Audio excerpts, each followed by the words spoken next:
Tantor Audio, a division of Recorded Books, presents Caught by the Wolves by Millie Taiden, narrated by Elizabeth Russell.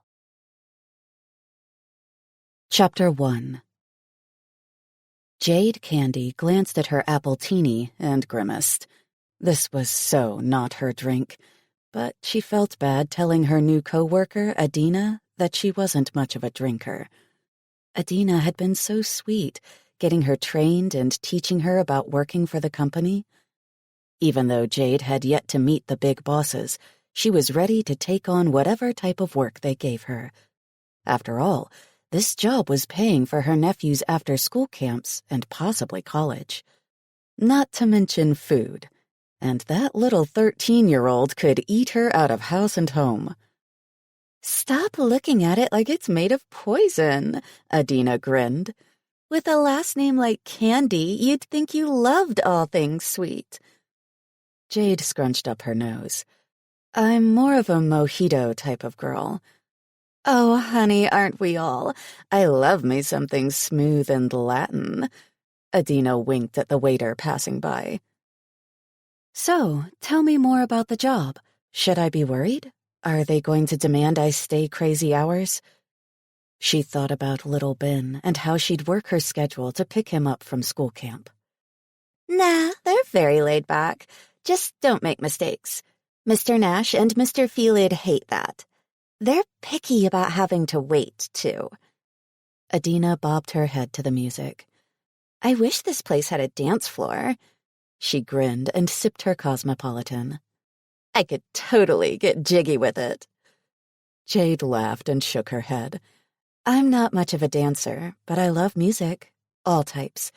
Although I'm not fond of the noise my nephew calls music. Too many strange words, and I barely understand what's being said. The kid is obsessed with anime and even listens to rap about it." Rap. Apparently that's a thing. Adina sighed. "Yeah, that's why I like this place. Good drinks, decent food, but most of all, I love how they play 80s freestyle on Thursdays. They have 70s music on Saturdays. You should see all the Saturday Night Fever folks showing up in outfits and everything." Jade didn't really go out much unless it was with Ben.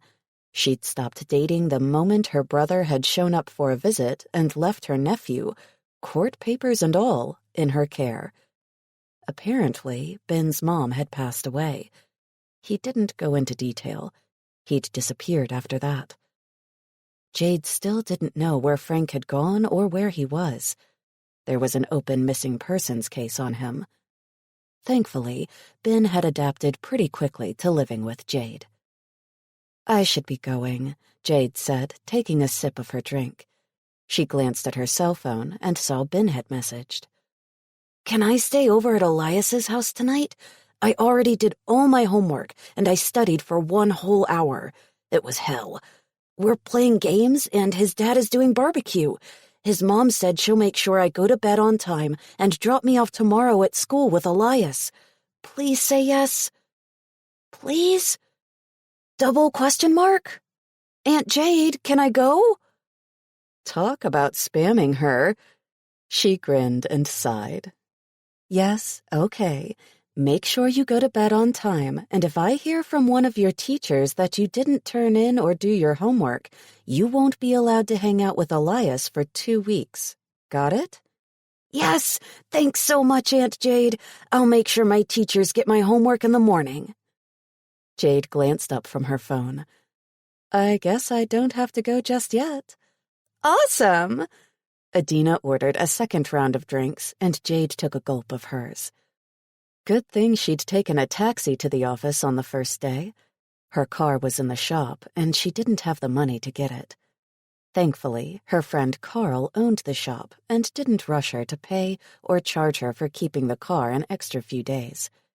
He would let her take it and pay in installments, but she knew he wanted to get involved with her, and she really didn't see him in that light.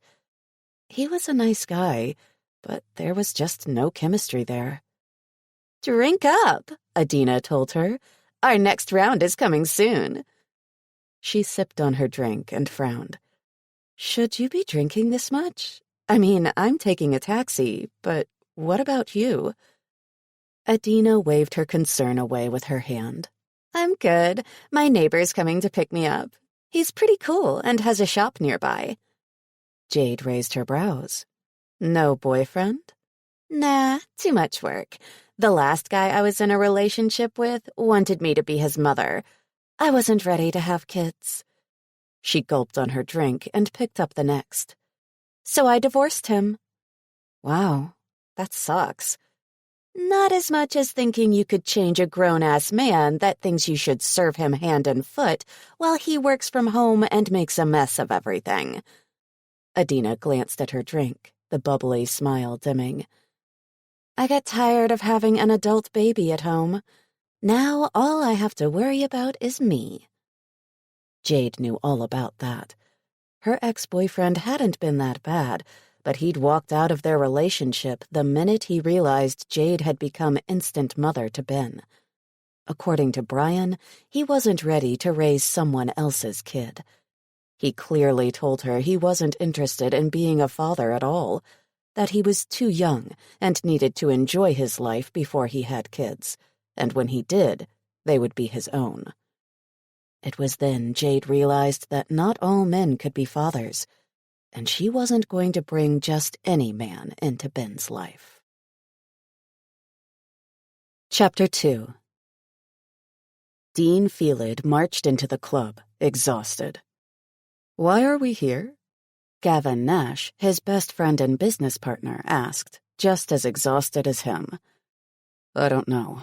I had this strange sense to come here tonight, Dean told him. He glanced around the large bar lounge and noticed how much fuller than usual it was. Is it always this packed on Thursdays? Yeah, that's why we never come on Thursday nights, Gavin grumbled. Plus, I see a few ex-one-night stands I'm not interested in talking to right now. Dean frowned at the masses. Something was calling to him. His wolf told him he had to be here. There was a hint of... He narrowed his eyes into the crowd. She's here. Who? Gavin asked, glancing around. Your ex? No. Dean inhaled. His breath caught in his throat. Mate. Gavin smacked him on the arm. Fuck, he choked. I smell her too. He gripped Dean's arm. How's this possible? How? We're bonded, you know that. We've always been. Born the same day, down to the minute. You're my beta. We come from a line of triads. Gavin snorted. Yeah, but sharing a woman in bed is one thing. Sharing a mate? Are you ready for that? Dean growled, allowing his animal to search for the female he knew belonged to him, the one he'd make his and share with his beta. I am. He spared Gavin a look. Are you? I guess I have no choice. Not like we haven't shared other females in the past. He grinned. Besides, I know you're the alpha. I follow your lead, and my wolf is losing his shit. We need to find her. Dean marched through the crowd and saw a woman sitting at a high table, nursing a drink, while another female walked away from her table. Isn't that Adina? Where's she going? Gavin asked. He ignored his beta's questions, completely focused on his mate. He had to talk to her. Hold on, bro. Gavin pulled him to a stop. You look fierce enough to scare her. He glanced down at Gavin's hand and then met his beta's gaze. What? Dean, you're practically vibrating. She seems a little skittish, like this isn't her scene. Maybe one of us should talk to her first. Dean turned to Gavin. Mine. Dude, I know she's yours. She's mine too. But I'm the only one thinking of how she'll freak out if you growl at her like that, he told him matter-of-factly. Now, are you gonna chill the fuck out, or are you going to let me talk to her? Dean sucked in a breath and moved closer to his mate. Fuck, the closer he got, the more his wolf wanted to be near her. In her. This was going to be difficult. He cleared his throat and approached her slowly. She glanced up and met his gaze, her brown eyes pools of honey he could lose himself in. "Hi," she said softly. Had he not had shifter hearing, he wouldn't have heard her. "Can I help you?" His mouth opened. "If God made anything more beautiful than you, I'm sure he'd keep it for himself." Behind him, Gavin groaned and pulled him back from her table. "You have to excuse him, miss. He doesn't get out much." She laughed. Didn't matter how corny the line was, her eyes were still fixed on him. His wolf flipped with joy. "Hi, can I buy you a drink?" he asked. She smiled and it lit up her gorgeous face. Her pale skin was flushed and her eyes were bright. "No," she said. His insides froze. Now what did he say? Fuck, he was in trouble. She narrowed her eyes at them for a minute, then said, "But you can join me if you like." His knees nearly gave out from relief. That'd be a great way to impress his mate. Pass out in front of her. He slid onto the chair beside her while Gavin pulled a seat from a nearby table. He said, "I'm sorry to stare, but you're the most beautiful woman I've ever seen." Gavin plopped into his chair, rolling his eyes. "Enough with the corny lines already." Who was saying corny lines? Everything he'd said was true. She didn't think they were dumb. He smelled her sudden happiness. Gavin put his hand out. "Hi, I'm Gavin." They shook hands. "And Mr. Romeo with the worst pickup lines is Dean." She turned to him, that brilliant smile on her heart-stopping face. When she moved her arm to him, he swept her hand to his lips and kissed her knuckles. Her skin was soft and sweet. He needed more of her. "Hi, I'm Jade." A beautiful name for a stunning woman. His friend said something, then they both looked at him. "What?" he said, moving his eyes back and forth between his mate and friend. She giggled at him. His face warmed. Fuck, this was a catastrophe. She had to think he was an idiot. The song that played next was a familiar one. Very familiar. In high school, the drama group put on Dirty Dancing to raise funds. He was one of the lead males who rotated each night.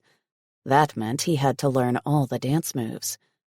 This song played at the very end when the main two characters danced in front of everyone at the club. He couldn't help his grin. He held his hand out to her. "Do you dance?" he asked as he pulled her from her chair. Her wide eyes were humorous. "They don't have a dance floor here." He stepped to the side of the table. "Yes, they do. Right here." They stood inches apart in the path of a wandering crowd. Stark terror shone on her face. But I don't know how to dance." "It's not a dance. It's a feeling. A heartbeat." He placed her hand on his heart and tapped his chest. Tap, tap, tap. Tap, tap, tap. He stared into her dark eyes, so deep to her soul. They were so close, he could kiss her if he wanted. And he so wanted. He leaned forward as a tease, then stepped back and lifted his arms as if he were going to hug her. "This is my space." He nodded at his arms, then pointed a finger in front of her. "This is your space. Don't cross into my space, and I won't cross into yours." Her eyes narrowed. "Why does this all sound so familiar?" Her lips bowed in a little grin. He took her hand and placed it on his bicep, his hand settling on her shoulder blade. He took her other hand in his, holding up and out to the side. "No spaghetti arms. Lock the frame." She gasped. "No." Her eyes sparkled. "You can't possibly know the Dirty Dancing routine. I watched it so many times as a kid, I'd memorized it. But—" He pressed her fabulous body against his, eyes locked with hers. "Follow my lead." He leaned against her, arm tightly around her waist, and dipped her back, gliding her from one side of his body to the other, then back up, bodies together again. His favorite position so far. He turned her so her back was to his front and lifted her arm for her hand to hover near the side of his head. People around the tables stopped talking and looked on. He brushed his fingers down her arm, along the side of her breast. Her raised arm came down and her hand clasped onto his. She looked up over her shoulder at him. He smelled the fruity drink coming from her luscious mouth and lips. He leaned his head down, wanting so badly to taste her. "Rolling you out, then back in. Ready?" The music picked up and he spun her out to the side and back in like a sideways yo-yo. She stopped with arms up, feet in correct position. To his surprise, she had nearly perfect form. Her hand rested on his bicep so he could lead her. Her other arm held the frame. He whispered, "Slow, quick, quick, slow, quick, quick." He stepped her back, then his way. "Twirl. Ready?" He twirled her once and brought her back to him. She fit him perfectly. His wolf agreed. She was meant to be theirs. He just had to convince her to give up her life and come live with him and Gavin. Her body felt so good next to his. If only their clothes weren't in the way, he'd show her how much he appreciated her already. Dean took Jade back into his arms. And damn it, she kept her arms strong to keep the correct distance, but he wanted to press her against him. Since they started moving together, their eyes never parted. She had him trapped exactly where he wanted to be for the rest of his life. He twirled her once, then she twirled him, then they came back to form. The crowd around them cheered. Dean noted the wide space the onlookers allowed them. "We're going to the side. Just scoot your feet across the floor. Ready?" She gave him an intense nod, and he gently guided her away from the table into the center of the crowd. He sensed her pounding heart and focused look, but scented her happiness and excitement. All good. He sort of remembered the fancy footwork, but not enough to try it. Plus, she didn't know the steps. But by the way she followed his lead, you'd think she knew exactly what she was doing. The crowd clapped with the music and cheered when they performed a whirl or turn. They glided around the floor with the occasional pirouette, keeping to the basic steps. They moved as one, felt as a single soul. He was never letting her go. From the crowd, he heard a familiar drunken scream and a body fell against him. With his quick reflexes, he was able to catch the female before she face-planted on the sticky floor. "Oh my God!" she hollered. Dean winced at the squeaky voice. "Hello, Amber." "Hi, Dean." Amber rubbed herself on his arm, pressing her breasts on him. They were already spilling out of her low-cut top, but the strong smell of alcohol turned him off. His mate stepped back and shook her head as if coming out of a trance. She stared at the female draped over him. "You should go home, Amber. You're drunk," Dean told her. He tried to push her off, but she started to fall and he had to hold her up. Jade turned toward the table and grabbed her purse, then walked away and out the entrance. "And you're a party pooper," Amber pouted. "Come on, Gavin. Remind him how much fun the three of us had that time." She winked. "Remember, Dean?" "I'd rather forget," he told her, handing her over to his beta. "You should get her a taxi," Gavin told the waiter. "Bye, Amber. Be careful going home." Jade had walked away from them, and his wolf growled for him to chase her, to take her home. To keep her. Fucking animal. Now wasn't the time for him to intrude in his thinking. The crowd dispersed before the song was over, but the dancing had come to an end. Females crushed in around Dean, reaching for him, wanting to touch him, wanting him to dance with them. "What do we do?" Gavin asked, making his way to the Alpha through the throng. "She's gone." "I don't know, but I'm not going to just let her walk away from me. We've found her, and we're keeping her." He pushed away hands pulling on his arms and shirt. He had to get away from here. "Damn straight," Gavin laughed. "Only one problem. Did you notice? She's human." How in the hell are we supposed to get a human female to want both of us? I mean, not that we aren't sexy and all, but human women tend to only want one guy at a time. Gavin yanked him from the handsy females and then walked beside him to the front. "I don't know, but we won't know until we try." When they got to the entrance of the bar, Dean couldn't believe what he saw. He rushed outside, ready to kill. Chapter 3. Jade tried not to run out of the bar. Her heart pounded so hard it hurt. Her head felt like in a fog of bliss that turned horribly wrong. It was that woman hanging on the most gorgeous man she'd ever seen. 2 men, actually. Stepping out, she asked the doorman, "Excuse me, where can I catch a cab?" "Right around the corner. There's a stand. Every few minutes one will come and sit there. If nobody's there now, just wait. Someone will arrive in no time." "Thanks." She headed around the corner of the building toward the taxi stand. She couldn't believe the blonde hotness really just offered to buy her a drink. What in the hell dimension had she fallen into? She smiled, because shit, that wasn't the type of thing that ever happened to her. Not even fucking close. Her body was still tingling from just having the hotties close to her. The idea of them in bed with her, both of them, made her trip on her own feet. Then the dancing. Oh my freaking God! How did he know how to dance so well? She'd watched the movie with Patrick Swayze so many times when she was younger that she knew the moves by heart.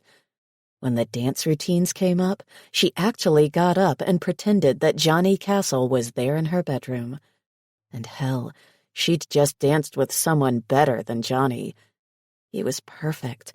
He led her expertly, bringing the muscle movements learned so long ago back to the front of her mind. She felt she was on a cloud with the only man in the world she'd ever need. The intimate dance routine allowed for her hands to linger on his body.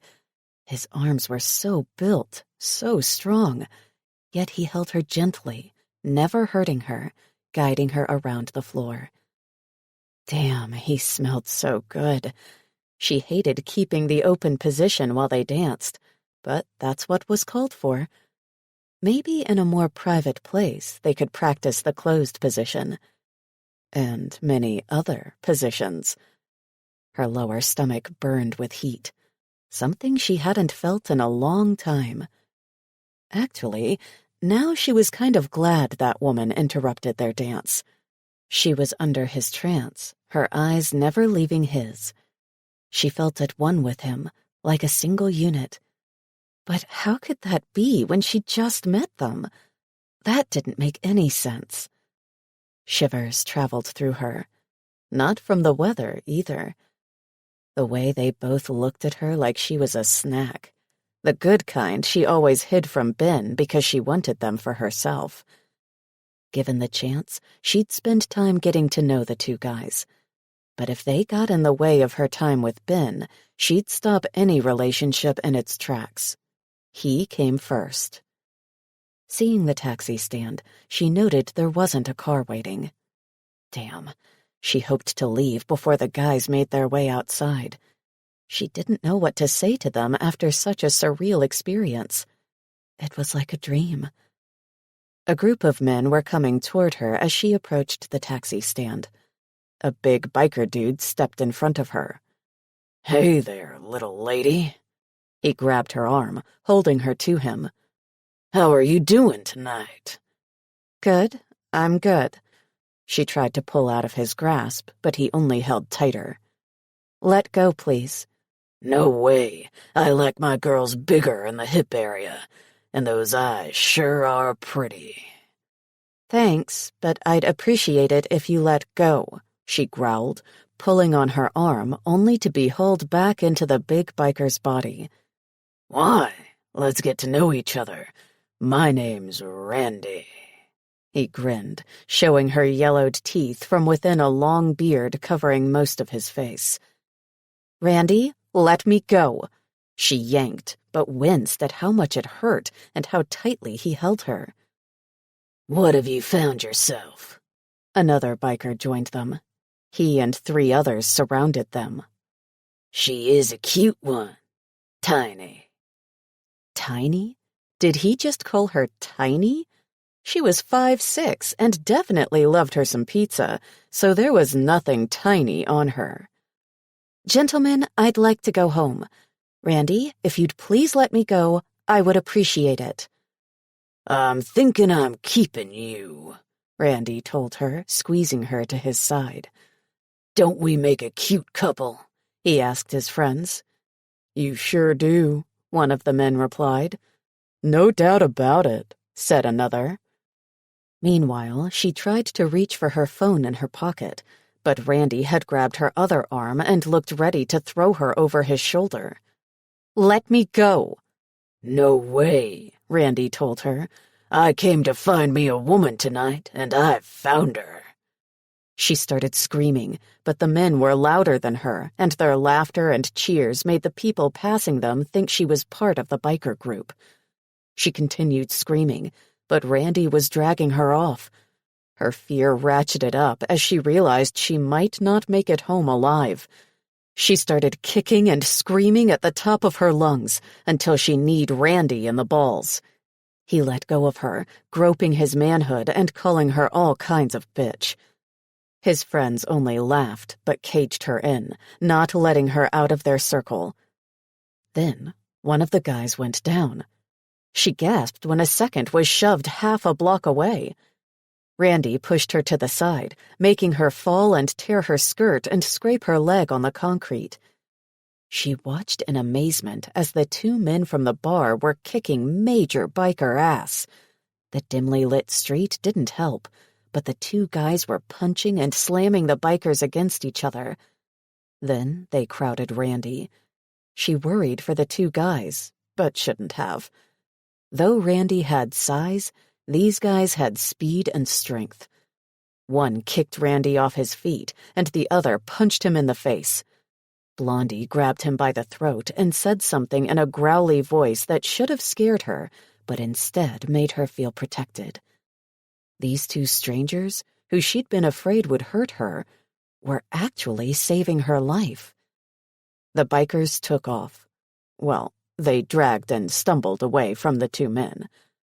Blonde Hottie picked her up off the ground, and she was too stunned to even stop him. "Hi again. My name is Jade," she mumbled, glancing at his bright blue eyes. Thank you." He met her gaze, and she almost swallowed her tongue. God, he was gorgeous. A type of hot that made her want to fan herself. "Are you okay?" Yes. Just a little scratch on my leg. No big deal." "Hi, Jade," Mr. Sizzle with a dimple said, taking her attention. "Are you sure you're not hurting?" Gavin asked. "Sorry if we scared you. We were outraged that those guys were forcing you to go with them." She gulped and nodded jerkily at his beautiful smile. It was so soothing to look at him. "Thanks. I really can't thank you enough." "No need," Dean said. He stopped when a limo pulled up and Gavin opened the door for Dean to let her in. She slid inside and didn't get a chance to realize she was in a gorgeous, massive limo before her 2 sexy saviors came in and joined her. "Can we offer you some coffee?" Gavin smiled. "We promise we're not serial killers." She grinned and sighed. God, was this really happening to her? This was something she'd read in a book or watched in a movie. It was not something that happened to a boring secretary and full-time Auntie Jade. "Sure, coffee sounds good." What the hell? Why not spend a little more time with Dean and Gavin? They made enough of her blood sizzle to start a bonfire. Dean gave his driver directions, and she almost lost her shit when she realized they were going to an area not far from her house. An area of very large and beautiful homes on multiple acres. She'd been there before, once, to deliver some papers to an old boss. She shook her head at the ugly memories.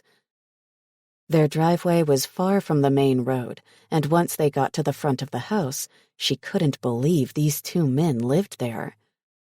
"This is your house?" Gavin winked at her. "We've busted our asses and made a success of our family's businesses by merging them into one big company." She blinked as they got out of the limo. The house was large and absolutely beautiful. She gaped at the mansion cabin. "It's beautiful. All that glass." She couldn't believe how big the cabin was. It had to be 3 stories, with a massive wraparound porch on the first level, and she could see a secondary porch on the second level's left side, and one on the third level's right side. "We like to feel nature coming straight into our place." "So you both live here?" She gulped. "Together?" She glanced from one guy to the other. "Like roommates? Or as a couple?" She could tell by the way they were looking at her that they both wanted her out of her undies, but it was still possible they were a couple looking to have fun with her. They glanced at each other, and for once, Dean grinned. "Roommates." Wow, that somehow didn't appease her. She could tell there was something else going on with these two. They were so comfortable with each other. "Come on," Gavin said, grabbing her by the hand. "Let's get you some coffee." She nodded and glanced over her shoulder at Dean, who stared openly at her ass as she walked. She'd never been one to notice her body other than to praise herself for doing her best at taking self-care religiously. She definitely had more curves than most, but at that moment, Dean's look made her feel like she was walking naked in front of him. The man was making her want to wiggle her hips as she moved to mess with his head a little. The inside of the cabin was even more unbelievable. She glanced at the gorgeous elk-horn chandelier and white rug in front of the stone fireplace. Gavin removed his jacket and tossed it along with his tie on a sofa. Dean had already taken off his jacket, tie, and had rolled up his sleeves to his elbows. Gavin guided her to the chef's kitchen, where it looked like nobody had ever cooked. The place was spotless. "Do you all cook? I mean, this is amazing." "Not really. We're busy, so we eat at business dinners a lot," Gavin replied, and motioned for her to sit on a beautiful stool across from the kitchen island. "Do you like to cook, Jade?" Dean asked. It was the first time he'd said her name, and it gave her goosebumps. Her entire body lit up like a Christmas tree. She squirmed in her seat, willing her hormones to calm the fuck down before she made a fool of herself. He inhaled, and his eyes turned a molten gold. How the hell did he do that? I like trying out recipes, but my biggest thing is baking. Ben loves for me to make cookies and cinnamon buns for him." She wanted to fan herself so badly, and she really wanted to watch Dean take that damn suit off. Her mind was stuck on watching both men undress for her while she waved a fan of dollar bills at them. "Ben?" Gavin asked, taking her attention as he turned on what looked to be an espresso machine. My nephew." She didn't want to add that he lived with her or that she was technically his guardian. The last thing she needed was to get too personal. Besides, this was a fantasy. 2 guys looking to hook up, because there was no way in hell she was misreading their signals. They wanted her ass. She just didn't know if she could handle it. Dean sat beside her. He touched her leg, and her breath caught in the back of her throat. "You're a very beautiful woman, Jade." He said the words in a soft growl. "Thank you.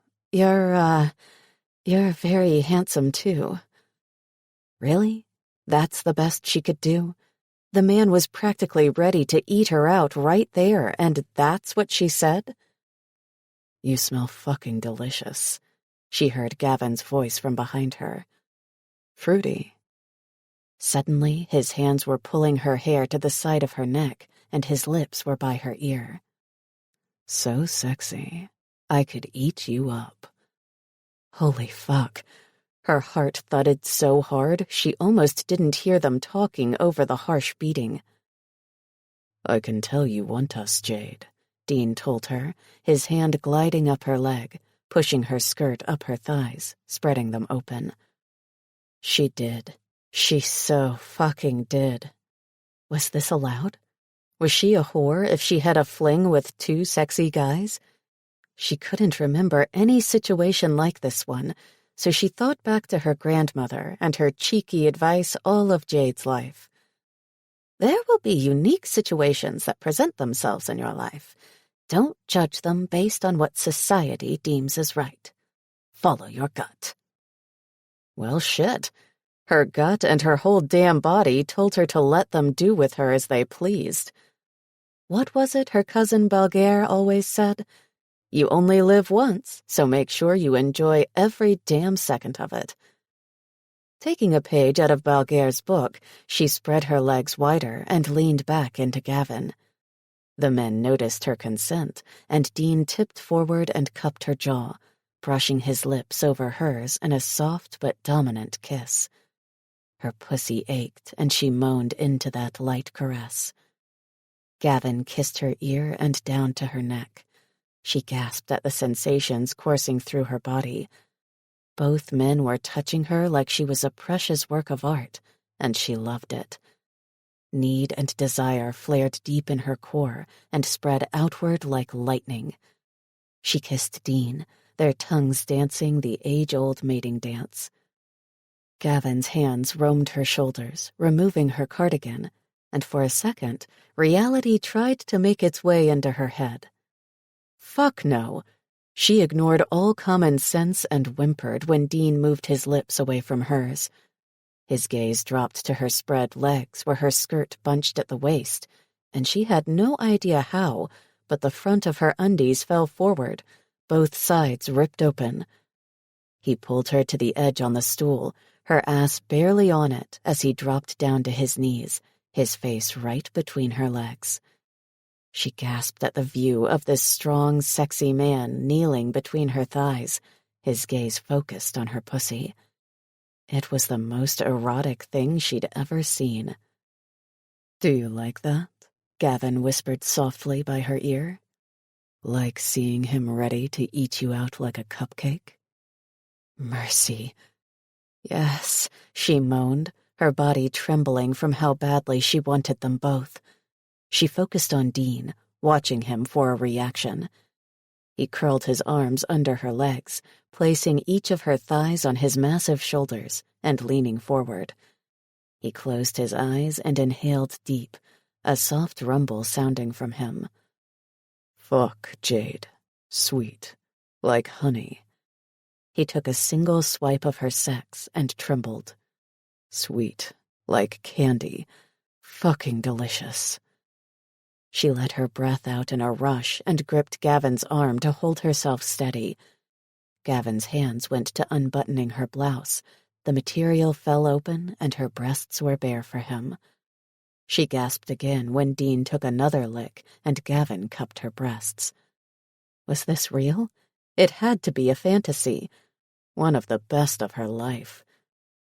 "You're so soft," Gavin whispered by her ear and licked her lobe. "So lush and perfect." He squeezed her tits, tweaking her nipples and fondling her until she was squirming. Dean did another lick, and then he shoved his whole face in between her thighs.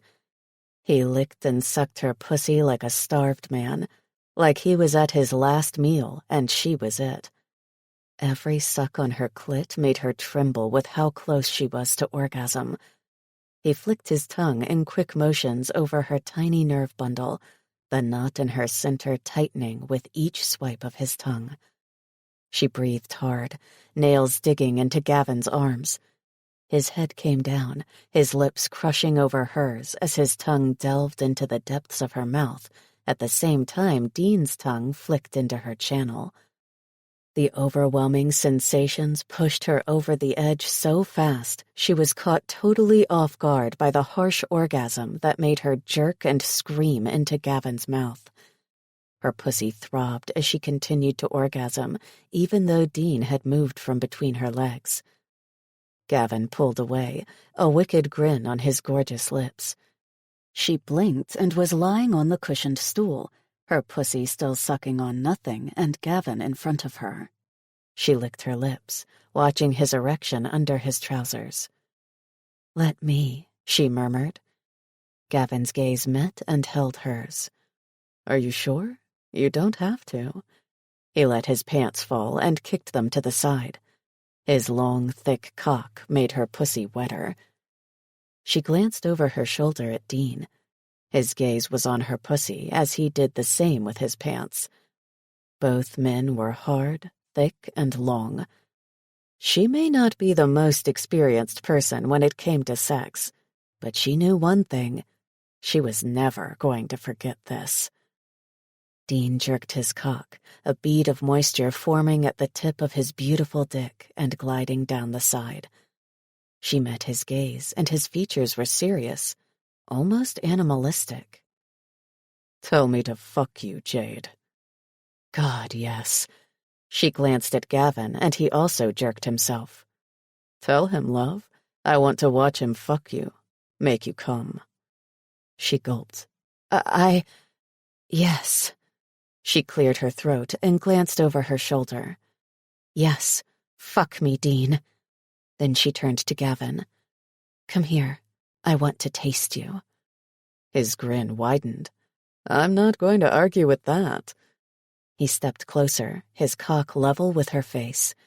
She licked Gavin's cock at the same time Dean slipped the head of his dick between her pussy folds. He slid it up and down, using her wetness to lubricate himself. Then he pushed forward. He stretched her so deliciously, so perfectly painfully. "Oh my God," she moaned, gripping the stool cushion. He filled her slowly until he was so deep in her she could barely catch her breath. "Oh, fuck," Dean growled. "You're so hot and tight, so wet." He pulled back and thrust hard, making her squeal. "Fuck, you feel good. You feel so amazing." Jade couldn't have dreamed this. Ever. She licked and sucked Gavin's cock at the same time as her pussy squeezed on Dean's dick. When Dean pulled back, Gavin thrust into her mouth, and when he retreated, Dean drove deep. It took what felt like seconds before her body tightened and her muscles tensed as she readied to climax. Dean lifted her legs, holding her off the floor with ease as he thrust harder and faster.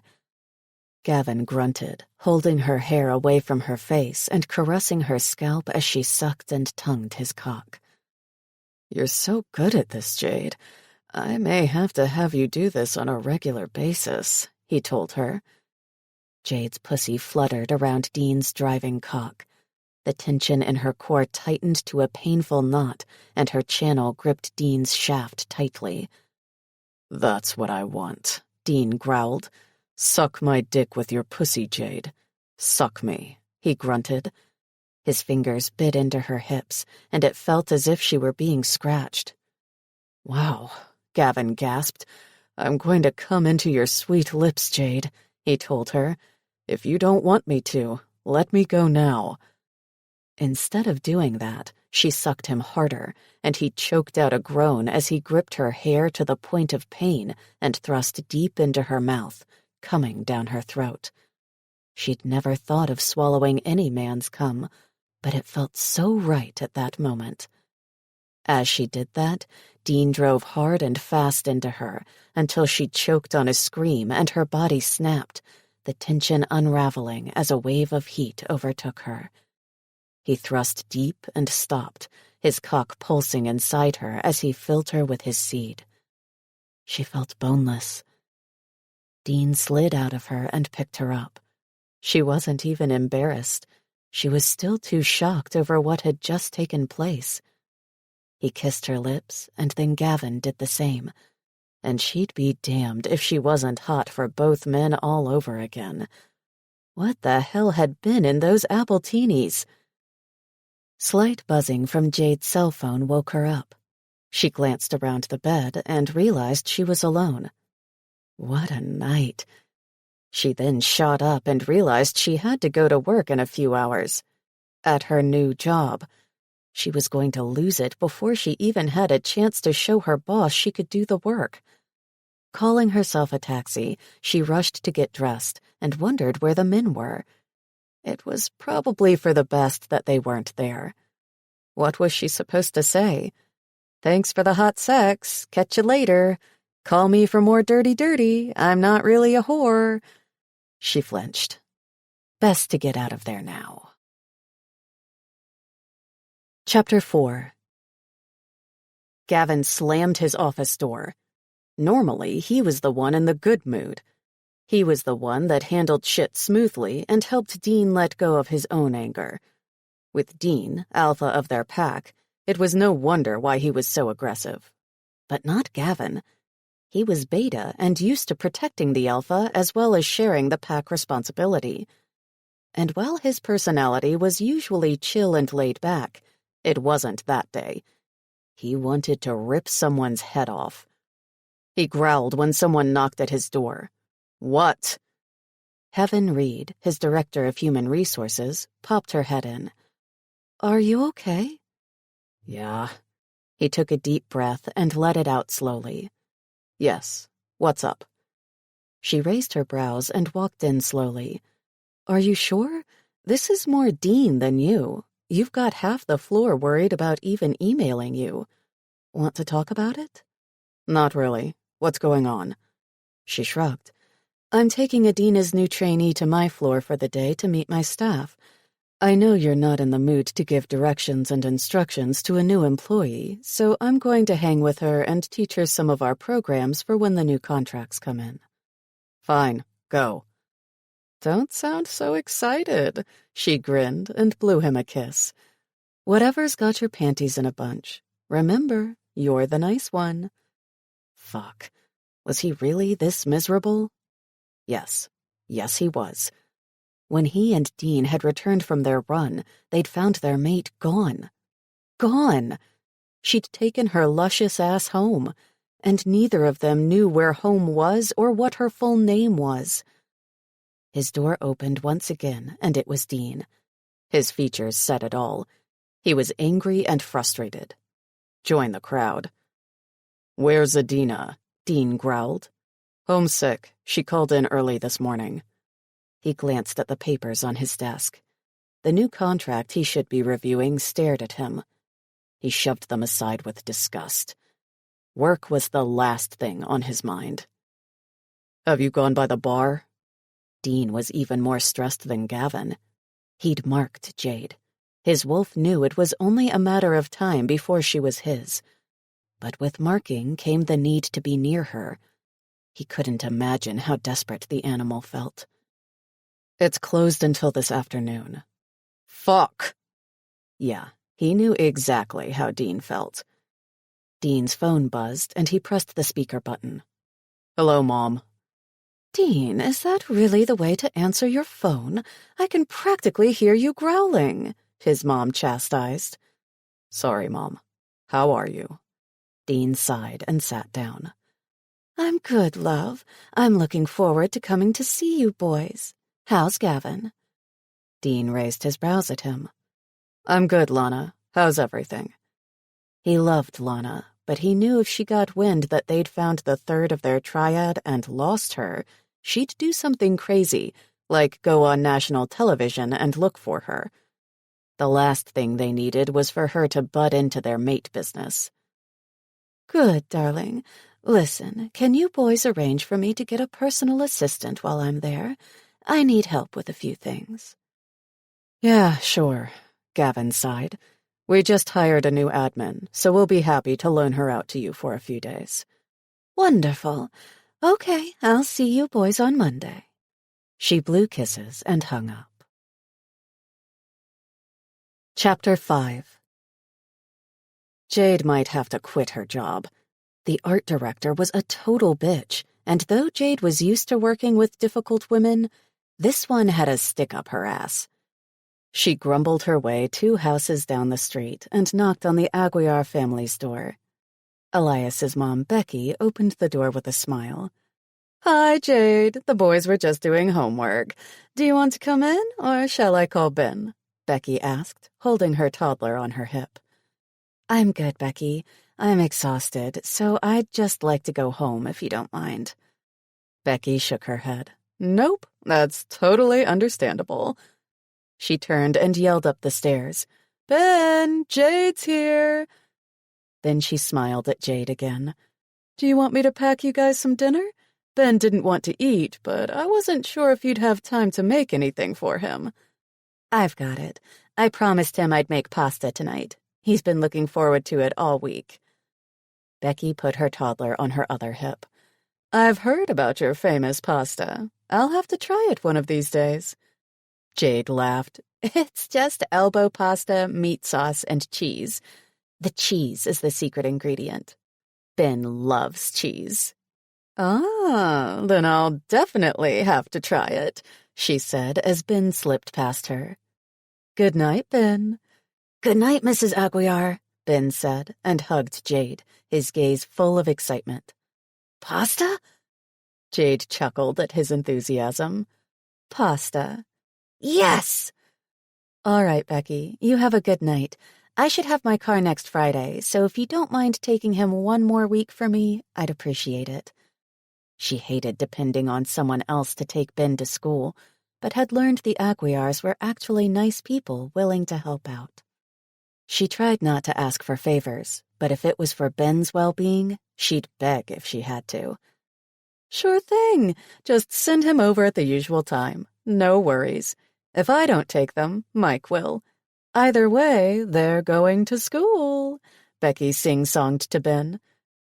"Good night, Mrs. Aguiar." "Good night, Ben," Becky said, and waved as they walked home. "So," Jade sighed, hugging Ben's slim body to her side. "How was school?" "Meh, fine," he said, and then stayed quiet. "Fine?" She glanced at him and laughed. "You were there for 8 hours and it was fine? Care to go into detail?" He shrugged. "Not really." She shook her head. What was she going to do with him? She worried so much about Ben. He was at an age he needed male guidance, but she could only teach him what she knew. "Have you checked your grades?" She had yet to check his grades online, but knew that asking him that question would get him to admit anything he may not have done at school. Ben's shoulders slumped. "They're not so good." They went inside the house, and she sat him down on the sofa next to her. "Why not?" He shrugged again. "Math is hard. I'd rather be drawing or talking to my friends." She turned to face him on the sofa and waited for him to look at her. "I know school is hard, Ben. I know so well. But listen to me. Though you may change your mind 1,000,000 times as you get older about what career you want or what you'll end up doing with yourself, one thing doesn't change.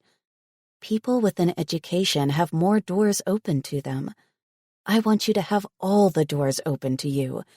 That means you have to work hard now. It'll pay off later." He nodded and leaned into her for a hug. She wished she could read his mind and know what he was thinking. He was too quiet sometimes, too pensive, and didn't communicate as much. Becky told her it was the age, that all kids did that. But she felt like she was failing Ben. "Go shower and I'll make dinner," she said. Before he walked away, she pulled him in for a hug. "Do your best, Ben. That's all I ask." "I will, Aunt Jade." A few hours later, Becky and Mike knocked at her door. Hey, we're taking the kids to see some anime movie they're all going crazy for. Can we take Ben with us? She watched Ben's eyes light up, and he begged her with his gaze to let him go. She nodded and smiled. Sure. Can I sleep over? Ben asked. She raised her brows. We're supposed to be going to the fair tomorrow. I'll be back before breakfast, he promised. She hated stopping him from having a friend. Elias was the only other kid Ben really spoke to, so she nodded once again and waved him out. Go, have fun. Yes! He ran over and hugged her, kissing her on the cheek. Thank you so much, Aunt Jade. You're the best. She didn't feel like the best. Chapter 6. Jade's phone pinged. She glanced at the screen. It was her friend Carl. She'd known him all her life, and though they'd never been close, she still considered him a friend.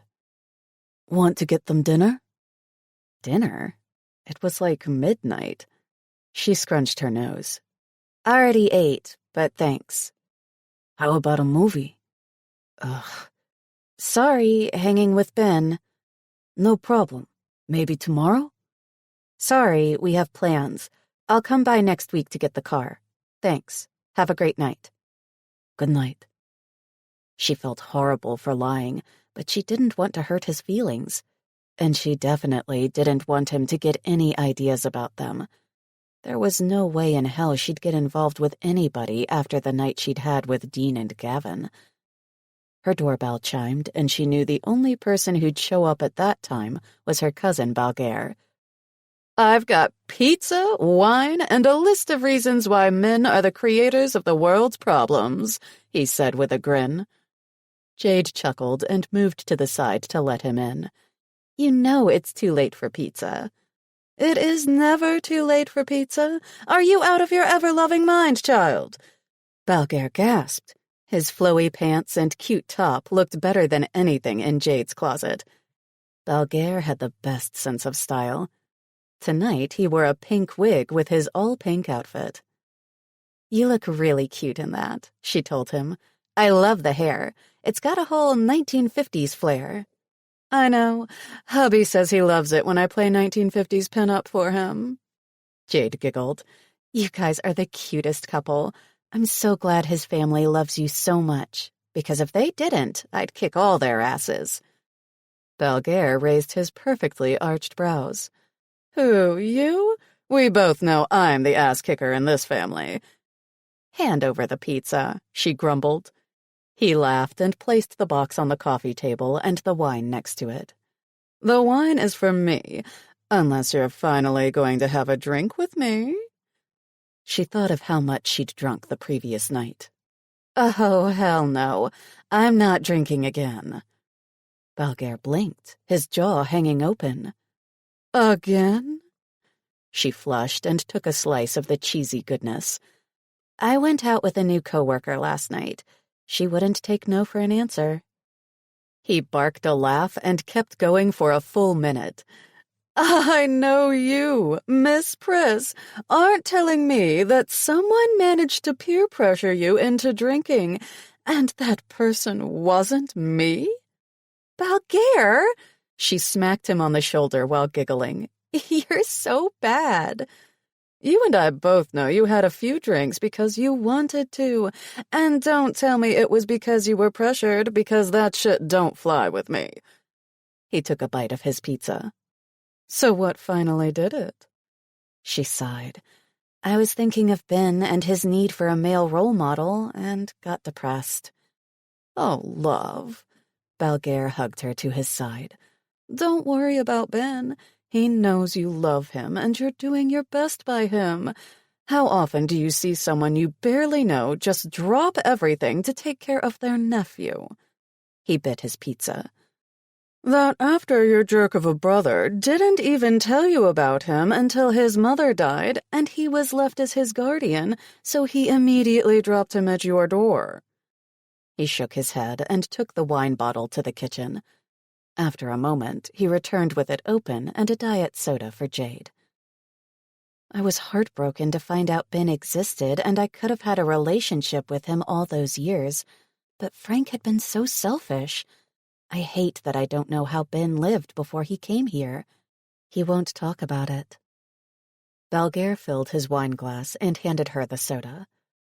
What you're doing is so selfless and wonderful. He knows. And if he doesn't now, he'll see it as he gets older.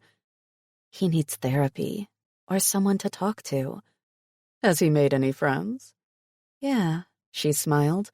Elias from a few houses down the street. He's a good kid with great parents.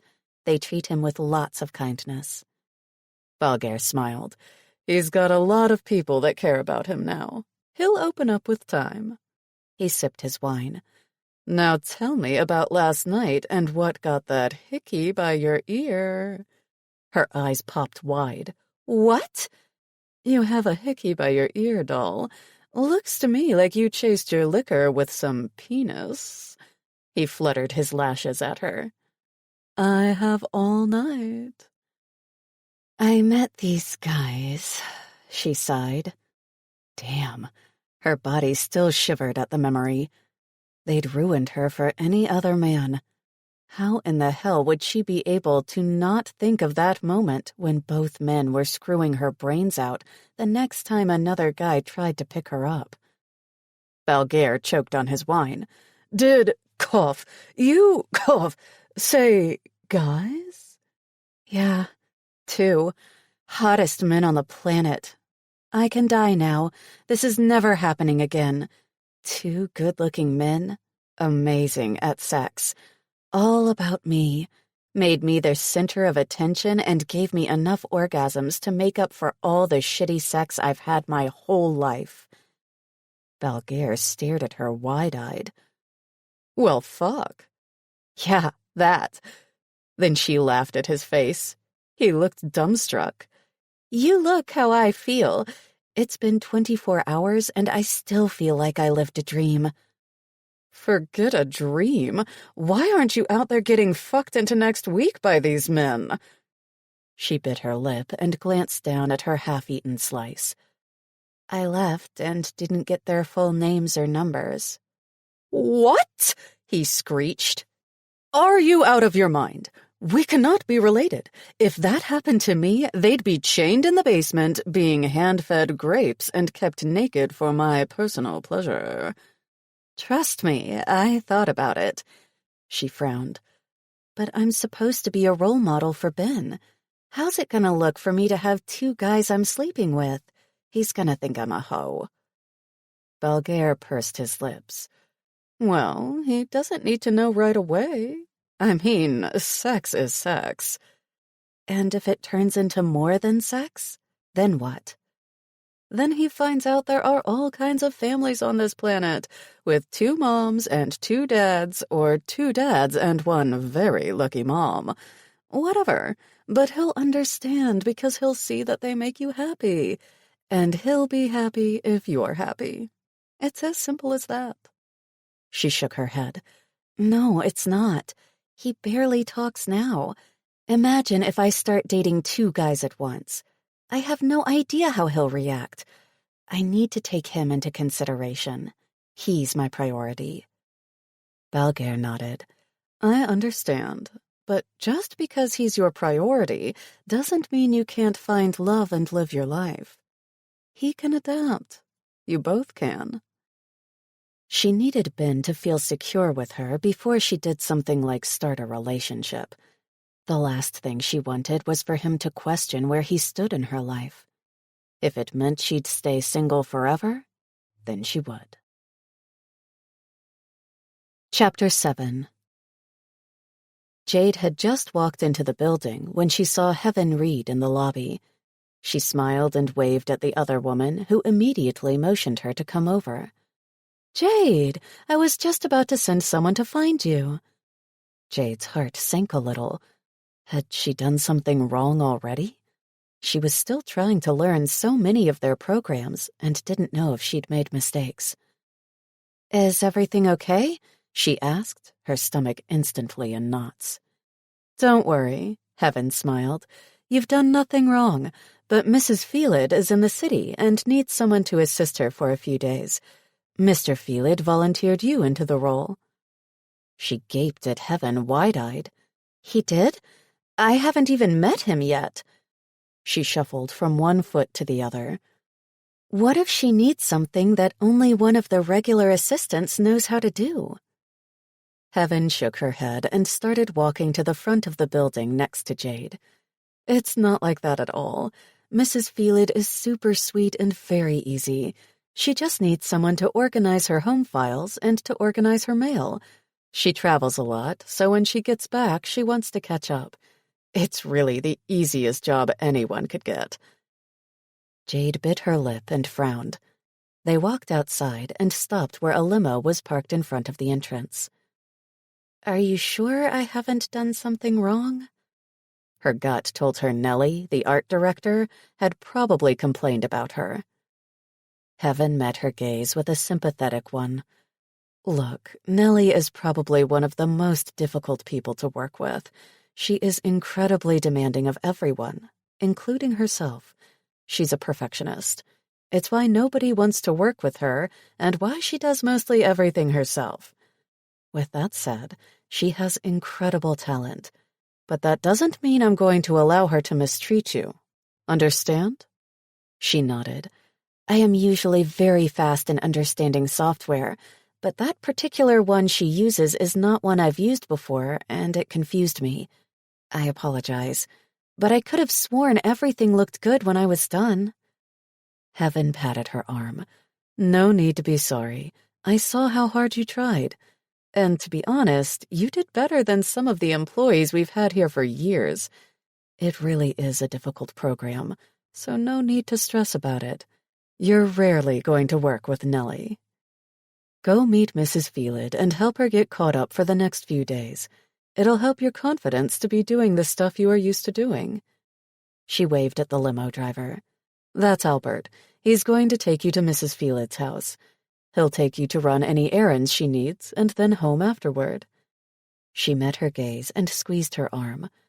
"I know you have your nephew to care for, so Mrs. Felid knows you're not going to work past 6.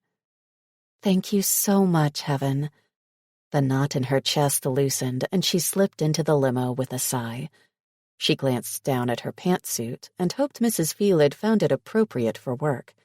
She had a limited wardrobe and didn't want to have to spend any money on clothes for a while. Albert drove her across town to a gorgeous building in the middle of Midtown. The doorman opened the door for her to get out. "Hi," she smiled at the older man.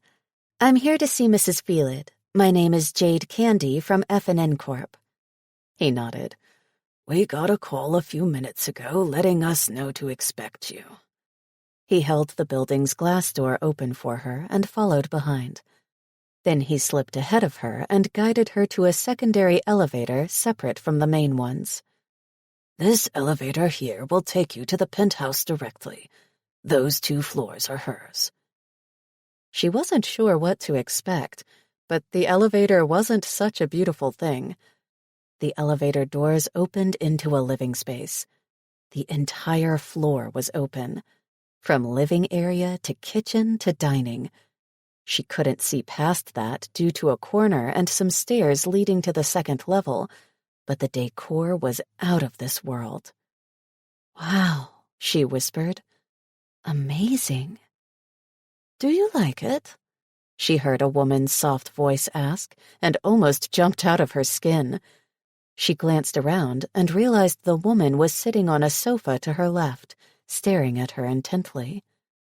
"I'm sorry, I didn't see you there. You have a very lovely home, Mrs. Felid." The woman grinned and shook her head. "This is actually just my city place. I travel too much and only come here every few months. I prefer to be out by a beach or in the mountains." "Mrs. Felid," she cleared her throat. "It's nice to meet you." She walked toward the woman. "I'm Jade." "Lana, darling. Please call me Lana." She sniffed at Jade. Her eyes widened, and then a smile curved her lips. "Jade, you say?" "Yes, ma'am. I mean, yes, Lana."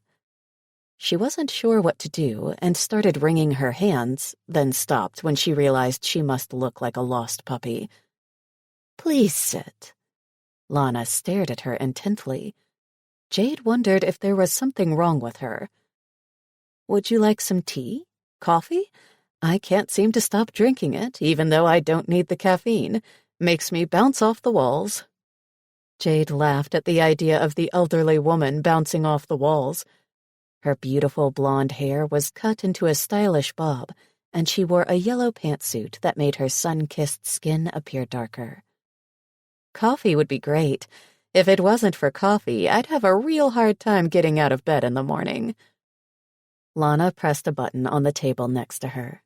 "Wendy, coffee for 2, please. And some pastries." She smiled at Jade. "I haven't had breakfast yet." Lana, do you want to show me what you need me to do and I can get started right away?" She wanted to show the woman that she was a capable employee, despite what Nellie might have said about her.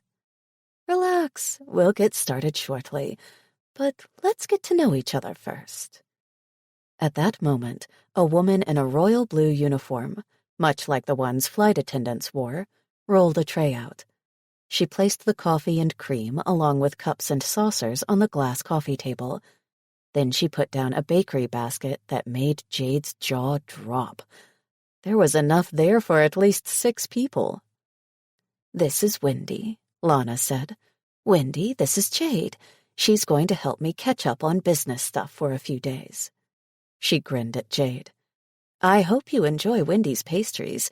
She is a master pastry chef and travels with me."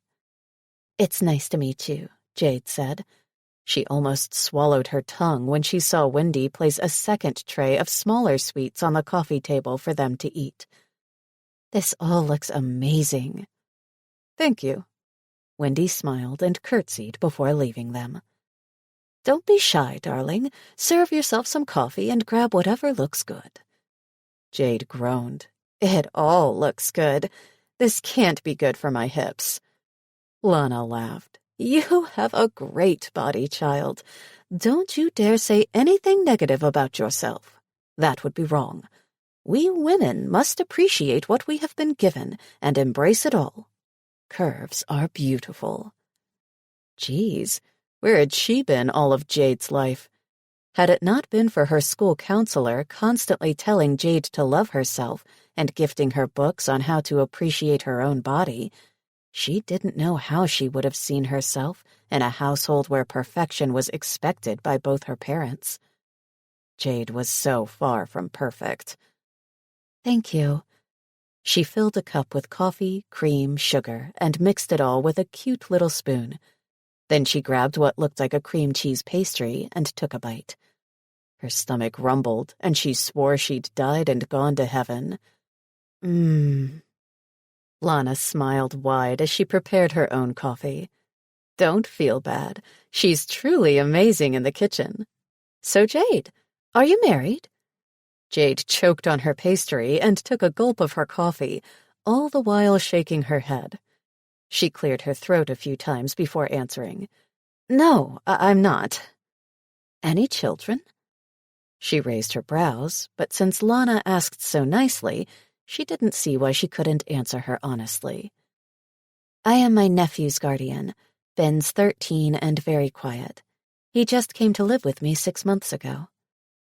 Lana sipped her coffee and glanced at her quietly. "What happened to his parents?" She bit her lip and exhaled slowly. "I'm not sure. I didn't know Ben even existed until my brother showed up to my house one day and dropped him off, court papers and all. Then he disappeared." Lana sat forward, listening intently. "So where's his mother?" She sighed and glanced at her coffee. "From what little information I have, she passed away. He hasn't opened up about her yet, and I'm not pushing. But for Frank to just leave him with me, his own child, without coming back? I don't know what that's doing to Ben. He keeps to himself a lot. Poor boy, it must be hard for you to not know how to help him." She glanced up from her cup and met Lana's gaze. It tears me up. I want to make everything better for him, but I don't know how. I only know how to love him and give him whatever I can. Oh, child. Lana got up and sat next to her, grabbing her hand and squeezing it. You are doing so much. Cut yourself some slack. He will come around when he's ready. Just listen when he wants to talk. She gulped back at the knot in her throat. Thank you. She inhaled quickly and let it out, pushing away all the emotions talking about Ben and her brother brought out in her. What about you? What do you usually do? Lana sighed. Well, I've been dying for my son to find himself a nice girl and give me grandchildren, she said, her gaze on Jade. But so far he's been difficult. Jade smiled. I guess when he finds the right girl, it'll happen. Lana grinned. How right you are. I believe that will be very soon. She sniffed. Very soon. These pastries are delicious, Jade said, taking another bite of her cream cheese delight. I know. My son and his friend love all this stuff. They can eat mountains of it and never gain a pound. Wow, Jade mumbled as she chewed. Yeah, they have an amazing metabolism. So, are you dating anybody? Lana asked, her gaze on a cherry tart. Excuse me? Jade wasn't sure how to answer that. The last thing she needed was for Lana to try and set her up. She was focused on Ben. Besides, after her night with Dean and Gavin, she was ruined for all other men out in the world. Are you seeing anyone? Lana asked with a small shrug. Not at this time. I'm focused on raising Ben. He needs a strong and dependable male figure in his life. I'm not going to go from one man to another and confuse him or myself. I want someone who's willing to treat him like his own son. She shook her head. That's almost impossible to find. Lana nodded. You're right, but there are men out there that will. Just remember that. Not all men need a child to be born with their genes to treat him like his own. I've yet to meet anyone like that. She wiped her hands and took her last sip of coffee. I'm ready to get started. What would you like me to do? Chapter 8. Dean had left Gavin at the meeting with staff and went down the street to the bar they'd met Jade at to find out if the owner knew her. He pounded on the door. Dean, what's going on? Rick, one of his pack members, opened the door. I've never seen you here this early. I'm looking to find out some information about a girl that was here on Thursday. Rick frowned. Thursday? I was off that day. Did you guys have the cameras working? Rick shook his head. There was a new guy here that day. He turned them on, but forgot to put them to record. Sorry, man. Dean slammed his fist on the table, making a booming sound in the bar. Fucking hell! I can't catch a break! Who is this chick? Rick asked. Our mate, Dean told him. Rick knew how their pack worked.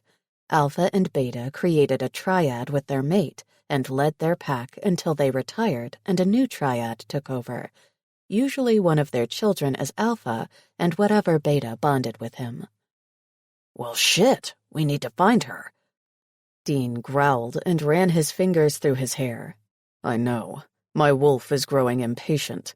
I marked her, but I don't know where she is.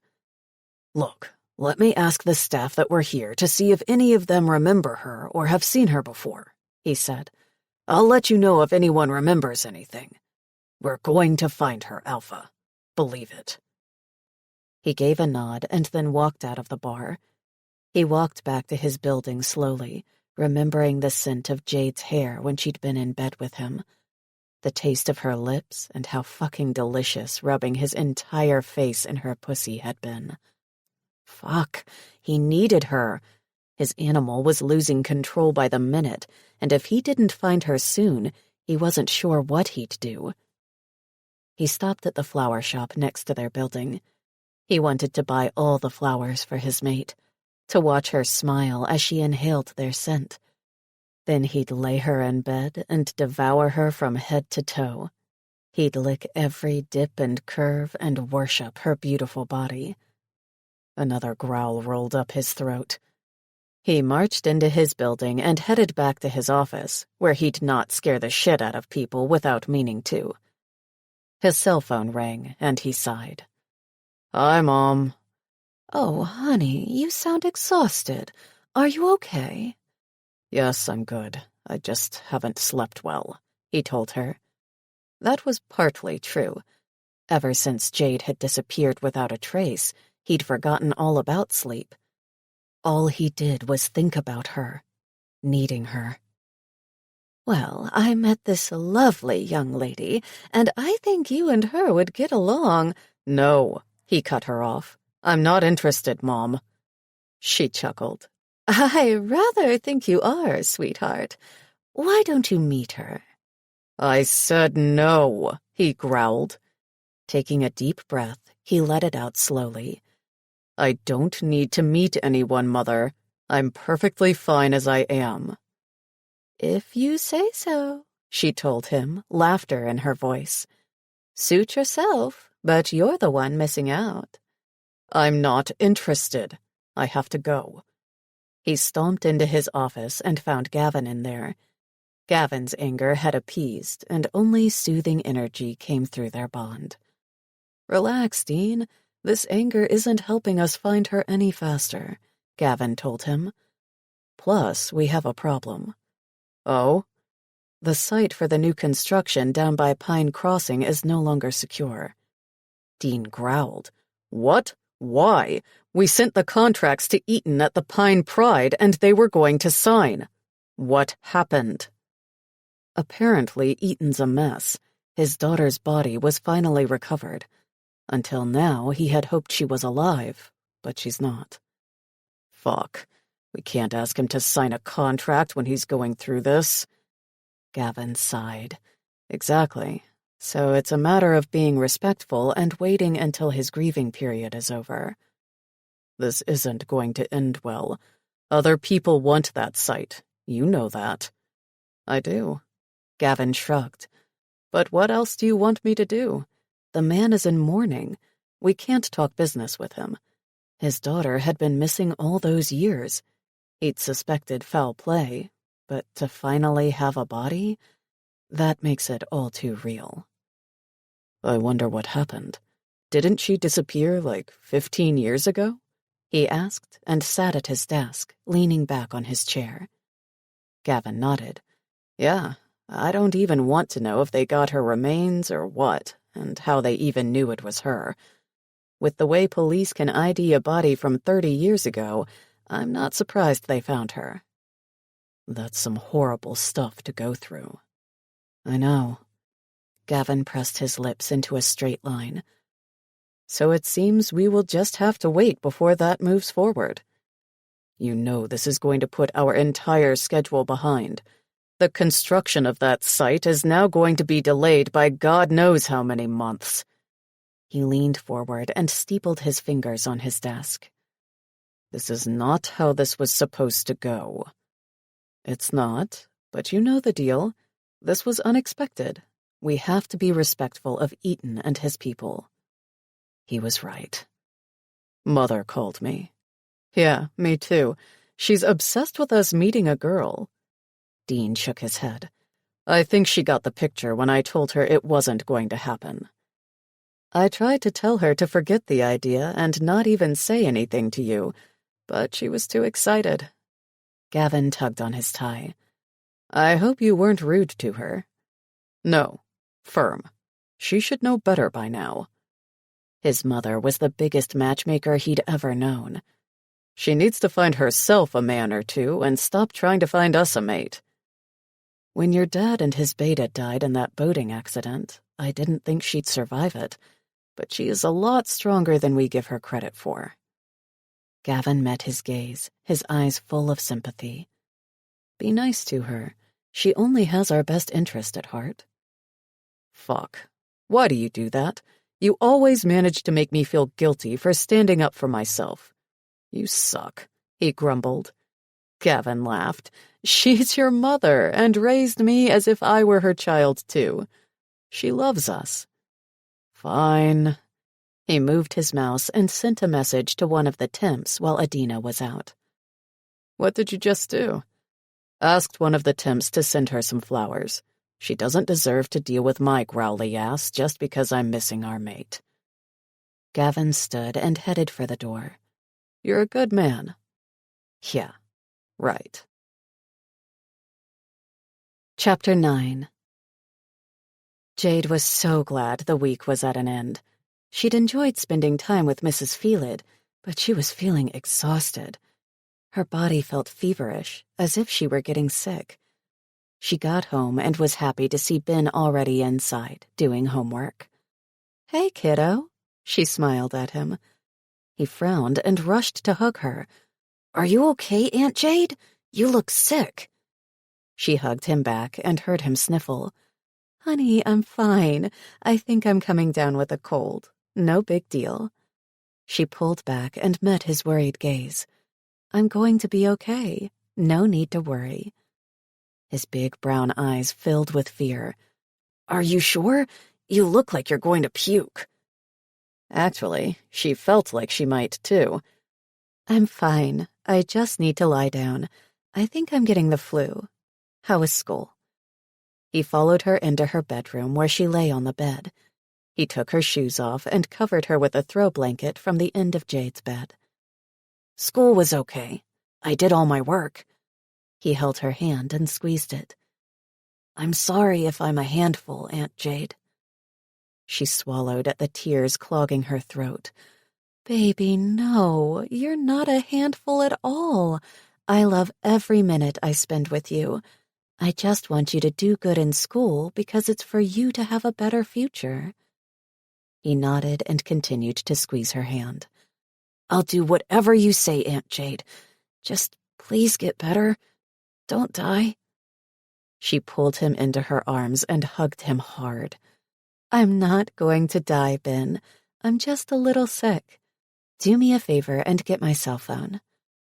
She called Becky and asked if she'd mind sending something for Ben to have for dinner. Once Becky found out Jade wasn't feeling well, she promised to send over some soup for her, too. Jade didn't get a chance to wonder why Ben thought she'd die from a simple cold.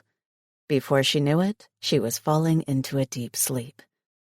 When she woke again, it was late, and Ben had fallen asleep on the chair next to her bed. She watched his hair fall over his forehead as his head hung on the chair. "Ben," she called to him. "Honey, come on. Let's take you to bed." He growled softly, and she frowned at the sound. "Ben?" His eyes popped open, and he stared at her without blinking. Then, as if just waking up, he blinked and frowned. "Aunt Jade? Why are you up? You're sick. You need to lie down." She smiled and helped him up. "I'm feeling better. I think I'm going to have some of Becky's soup and shower before I go back to bed. Did you eat some dinner?" His shoulders slumped. "I couldn't eat knowing you weren't feeling good." Her heart squeezed hard with love for the boy. "Honey, no need to worry anymore. It's just a little cold. Come on, you eat while I shower. Then you're going to bed, okay?" He stared at her as if looking to make sure she wasn't lying to him. She grinned and sighed. "I'm okay. I'm telling you. You know I wouldn't lie to you." He frowned and nodded. "Okay, if you say so." "I do. Now off you go. Food and bed." He hugged her tightly and totally unexpectedly. "I love you, Aunt Jade." God, this boy filled her heart with love. "I love you too, Ben." She pulled him away and cupped his face in her hands. "Ben, you can talk to me about your mom. Whenever you're ready, you can tell me anything." He nodded and glanced away. "I know. I will. Not yet. Not yet." She sighed and watched him head to the kitchen. Whatever happened with Frank and Ben's mom, she had no idea how she could help the boy without some background information. Unfortunately, she had nobody she could ask. Except Carl. Carl had been a friend of Frank's for a long time. He must have known Ben's mom, or at least something about him. Hell, Carl had been in constant contact with Frank when he'd stopped communicating with her. She had to go pick up her car at the shop the next day anyway. That would give her a chance to ask Carl a few questions about Frank and what he might know of Ben's mom. Chapter 10. Jade woke up feeling like she'd been hit by a truck, but managed to get herself to Carl's auto shop. It was early, and she was the first person there. "Hey, Carl," she called out as she walked into the back where her car was parked ready to be taken home. There were no sounds, and for a moment, she felt as if someone was watching her. "Hello? Carl?" The sound of metal hitting concrete made her whirl around and almost had her heart popping out of her chest when she saw Carl standing right behind her with a car wrench. "Carl!" she screeched, slapping a hand to her chest and taking a deep breath. "I called out to you," she told him, frustration in her voice over being scared. "Sorry, JD. I didn't hear you. I was under this Lincoln here." He pointed to the car not 4 feet away from her. How the hell had he not heard her? He stared at her hair and gave her that smile that made her so uncomfortable. "Your hair looks pretty down." She slipped her hair behind her ear and nodded. "Thanks. Hey, I see my car's ready to go." "It sure is. You could have come to pick it up a week ago."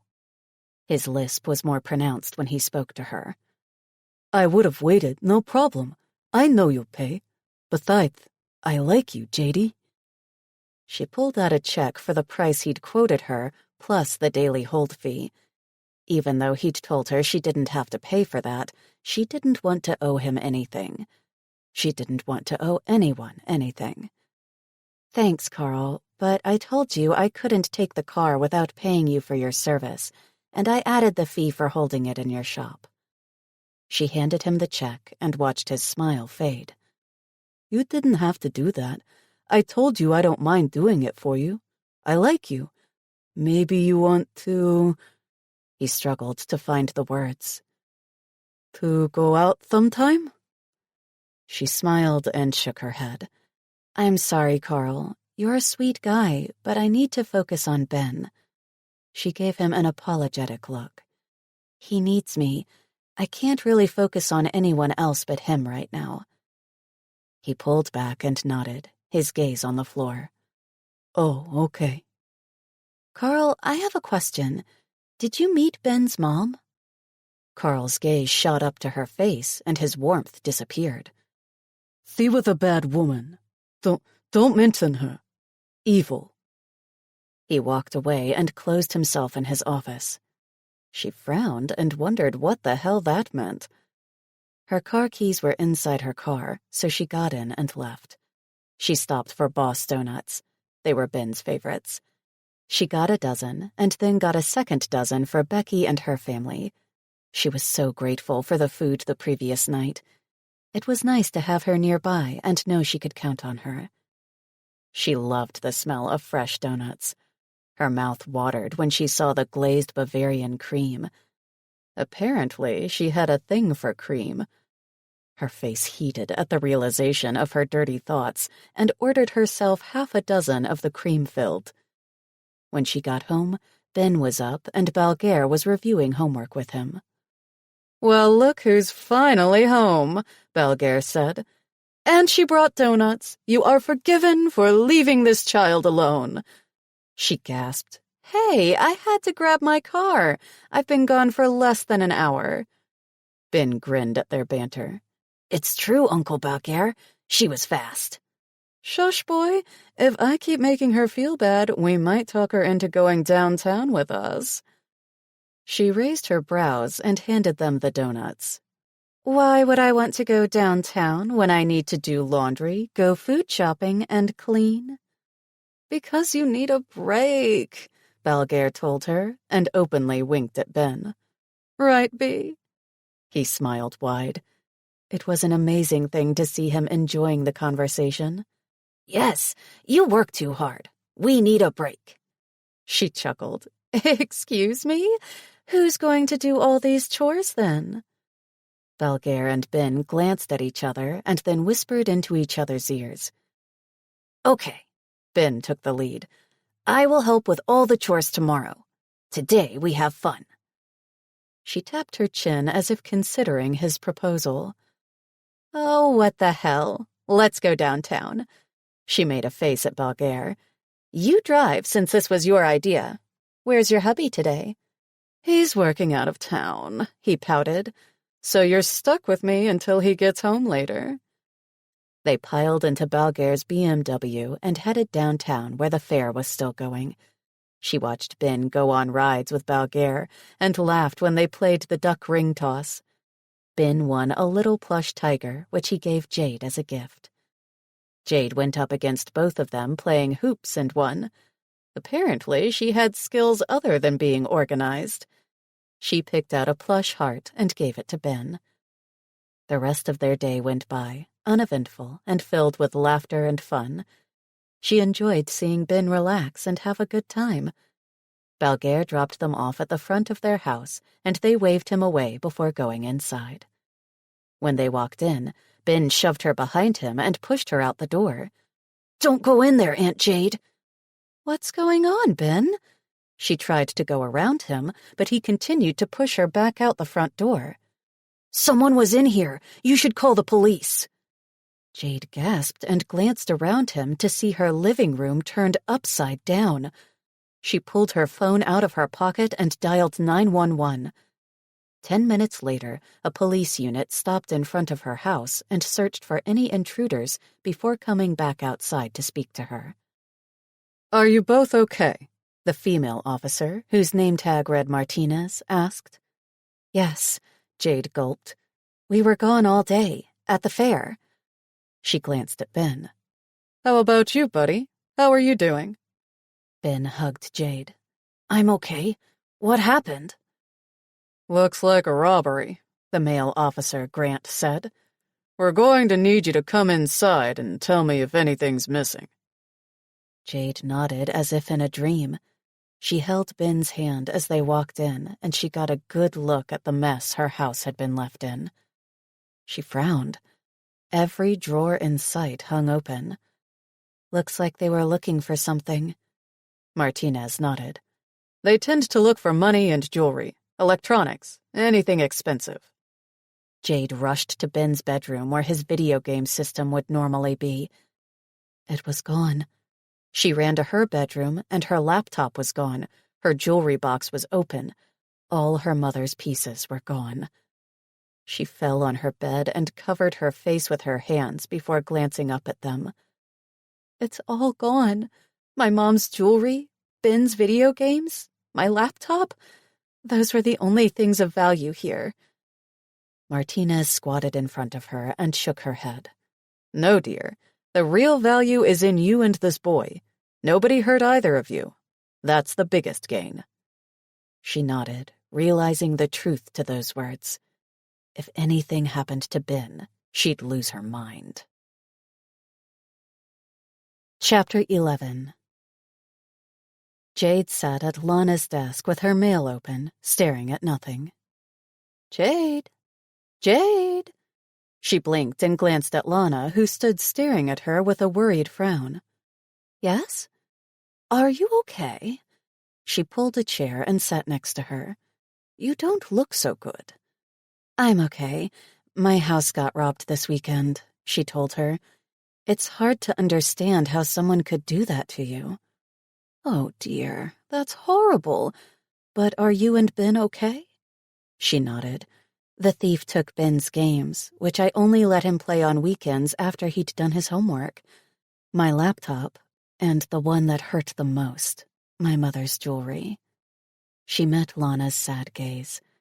I should be grateful that nobody was there to get hurt when it happened, but I'm angry Ben's stuff was stolen. I'm angry because that child doesn't ask me for anything." "Ah, I see," Lana said, patting her hand. "That's the mother in you. You're upset because your child saw a loss. You're not worried about your stuff as much as how he's feeling over losing his game, right?" She nodded. "It's unfair. I wish I knew who did it so I could punch him in the face." "I understand, Jade, but that won't bring his stuff back. Focus on the good, on what Ben has now that he's with you. He has your love, support, care, and concern. That's priceless." Jade knew that, but she still bristled with anger at the disrespect of being robbed. She couldn't handle feeling angry and tired at the same time. The past 2 days were taking a toll on her production. She'd gotten slower. "How are you feeling, dear? Are you in need of a break?" She sighed. "I'm sorry, Lana. I think this cold kicked my ass. I've never felt so exhausted." "No worries. How about a little break?" Lana grinned. "We'll have lunch, and then you can go pick up some files for me." Lunch. What did the lovely Wendy make us today?" "How does a steak sound to you?" She thought about it. "Delicious. I never usually eat anything that heavy for lunch, but I find myself suddenly starving." "Of course you are. You barely ate anything this morning. After lunch, I want you to go back to the office. I have a contract I need to review back there. Why don't you go up to Mr. Felid's office and get it for me?" She gave her a strange little smile. "It's about time you two met each other." She ate her steak and felt her energy rise. When she got back to the office, she went up to Adina's workstation, but found her away from her desk. She knocked on D. Felid's office door and walked in when someone growled to come in.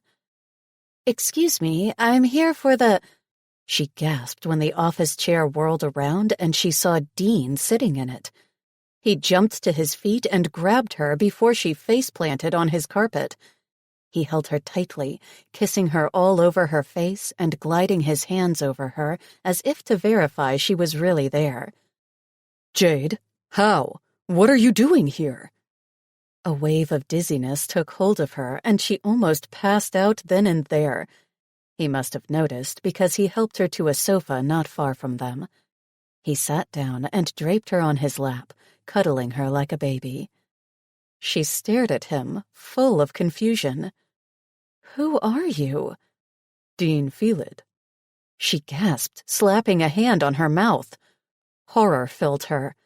"No." He nodded. "Yes. What are you doing here? Did you come looking for me? How did you know where to find me?" She shook her head. "No, I've been doing work for your mother. She asked me to come get a contract from you." His brows lifted, and he smiled. "So she knew." "Knew what?" She stared at him, willing him to make sense. "I don't understand how she knew anything. I haven't told her about you or Gavin. How could she know?" Embarrassment filled her. If Lana knew what they'd done, she'd never be able to look the older woman in the face again. He cupped her face and kissed her softly. "Because I marked you, love?" He stared deeply into her eyes. "That night, I marked you as mine. You carry my scent." She frowned. "I don't understand what that means. Marked me how?" The door opened and Gavin walked in, his gaze zeroed in on them. He rushed over to kneel in front of her. "How did you find us?" "She didn't. Mother knew. She sent her here," Dean told Gavin. "I still don't understand how she knew. How could she know you marked me, and what does that mean?" Gavin and Dean glanced at each other, and then Gavin grabbed her hand and brought it to his lips. "We are shifters, darling. Wolf shifters. And when Dean scratched your hips, he marked you. He left his mark and scent in you." She remembered the scratches on her hips. They'd healed, but the marks hadn't gone away.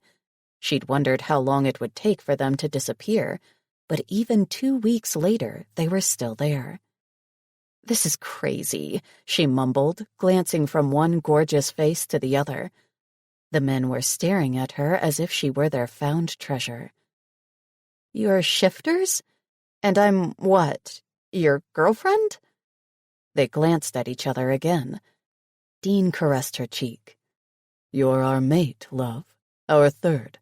We come from a family of triad leaders." "What?" Gavin rubbed her hand on his jaw. "Dean and I are meant to share a female for life. That's a triad. We've been bonded since birth. You complete our triad. Our animals recognize you as our third." She shook her head. "Have you two been drinking?" She tried to get off Dean's lap, but her wiggling only made him hard, and she felt how much he missed her as his cock poked her in the ass. "Lord, Jade," he grunted. "I was losing my mind without you." He met her gaze and shook his head. I know it sounds insane. 2 guys you just met telling you this, but we're not regular humans. We are shifters. We recognize the female meant to be ours immediately. You're it." She finally scooted off his lap and stood, stepping away from both men. "I have a kid to raise. He's my priority right now. I can't have a relationship with 2 guys. This is crazy. You two are the sexiest men I've ever met, but I can't do this now. I'm sorry." She rushed out of his office and out of the building. She needed to go home and think, to process what this all meant. When she got to the house, Ben was putting his notebooks away. "Hi, Aunt Jade." He rushed over and hugged her, then stared at her face. "What's wrong?" She shook her head and smiled. "Nothing, honey. Everything's fine. Are you done with your homework?" He nodded, but continued watching her. "Yeah, I was going to ask if I could sleep over at Elias's house tonight. They're going to race go-karts and wanted me to join in." "Yes, sure. Just make sure you get sleep and text me when you get home." She brushed his hair off his face and smiled. "Have fun." She'd gotten him a cell phone and added the location feature so she could keep track of him. It eased her mind after the break-in. "Are you sure? I can stay here with you if you want." "No, baby. You go and have fun. Your grades are looking better." She smiled. "I appreciate that you're working harder. That allows me to give you permission without having to come down on you about your work." She kissed his head. "Plus, you helped me so much putting this place back in order after the break-in. You deserve a night out." He hesitated. "I guess. I can stay here with you. I don't have to go." "Ben," she laughed. "I said I'm fine. Now get your stuff and hurry over there. Make sure you eat your dinner. Did you take your vitamins?" He nodded. "This morning." "Oh, right. Well, go on. I'll be here. Send me pictures and show me all the fun stuff you're doing." His desire to go won out. "Okay, I'll do that." He rushed off to his room to pack his overnight bag. Then he gave her a hug and kiss before rushing out the front door like a tornado. She sighed and sat down, unsure what to do with the reality Dean and Gavin had presented her. She was their mate? What did that mean for her? Was she supposed to be with both men now? Her heart said yes, but common sense told her she had to put that to the side and focus on her nephew. Ben's life had turned upside down. He was just now getting a semblance of stability. She couldn't destroy that. Ben depended on her to make sure his life was where it needed to be. She didn't have time to date 2 men. She wasn't sure she had the patience for it either. It was one thing to have fucking amazing sex with them. It was quite another to have a long-term relationship with 2 guys. That sounded exhausting. Still, her heart flipped at the idea of both men still wanting her. She needed to relax. Locking the front door, she went to her bathroom and filled her bathtub with hot water and bubbles. With candles lit, she turned on rain sounds on her cell phone and took her clothes off. A bath was the best way to calm her racing mind and all those wound-up muscles. Chapter 12. Gavin glanced at the house and knew she was inside. His wolf told him to find her. Their mate. He'd asked Dean to let him speak to her first, to explain their bond and to soothe her with his gift. Dean had agreed, but begrudgingly. Not because he didn't want Gavin to have alone time with Jade, but because he wanted to know what was happening. Dean's wolf demanded to be aware of everything with his mate. And as Beta, Gavin would ensure he was informed. Gavin knocked at the front door. The soft sounds of her footsteps told him she was coming to the door. He heard her muttering something about not being able to take a bath without being interrupted.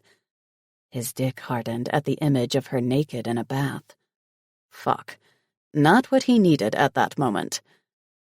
The front door swung open, and there she was. His mate. Dean's mate. Their mate. Her eyes popped wide. "What are you doing here, Gavin?" He glanced at her in her silky bathrobe. It was wet and clinging to each of her curves, showing off her puckered nipples and slipping open at her thigh, hinting at a gap at her pussy. Fucking hell. "I wanted to talk to you." "Yeah, talk. Talking was good." She shifted from foot to foot and her robe slid open wider. He could almost see her nipple at the edge of her neckline. "All right," she grumbled. "Come in." He walked in and frowned at the scent in her home. He turned as she closed the door and couldn't hold himself off any longer. He pressed her back against the door and kissed her. She kissed him back so fast, it was as if she'd been waiting for him. Her moan into their kiss undid him. He slipped his tongue into her mouth and rubbed it over hers. His cock pressed into the juncture of her thighs, the heat of her pussy calling through the material of his pants. She curled her arms around his neck and raked her nails into his hair. Another soft groan sounded from her. He pulled away from her lips, licked her jaw and down to her neck. His cock was rock hard and aching to be inside her. "God, Jade, I fucking need you." She moaned, her nails yanking at his t-shirt. She tugged, pulling the material over his head and off his body. He yanked at the tie around her waist until it slid down and the robe fell open. Her hand fell to his pants, unzipping and shoving down at the same time he sucked one of her nipples into his mouth. "Oh, God," she moaned. Her voice was low and full of need. "Please, Gavin." She pressed her breast deeper into his mouth.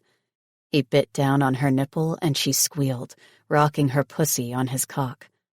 He palmed her slit. She was wet, hot, perfect. The heat from her folds made his cock ache. He needed inside her. She curled her leg around his hip, looking for penetration. With a soft pop, he released her tit and picked her up off the floor, her legs curled around his waist and her back pressed against the door. In one smooth glide, he slid her down on his dick, all the way until he was balls deep. She licked her lips and pulled him in for a kiss.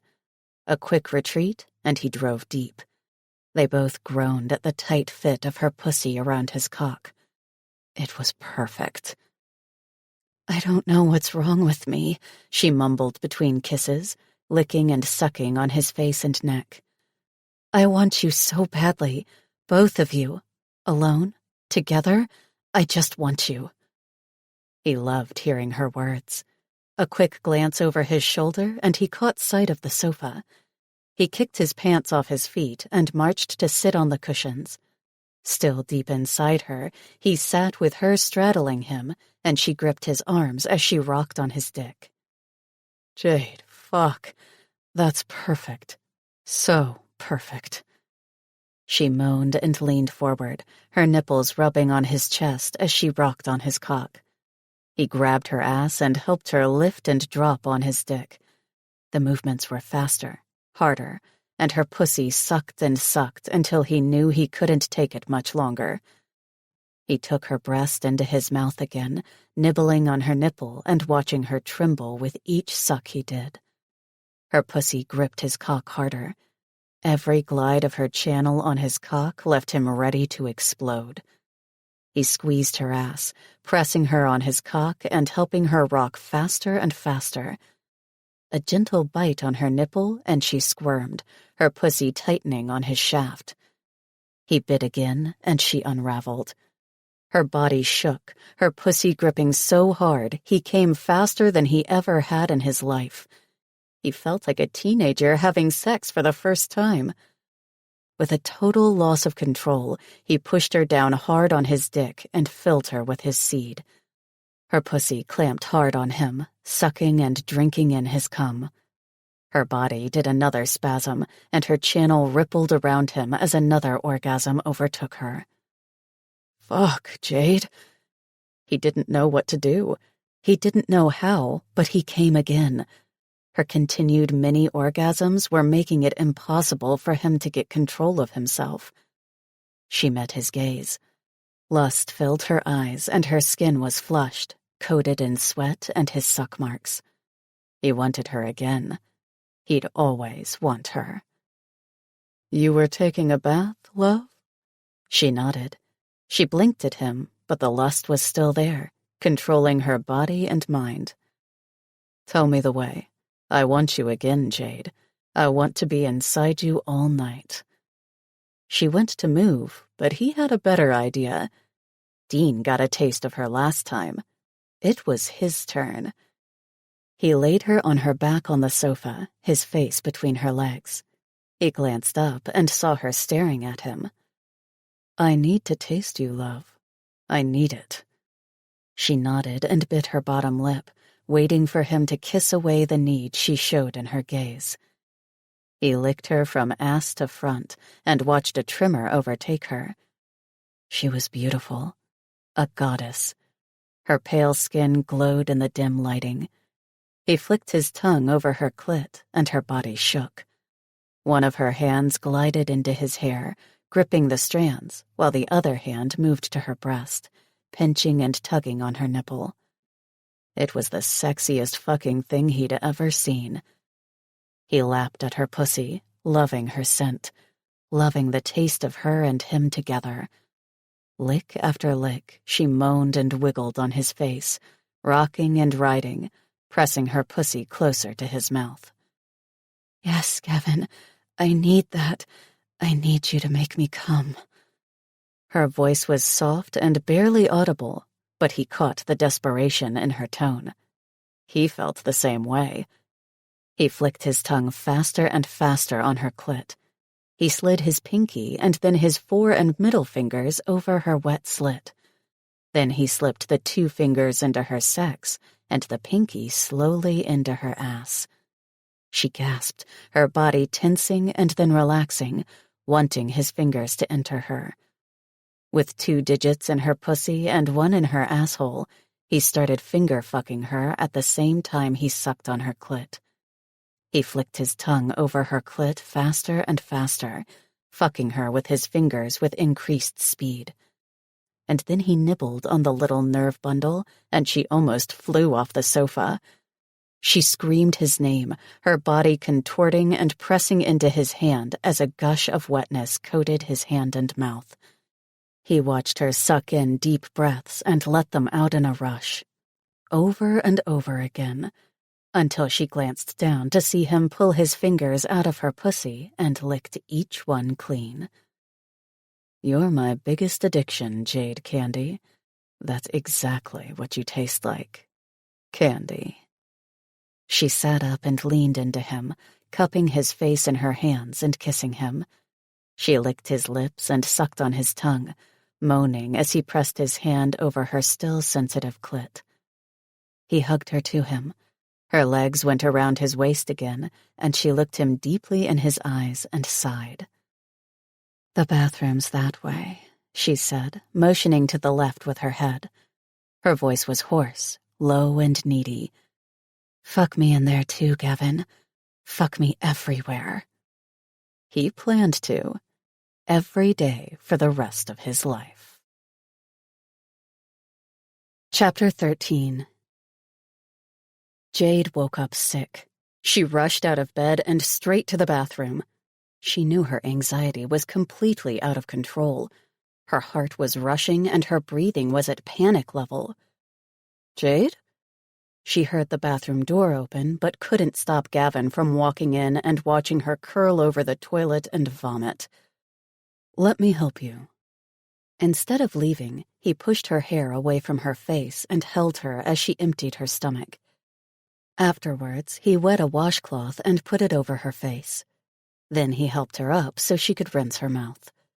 He carried her to bed and laid her down. "What's wrong? I can sense your anxiety and panic." She cleared her throat. He handed her a glass of water next to her bed and helped her take a drink. "I've been sick and stressed out." She leaned back and closed her eyes for a moment. "Someone broke in and stole a bunch of my stuff. I keep worrying that it's going to happen again." She met his gaze. "I don't know what to do about you and Dean." "You don't have to do anything." She smiled weakly. "I do. You don't understand. I have to take care of Ben. He needs me right now. I don't want him to think I don't have time for him if I'm in a relationship with you two. All this stuff is getting to me." He sat next to her on the bed and took her hand in his. "I understand, love, but we can take it really slowly if that will make you feel more at ease." She raised her brows. "Really?" "Of course. Dean and I have no problem with taking things slow as long as you don't ask us to go away completely. That would be devastating for both of us." She bit her bottom lip and nodded. "I guess. I can't promise there's going to be a relationship anytime soon, though. Are you guys going to be okay with that?" "Yes," he said with reassurance. "I need to get dressed for work." She tried to sit up and groaned when her stomach cramped. "No way, darling. Today you're taking a sick day. I'll let Dean and Lana know." She wanted to argue, but what the hell? She hadn't had a sick day in years. She kept those for when she truly needed them. "Okay, I won't fight you. I'm too tired." He grinned. "A little worn out?" She laughed. "A little full of yourself?" "Maybe just a tad." He pulled out his cell phone and met her gaze. "I'm calling you in sick. Then I'm going to make you breakfast." She snuggled in the blanket and sighed. "Okay, today I'll let you take care of me. Ben went to school with the Aguiars, but you need to go before he gets home," she told him. "I don't want him to meet you guys until he's feeling more comfortable here. It's taken him a while to get used to the change, and he doesn't need more change so fast." She could see he wanted to argue with her, but pressed his lips together and nodded. "Fine." She'd dozed off when the smell of food woke her. She blinked and caught sight of Gavin in nothing but his boxer briefs, muscles everywhere, and a tray of food. He smiled and winked. "Did you order some breakfast?" "Smells delicious. What do you have for me?" "Sausage," he laughed, "with a side of food."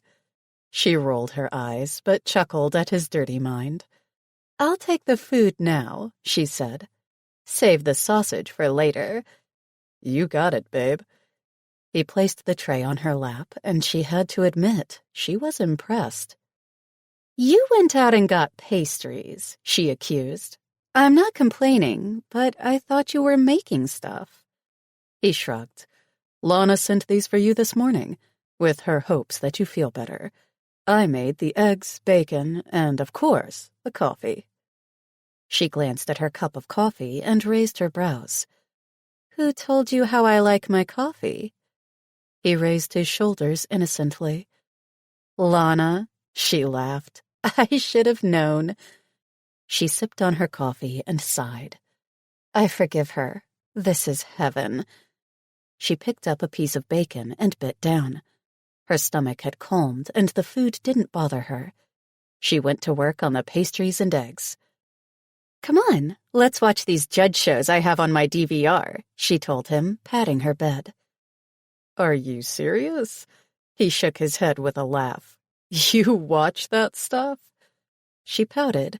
"What's wrong with them? They're fun, but you'll be happy to know that it is not all I watch." He raised his brows.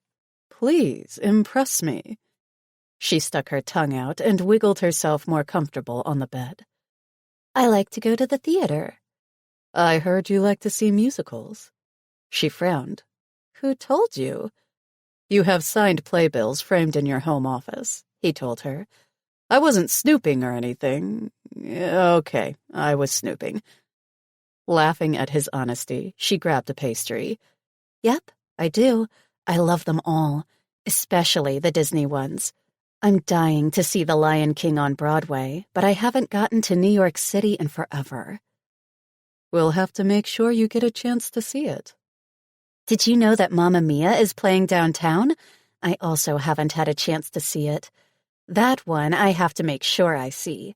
I love all the ABBA songs." "And you're also a fan of 80s freestyle." Her eyes popped wide. "Who isn't? I love all of it." He nodded and pulled out his phone. She watched him walk around her bedroom as he typed. "I need to send a quick email." She munched on her food while he worked, and then he slipped his cell back in his jeans pocket. "So," he sat across from her on the bed. "How did you end up with Ben?" She chewed on her pastry and thought about how to answer that. "When my brother Frank and I were kids, my parents pushed us really hard. My father was old school and felt that you could only make something of yourself if you had a college degree and something that could get you an office job. So he pushed us both to get our high school education and plan for business degrees. Frank hated school." "A lot of kids do," he said. She nodded. "Not like Frank. I think the reason he hated it most was because my dad pushed him so much. So he dropped out right before graduation. It created a big, explosive divide in our family." "So what did he do?" She shrugged. "I don't know. He told my mom and dad he was never coming back and that he hated them. He enrolled in the army, and then I never heard from him again. My letters got returned. I searched online for his location, but nothing. I even hired a private investigator, but it was like he fell off the face of the earth." "That had to have been hard," he said, massaging her feet. She drank more coffee and nodded. "Yeah, I wanted my brother. Though we weren't really close, he was 4 years older. I missed him. I needed a sibling." "How did your parents treat you after that?" "Like I didn't exist. Everything I did wasn't good enough. I followed their rules, did what I was told. I wanted them to see I was taking their advice, but it didn't matter, because they were never going to see me. They were still stuck on Frank and the way he'd left." She bit on a piece of bacon. "I ended up getting a degree in business management, but when my dad got colon cancer, I had to find a flexible job to allow me to help care for him. My mother was suffering from bipolar disorder, and instead of moving up at my job, I ended up looking for easy secretarial jobs that wouldn't be too demanding so I could be at home more." "What happened to them?" He continued massaging her feet, making her sigh at how amazing it felt. "The cancer took my dad 8 years ago. My mother stopped taking her meds, and while I was at work, she ran into a busy intersection and got hit by a truck." "I'm so sorry, Jade." He moved up on the bed and sat on her other side, pulling her into him for a hug. She hadn't realized she'd been crying until that moment. She'd told the story enough times that she'd learned to tell it without it crushing her, but it was still hard to know she'd been left alone after that. The hole in her chest burned alive with pain after all those years. "How long after your father passed did your mom do that?" "The next day," she mumbled into his neck. "I felt alone for so long. She sniffled and sat up, taking the napkin he offered and drying her eyes and wiping her nose. Then 6 months ago, Frank showed up. He had been with him. He asked me if he could stay for a few days while he did a job out of town. She glanced at Gavin. The kid was so cute, so quiet, and I could tell he was sad. I recognized his emotions of feeling alone. But it wasn't for a few days? She shook her head. He never came back. I checked Ben's stuff, and all his papers were in there, naming me his guardian. Frank had never intended on coming to get his son. She sighed. I was heartbroken for Ben, so I set to make him a home and let him see how much I loved him. She grabbed his hand and squeezed. Do you understand why I can't just bring 2 new men in here and change things like that? It has to be done gradually, slowly. I understand, love. Dean will too. After she ate, they watched a movie and she started to fall asleep. How are we going to do this, Gavin? She yawned. How? He cuddled her into his arms and kissed her head. We're going to figure it out. Ben deserves the family you promised him, but you also deserve to be happy, to be loved. A few hours later, he suggested they go out for a late lunch. They had a few hours before Ben came home from his after-school camp. Since she was feeling better, she was happy to shower, dress, and get out of the house. They took his car to the city center and parked near the little outdoor cafes by the sports arena. It's such a beautiful day, she sighed.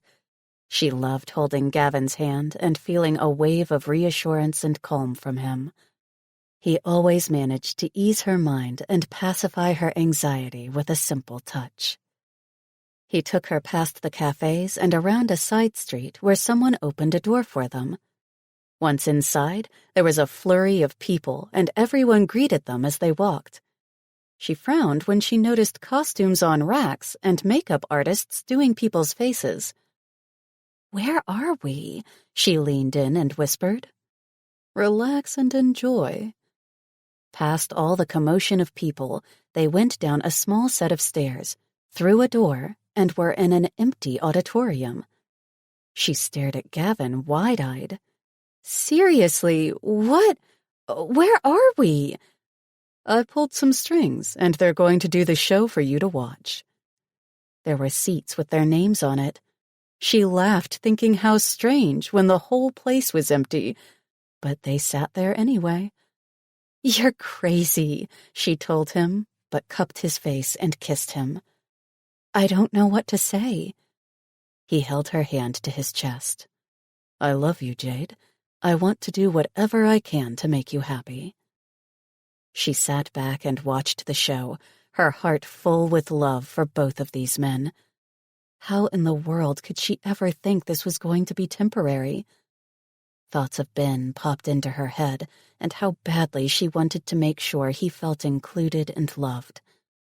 As much as she cared for Dean and Gavin, she knew her promise to take care of Ben came before anyone. She'd give up her own happiness for Ben's. Chapter 14. Jade watched Ben walk inside and glance around the house with a frown. Was someone else here, Aunt Jade? She hated lying to her nephew, but didn't want him to worry about her. How was school? His frown deepened. Good. The house feels weird, like other people were here. She had no idea how he could know Gavin had been there, but decided a half-truth might be the best policy. A friend of mine came by to visit today. Do you have homework? His frown cleared. Oh, no, I did it at the after-school camp. How do you feel?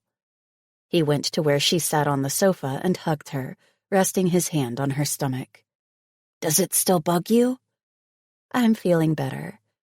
She wondered if she'd mentioned her stomach issues to him, but remembered he'd seen her feeling ill not long ago. Ben's smile made her heart skip. I'm glad. I hate when you're not feeling good.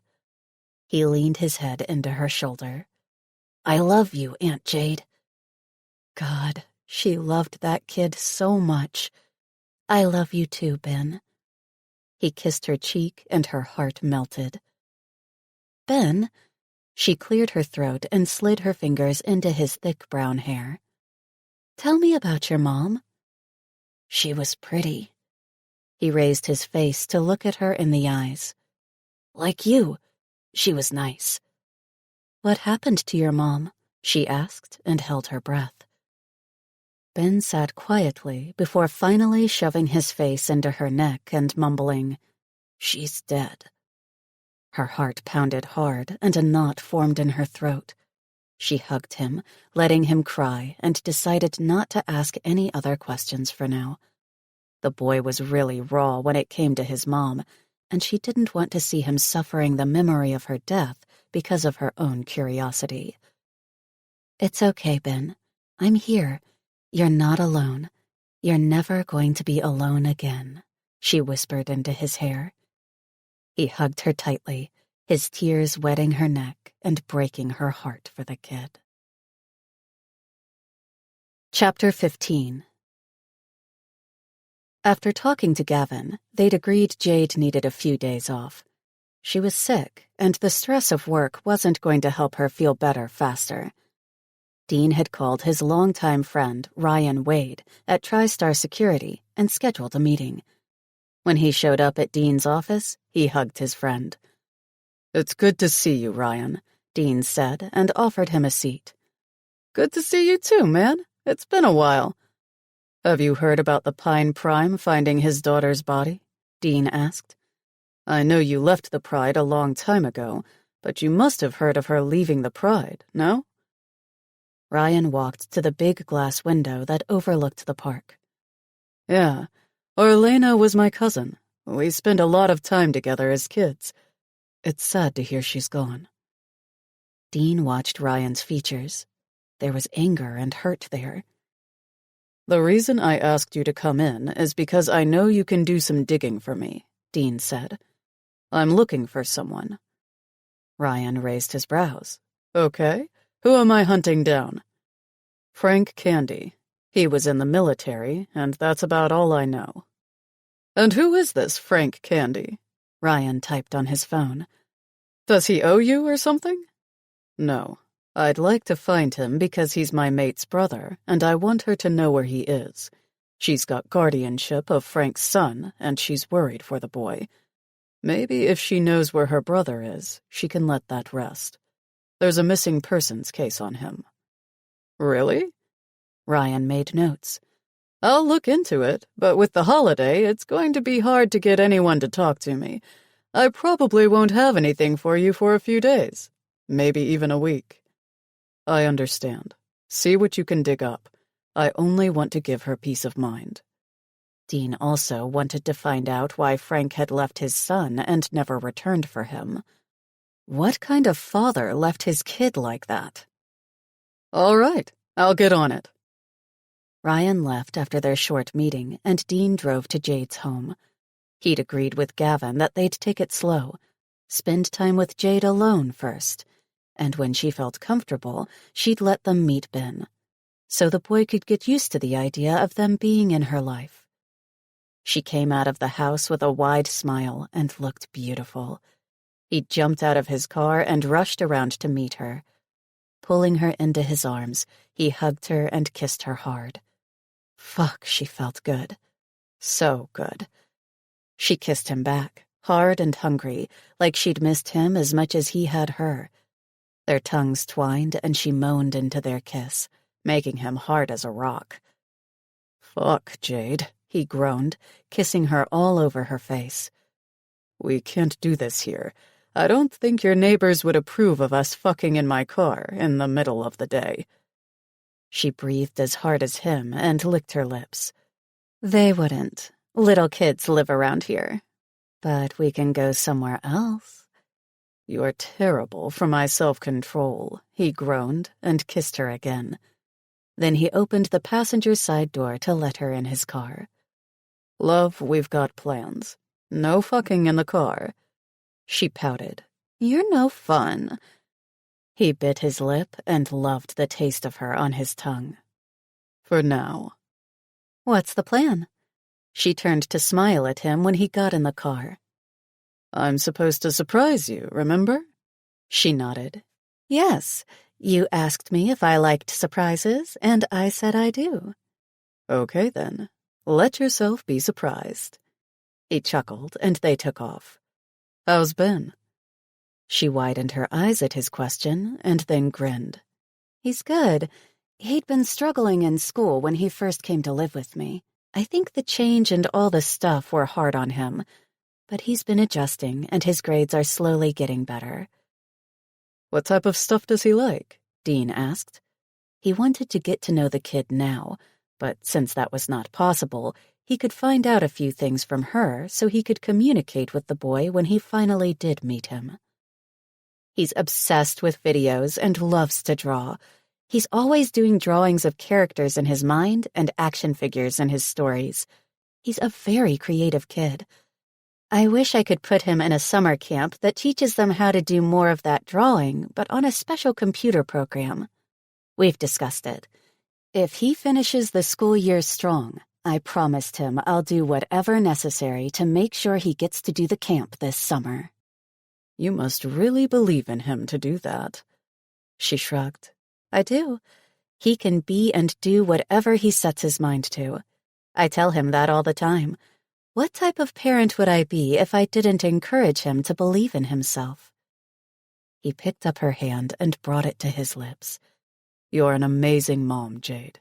Ben is lucky to have you. They arrived at his surprise, and he watched her for a reaction. Why are we at a dock? We're going for a boat ride, he told her. That's not a boat, she gasped, pointing at his yacht. No, it's not, but it'll be fun. He grabbed her by the hand and pulled her forward. Come on. I don't know, she mumbled with each step. He felt her hesitation, but he knew she'd enjoy herself if she just gave it a chance. He stopped at the steps and pulled her into his arms and kissed her. Come on, beautiful. It's a day on the water. You said you like to swim. It's warm, and I want you to relax. She glanced from his face to his yacht. It's so pretty. He felt her excitement growing. Come on, you'll love the inside. She squealed and ran beside him. When they got to the top of the stairs, she took her sandals off, and he took his shoes off. They were met by the captain and 2 staff members. Captain Tom, head stewardess Ginny, and assistant steward Kim. This is my mate, Miss Jane Candy. A pleasure, madam, they all said at the same time. She waved awkwardly. It's, nice to meet you. Let's go out to Isla Rosada, Dean told the captain. Then he turned to the stewards. Please ready lunch and the snorkeling gear. He led Jade down to his bedroom and closed the door. She glanced around the room in awe, watching the fish from the large glass windows. This is beautiful, Dean. He prowled toward her and watched her lick her lips. Nowhere near as beautiful as you, sweetheart. She met him halfway.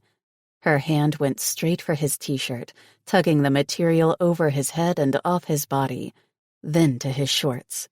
He was naked in record time. He brushed the little straps of her dress off her shoulders and watched it pool on the carpet. She wore no underwear, and if he'd known that in the car, he might have crashed thinking of her pussy bare under that dress. You have a beautiful body, she told him, raking her nails over his pecs and down to his abs. She cradled his balls with her hand and curled her other hand around his cock, stroking up and down, making him groan. He cupped a hand around her neck and pulled her into him for a kiss. He needed to taste her, to feel her. She moaned and jerked his cock in her grasp ever tighter. He grunted and tried to push her on the bed, but she pulled back and stared at him. Lie down, Dean. She glanced from his dick up to his eyes. Lie down. Her voice was low and full of lust. He leaned back on the bed, his cock fully erect, and watched her kiss his belly button. She squeezed her tits around his dick, encasing him in her center, and licked the head of his cock. He gripped the bedding, watching her tug on her nipples and jerk him between her breasts. "Do you like your dick here?" she asked. "I want to watch you come on my tits, Dean. I want to see your cum on my nipples, gliding down my body." She licked the head of his cock, sucked him deep, and then pulled him out to jerk him with her tits again. "Then I want you to fuck me so hard," she moaned. She grabbed his cock with one hand and slid the other between her legs to fondle herself. "I want you deep, like the first time." She sucked him down her throat, her tongue rubbing on his cock and her hot, slick mouth gripping at his length. She moaned with every glide over her lips. He lifted his hips off the bed, thrusting into her mouth. When her hair got in his way, he pulled it away from her face and held it back. He met her gaze. She pulled him out of her mouth, coated in her saliva. Then she sucked him right back in and bobbed her head up and down, sucking him hard, deeper and deeper. He couldn't take it much longer. "You want me to come on your tits, love?" She moaned and nodded. Another hard suck, and she jerked him off. He pulled back from her lips, holding his cock over her tits as he came in spurts over her chest. He groaned and grunted, watching her rub his cum on her breasts. That did it. The man wanted her badly. The wolf inside him had to take her. It was a battle of control, and right at that moment, the beast was winning. He flipped them over on the bed and tossed her face down, ass up, on the mattress. He loved her ass, loved how round it was, how it jiggled, and how sexy she looked on all four. He shoved his face into her pussy, licking and sucking and drinking in her wetness. She was sweet as honey and smelled like wildflowers. He could live with his face in her sex. She moaned, wiggling her hips and rocking her pussy on his lips. "Dean, fuck, she cried softly, her body jerking every time he sucked on her clit. He pressed his tongue flat on her clit, grazing his teeth over her hard nerve bundle, and watched her fly apart. She gasped and spasmed. Her pussy sucked on his tongue, taking him into her folds and releasing her honey on him. His face was coated with her scent. He wanted to fuck her. Deep. Hard. Until she was raw from the inside and full of him. Full of his scent and his cum. He pulled her off the bed and guided her to stand in front of the large glass window. She stared at him with expectation, her gaze roaming his body with a hunger he knew all about. Then she saw the straps that fell when he pushed a button. She raised her brows. "I had this installed this morning. For us." He held the straps open. "Put your leg in here. Then the other. Now that one." When she was sitting on the swing straps, he flipped her to hold on to the decorative bar that ran the length of the room. Then he leaned her forward, curled her legs back, and thrust deep in one quick glide. She screamed. He knew he'd caught her off guard. Her pussy fluttered around his cock, adjusting to his size and squeezing him tight. It took everything he had not to come then and there. But he wanted more than that. He needed to feel her come apart before he came inside her. He reared back and thrust deep, listening to her gasp and groan. "You're the sexiest fucking creature, Jade." He bit down on her shoulder. Not enough to mate, but enough to calm his wolf. He needed to mate with her, but that wouldn't happen without Gavin there with them. Both of them inside her.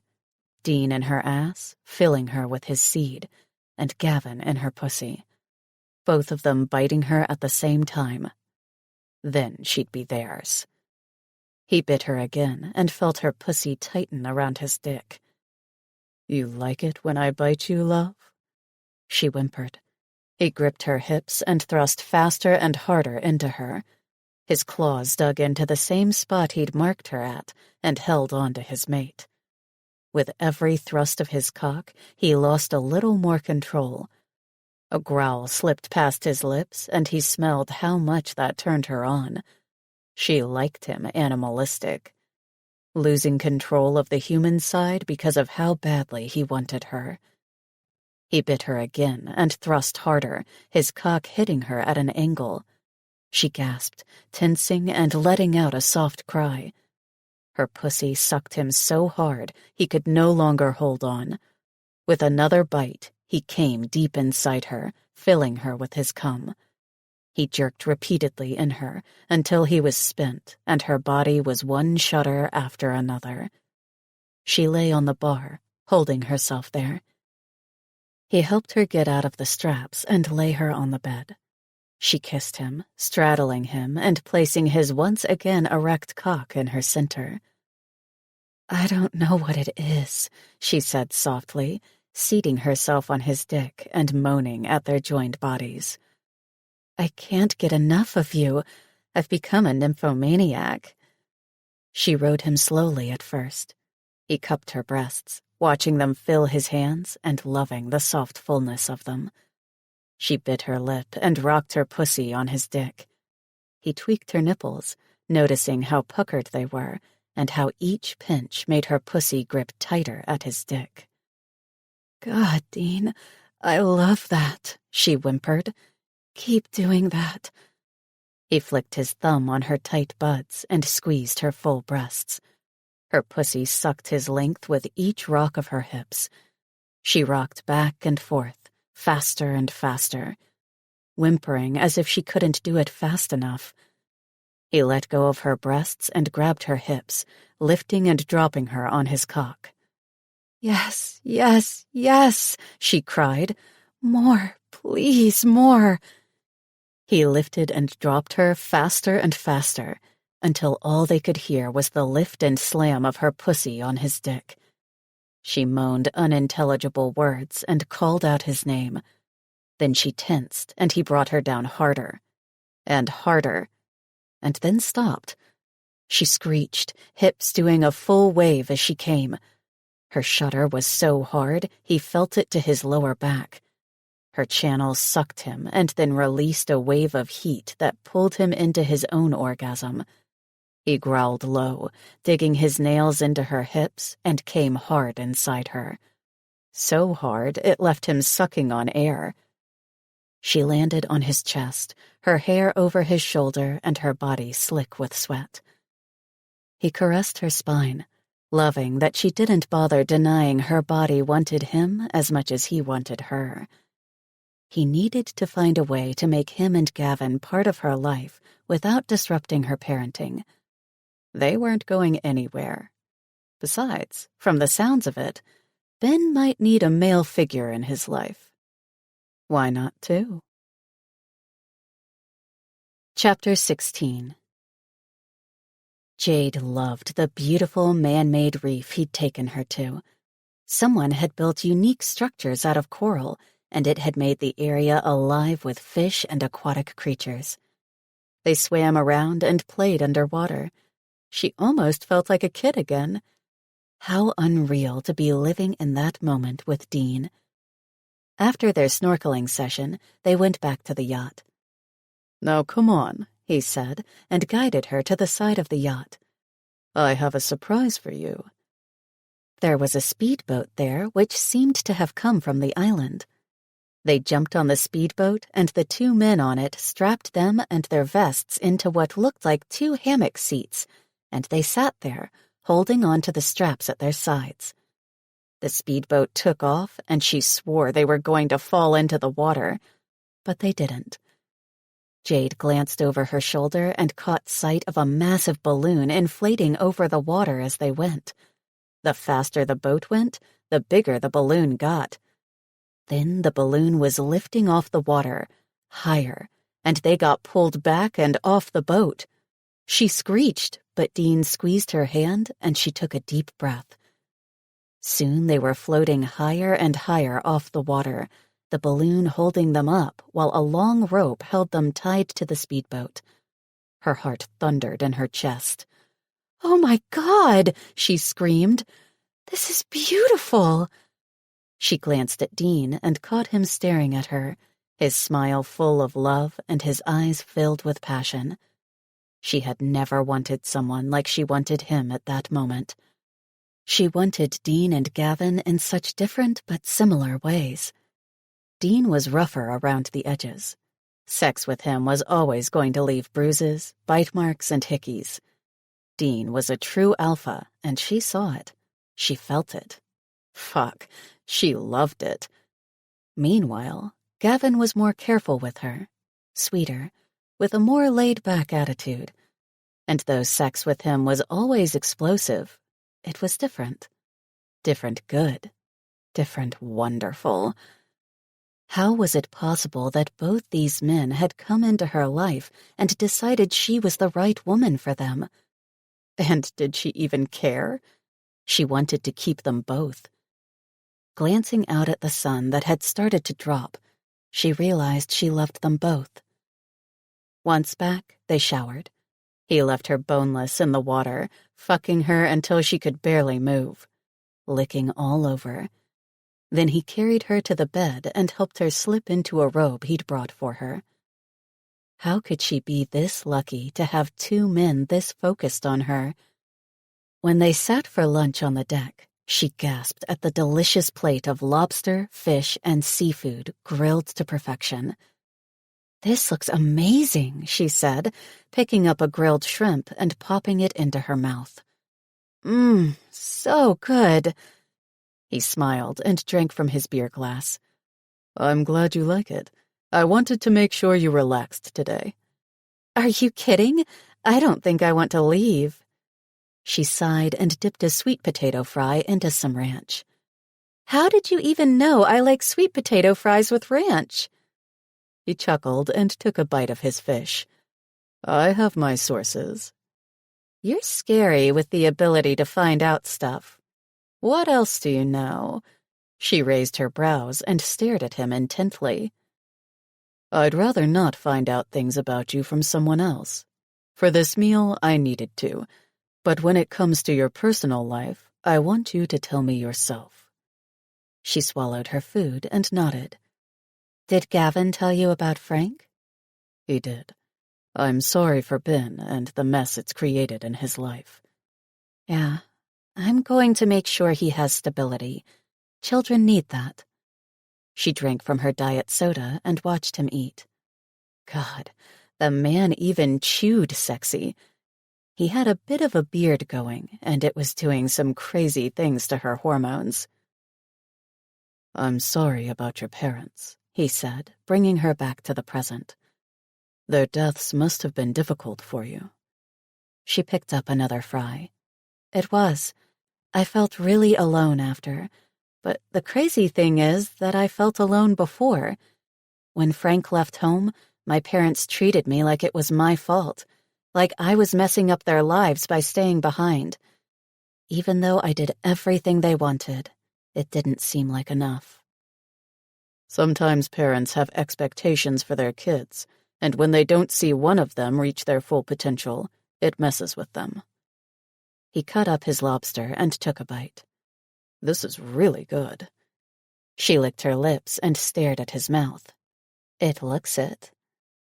He cut up another bite and lifted his fork to her lips. She took the piece of lobster slowly, moaning as she chewed, keeping her gaze on his. "You're right. That's delicious." "So do you have any information on Ben's mom?" She blinked away the haze of lust. "Down, girl." "No. He doesn't seem to be able to say much about her without getting upset. It broke my heart to watch him cry when we were discussing what happened, so I didn't get much information from him." She shook her head, cut a piece of fish, and chewed slowly. Poor Ben. "That makes it harder to know how best to help him." "What I'm really curious about is what happened to Frank. Obviously, Ben's mom died. I got that from our conversation. But Frank dropping him off as if he were a piece of furniture and never coming back for him was horrible. Who does that to their kid? She ate another fry. Who does that to their own baby? After their late lunch, they lounged on the super comfortable sofas on the deck, watching the sun going down. "Tell me about you and Gavin. Tell me what you want in life," she found herself saying. She wanted to know everything about both men. They'd somehow managed to fill her heart and mind day and night. She had actually begun to consider a possible relationship with both of them. Gavin and I are part of the same pack. We were born at the same time, date, year, down to the second. It's why our animals are bonded. I come from a family of alphas, leaders of our pack. "See," she frowned, "I don't really get that. What does that mean?" He curled her into his side. She leaned her head on his shoulder, and they twined their fingers together. It means my pack is like my company. I am the CEO. Gavin is the CFO. Together we keep it going. She lifted her face to his, loving the deep blue of his eyes. "So what does that make me?" The COO. You're our third, Jade. You make our triad complete. Our company is whole with you. He kissed her softly, his fingers sliding into her hair and pressing her into him. The kiss was firm, commanding. It let her know he wanted her. Fuck. How in the hell was she supposed to make a good decision when her girl parts were always ready for action? "How long do I have to decide on this?" she asked, her voice hoarse and need expanding in her chest. All the time you need, love. We're not going anywhere. He hugged her into him and kissed her forehead. She'd never felt so cherished and protected. She wanted Ben to be a part of this relationship. She wanted him to feel comfortable with both men. She had to speak to Ben, ask his thoughts on her dating. She had yet to go out on a single date that he knew of. Maybe it was time to bring him in and let him see that her dating wouldn't mean less time or love for him. Chapter 17. The next morning, she was asked to go back to Nellie's department to help out.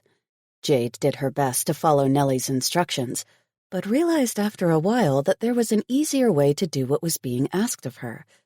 With her shortcut, she got all the files done and was pretty impressed with how well they turned out.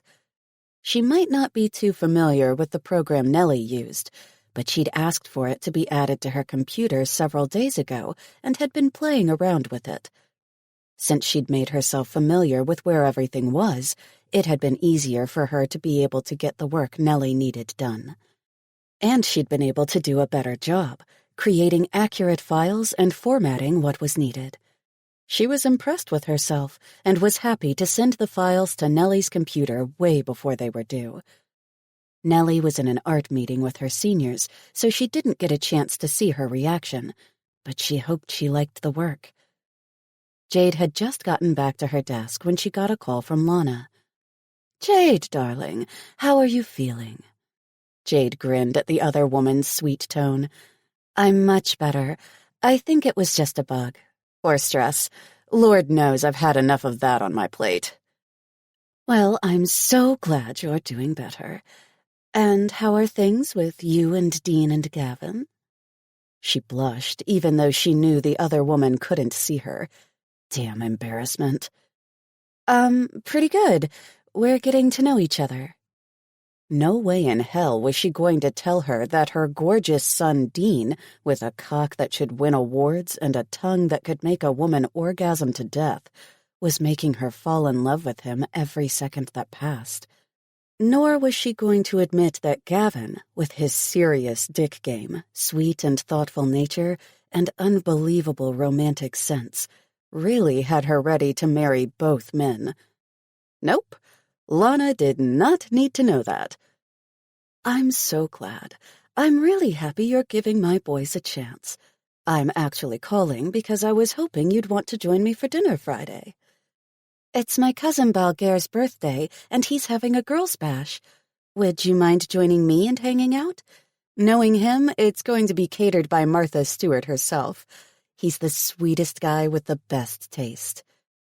She did a full circle on her office chair and stopped when she noticed two people staring at her. So yeah, just the girls. What do you say? I would love to join you if that's no problem with your cousin. Are you kidding? He loves girls' night. He hates large groups, but it's his day, and he's excited to have a whole pampering and fun session at his house.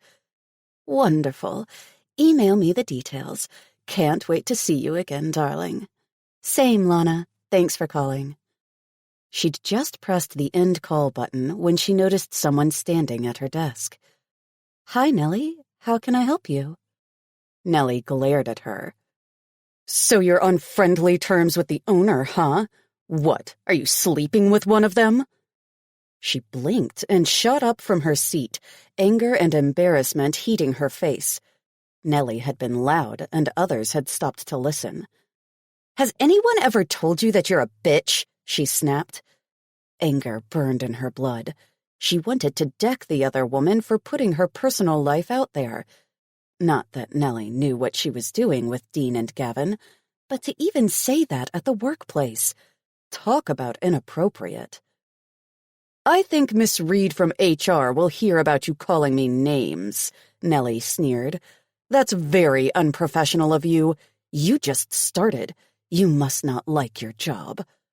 On the contrary, I love this job. I do one hell of a job and have gotten great reviews. Nellie glared down her nose at her. Disrespect is part of the zero-tolerance policy in this company. You're about to learn, new girl. Jade didn't get a chance to say anything. The art director walked away with a huff. Everyone around them went back to work, and she pressed on her phone to call Heaven Reed. She wasn't going to get Dean or Gavin in this. This was about her work, not her relationship. She didn't need either of them to help her. She knew her work spoke for itself. 10 minutes later, she was at Heaven's office with a copy of a complaint in hand. You're kidding, right? She stared at the paper. She said you called her a bitch? Heaven asked, her brows high. She pushed a corkscrew curl behind her ear. Only after she very loudly offended me and asked if I was sleeping with the owner, she muttered. Her anger never flared this way, but she was feeling mighty murderous at the moment. I'll take down your complaint and pass it to her. You'll both be on final warning for a week. Since Nellie's been with the company for 15 years, it's going to look bad for you, who's been here for a little over a month. I can't believe this. I haven't done anything to that woman, she argued. The days I worked in her department, I did my best to do exactly what she asked. I don't know why she hates my guts, but someone needs to talk to her. Heaven nodded quickly and jotted notes. I'll speak to her. I'll see what her actual issue with you is. I'm sure it was some misunderstanding along the way. She signed the complaint and stood. If she didn't leave the building, she might actually go down to the art department and punch the other woman in the face. It took her several minutes to calm the fury. She wondered why she was getting so worked up. That wasn't like her. Nellie was picky with the work she wanted done, but she hadn't been rude when Jade had been in her department. So what changed? Lunchtime came, and it was time to spend some time with Dean. She knocked at his door, and he told her to come in. Without a second thought, she walked in and locked it behind her. There was a candlelit lunch with flowers and everything set up at his conference table. Is this for me? He prowled toward her, his eyes flashing and his features full of lust. A hot shudder raced down her spine. Yes, he replied, pressing their lips together in a scorching kiss that fried her brain cells. You're so fucking hot. I want to fuck you, Jade, he told her. I want to be balls deep in you, love, filling you with my cum. She let out her breath in short spurts and leaned her forehead to his. I want that too. He licked his lips and then kissed her. Not here. Not now. She wanted to growl, but sighed instead. I need to up my negotiation game. He chuckled and led her to the conference table. Now's not the time, love. But when you want me to fuck you and we're not at work, all you need to do is ask. She was definitely going to keep that in mind. Okay. She sat and was happy to see he'd gotten delivery from her favorite takeout place. I'm not even going to ask how you know I like this place. He filled a plate with sesame chicken and shrimp lo mein. I have a birdie called Adina who apparently loves that place as much as you do. That she does, she grinned, and opened up cartons of food. She picked up a fried dumpling and dipped it in soy sauce, then took a bite. I love this place. I'm glad. I want you to tell me everything you like. I want to know all there is. She licked her lips and thought about it. I love to go to the beach and swim. I haven't done that in what feels like forever. Before Ben came to live with me, I used to take trips with Balgair to the Bahamas or to Mexico. Balgair? My cousin. He's the sweetest guy. He's married, and his husband is probably one of the most devoted men I've ever met. Then she winked at him. Aside from you and Gavin. He nodded and raised an egg roll in salute. Good to know we're high on the list. I like to do fun stuff. Roller skating, regular touristy stuff when I travel. Though I haven't done any touristy stuff here, which I should. I know we have lots of things to see locally. There's a theater to go to, and even sports games. He raised his brows. Are you a sports fan? I'm not sure. I get bored easily, and I don't really understand it. I guess if it was explained to me, I might enjoy it. What about concerts? I haven't been to a concert in forever, but I love listening to old-school music. Ben likes these weird mumble rappers that you can barely understand what they're saying. How old is Ben? 13. He chuckled. There's your answer. He's a kid from this new generation. They enjoy all that stuff. Social media, it's all they're into. She sighed. Tell me about it. Especially anime. He loves anime. The kid sings in Japanese. I asked him what he was singing, and he didn't know. He's not allowed to use his phone except for emergencies, unless it's the weekend and he's going to be with his friend.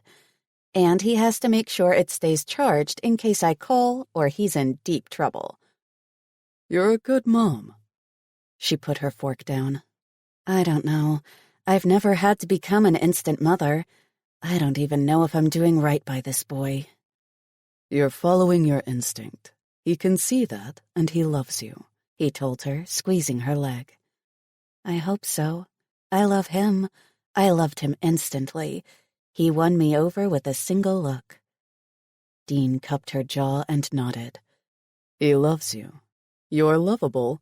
You care about him. He can see that. I can see that. She wiped her mouth and kissed his cheek. Thank you, Dean. I'm always wondering if I'm doing things right with Ben. He dabbed at his mouth and put his fork down.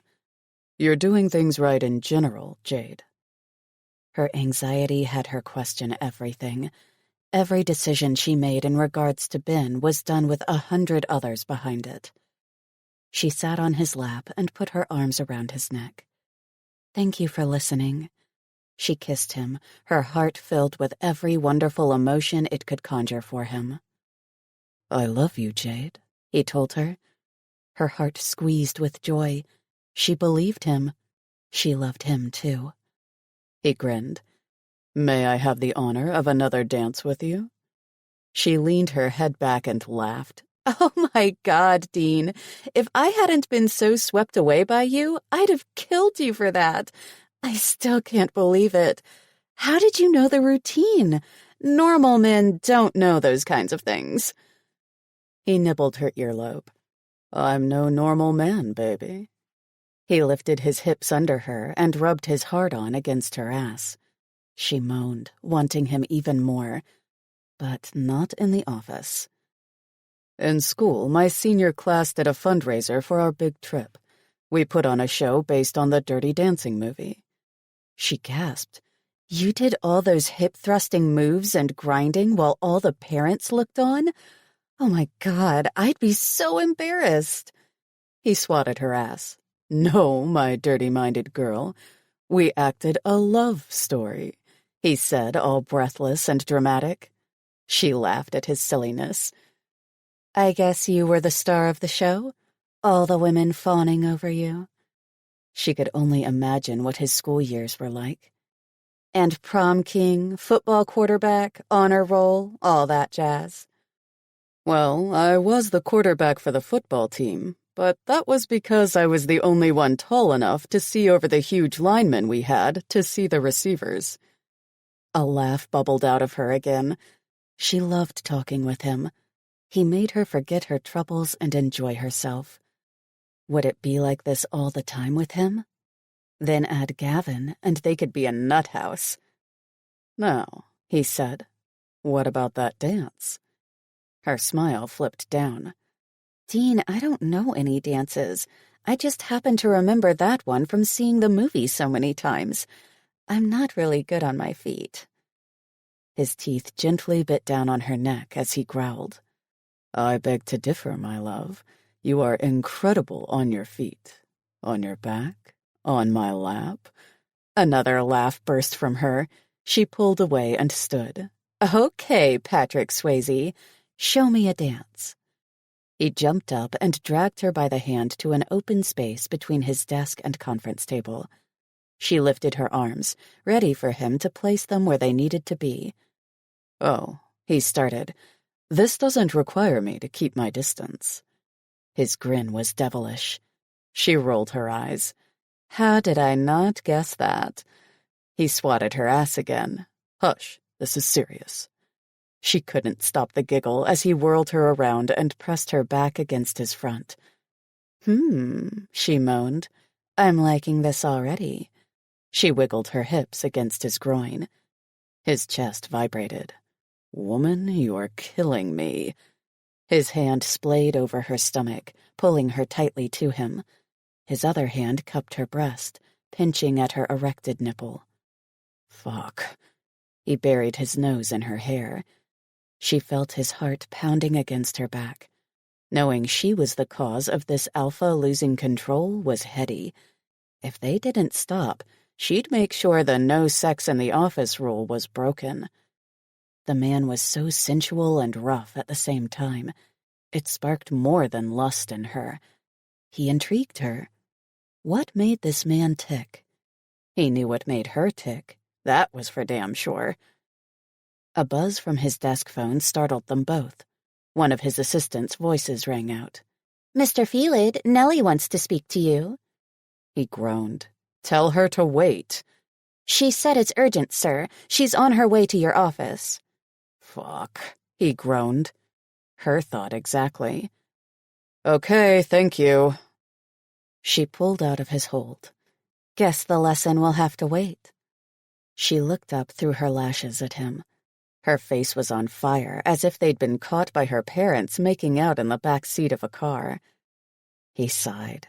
Guess so. Thank you for lunch, she said. See you later. He grabbed her and kissed her hard. A whole new set of butterflies erupted in her stomach. A knock sounded on his office door. He pulled away. You can count on it, he replied to her comment. As he walked her to the door, she straightened her clothing and fluffed her hair, hoping she didn't look freshly fucked. Dean opened the door to a smiling Nellie, who frowned upon seeing her. Without saying a word, Jade passed the woman. She was probably there to complain about her anyway. Too bad Jade didn't care at the moment. She was too much in love. Chapter 18. When she got home, Ben was working on his homework. He stopped when she walked in the door and stared at her. Are you okay? She frowned and smiled. What a strange question to ask. Of course I am, baby. How are you? She motioned for him to come over and hug her. Holding him for several moments, she could almost hear his heart beating through their hug and smell his body wash from his shower. "I'm good," he mumbled into her blouse. "You smell good." She laughed and pulled back. "I was about to tell you that. I need a shower. I'm icky." He shook his head. "No, you do. You smell like baby."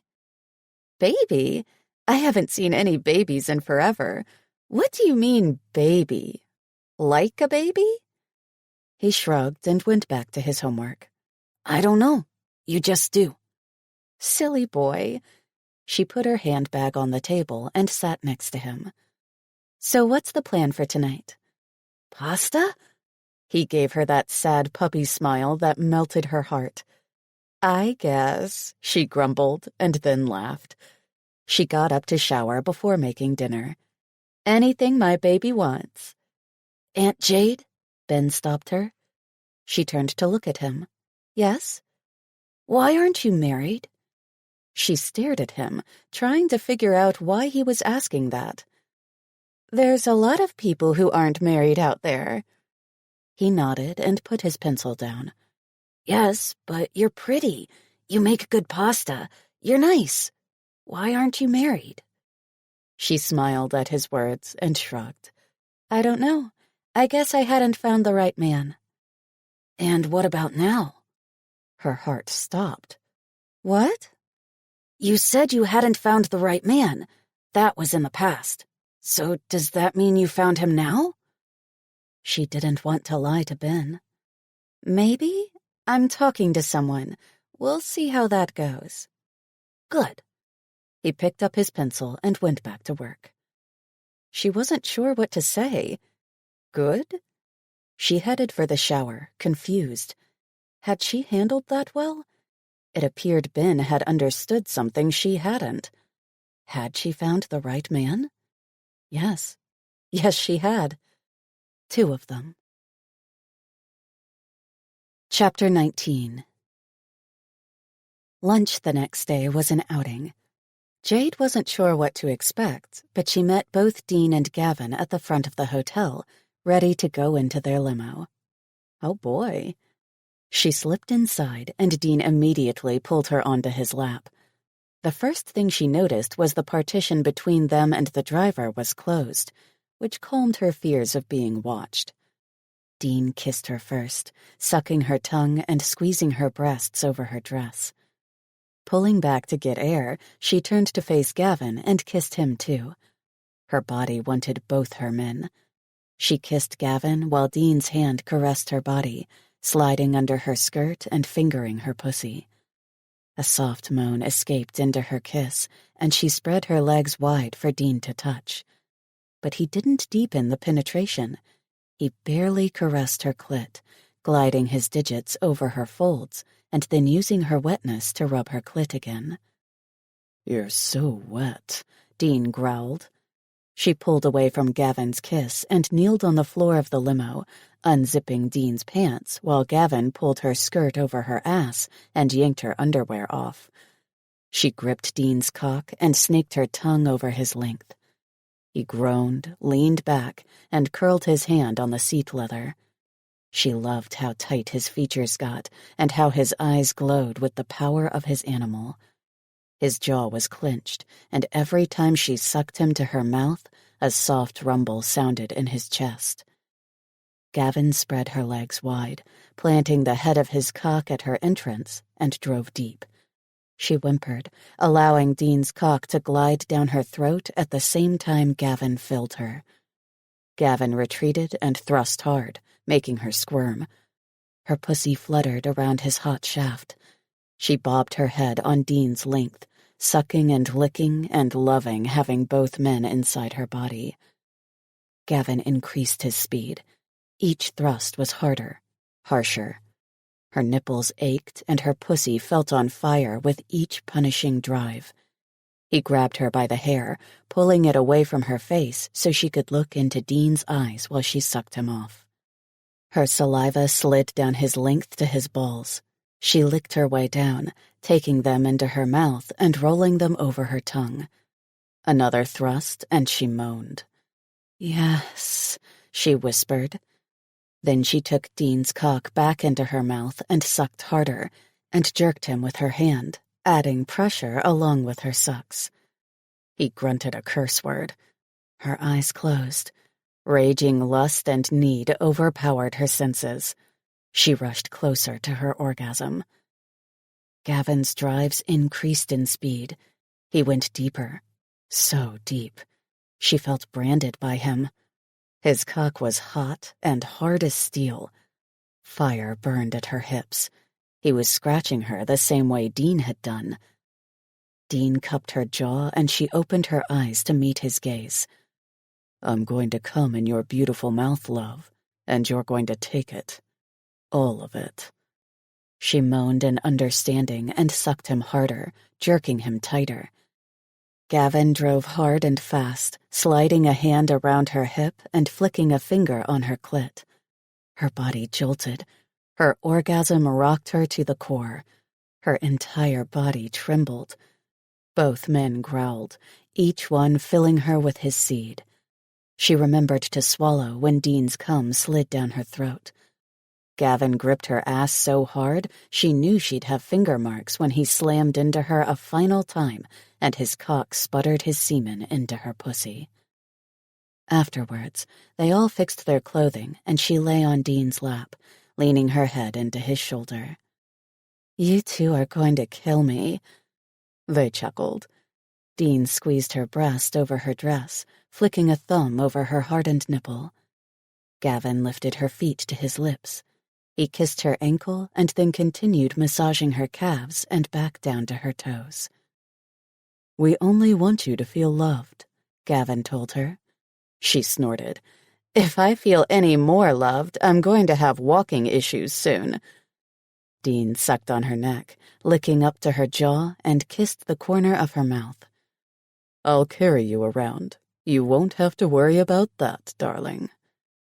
A ping sounded and a voice came from a speaker. Excuse me, Mr. Felid, we've arrived. They got out of the limo, and she couldn't believe where they were. Are you for real? Come on, who doesn't love the fair? Gavin said, excitement in his voice. I've already been here like 3 times in the past week, she giggled and allowed them to lead her forward. Dean grabbed her hand while Gavin rushed over to buy them tickets. Good, Dean grinned. That means you'll know the best rides. This is crazy. We're supposed to be at work, she told them. I'm not even dressed for this. She glanced down at her dress and heels. Come on, stop being a party pooper, Gavin said. Have you been talking to Ben? She asked with a laugh. He's called me that a time or two. Live a little, love. Dean squeezed her hand. What do you want to do? She glanced at the machine that rose high and then opened up like a flower, spinning the chair at a speed she was totally scared of. That one. The lady has guts, Gavin joked. Let's hope you can hold on to your coffee. She groaned and followed them to the ride. Fear had kept her from doing that ride the time she'd gone with Ben, but that day she really wanted to try. Gavin and Dean made her feel strong and powerful, like she could do anything. They strapped into the ride. Luckily, it was 3 people per pod. She sat in the middle, with Dean at her left and Gavin to her right. She took off her shoes and left them with the ride operator so they wouldn't slide off and the heel fly off and stab someone in the neck. The ride went up slowly. Her anxiety started rising at the same time they did. It's going to be okay, Jade, Gavin said, squeezing her right hand. She turned to Dean, who was watching her with a grin. You're safe, love. We're here. I'm here. She squeezed his hand and then gripped her safety bars, asking herself why the hell she'd been so stupid to want to get on this ride. Didn't she know people died in these things? Ben had already shown her a bunch of videos of people vomiting, fainting, and acting the fool on those rides. There was no more time to worry. The flower opened and the seats started going around, faster and faster. They flipped over, and she could only hear herself scream. It was only a matter of time before her heart popped out of her chest or she peed herself. She screamed with every flip, and every second she thought it was over, it went faster. God, she'd never been so afraid to seem like a total baby in front of these two men. Just as quickly, it slowed down and came to a halt. Dean and Gavin were quiet at her sides. She glanced from one to the other. They started laughing. "Are you okay?" Gavin asked between fits of chuckles. "You screamed loud enough to break a window or two." "I'm fine," she pouted. "Come on," Dean laughed. "Admit you enjoyed it." "Maybe," she grumbled. "First I have to check that I didn't wet myself." They all laughed, and she realized just how good it felt to do something silly with both of them. They really were a team, set on ensuring she was happy. Why the hell were there not more men like this in the world? Every woman out there deserved her own pair of shifters ready to make her wishes a reality. Chapter 20. Jade stared at her car with confusion. 2 of her tires were flat. They hadn't been the night before. Becky walked over to where she and Ben stood. "Is everything okay, Jade?" Jade shook her head and glanced from Becky to Ben. "I seem to have 2 flat tires, but I know they were full last night." "Well, I was just about to take Elias to school. I can take Ben no problem," she offered. "Thank you, that would be super helpful." She kissed Ben on the forehead and gave him a hug. "Be good. Do what you need to." Then she smiled at Becky. "Thanks so much for taking him fishing next weekend." "Oh, please, I'm not going," she laughed. "Thank Mike. He gets to teach all the boys how to fish while I have a girls' weekend with my mom." "You're sure it's okay for Ben to tag along?" She worried her lip, still unsure about letting Ben go camping and fishing for a whole weekend. "Of course. Elias wouldn't have it any other way, and Mike loves to feel like a troop leader. Besides, we love Ben." She ruffled Ben's hair. "Come on, kid. Let's get you boys to school." Jade waved them away and called Carl to tow her car. He showed up in no time. "Do you need me to give you a ride?" he asked, hope in his voice. "No, I'm okay. I don't have time to wait, and I already called for a taxi." He gave a sad nod and towed her car away. When she got to the office, she found an email from Heaven asking her to come to her office.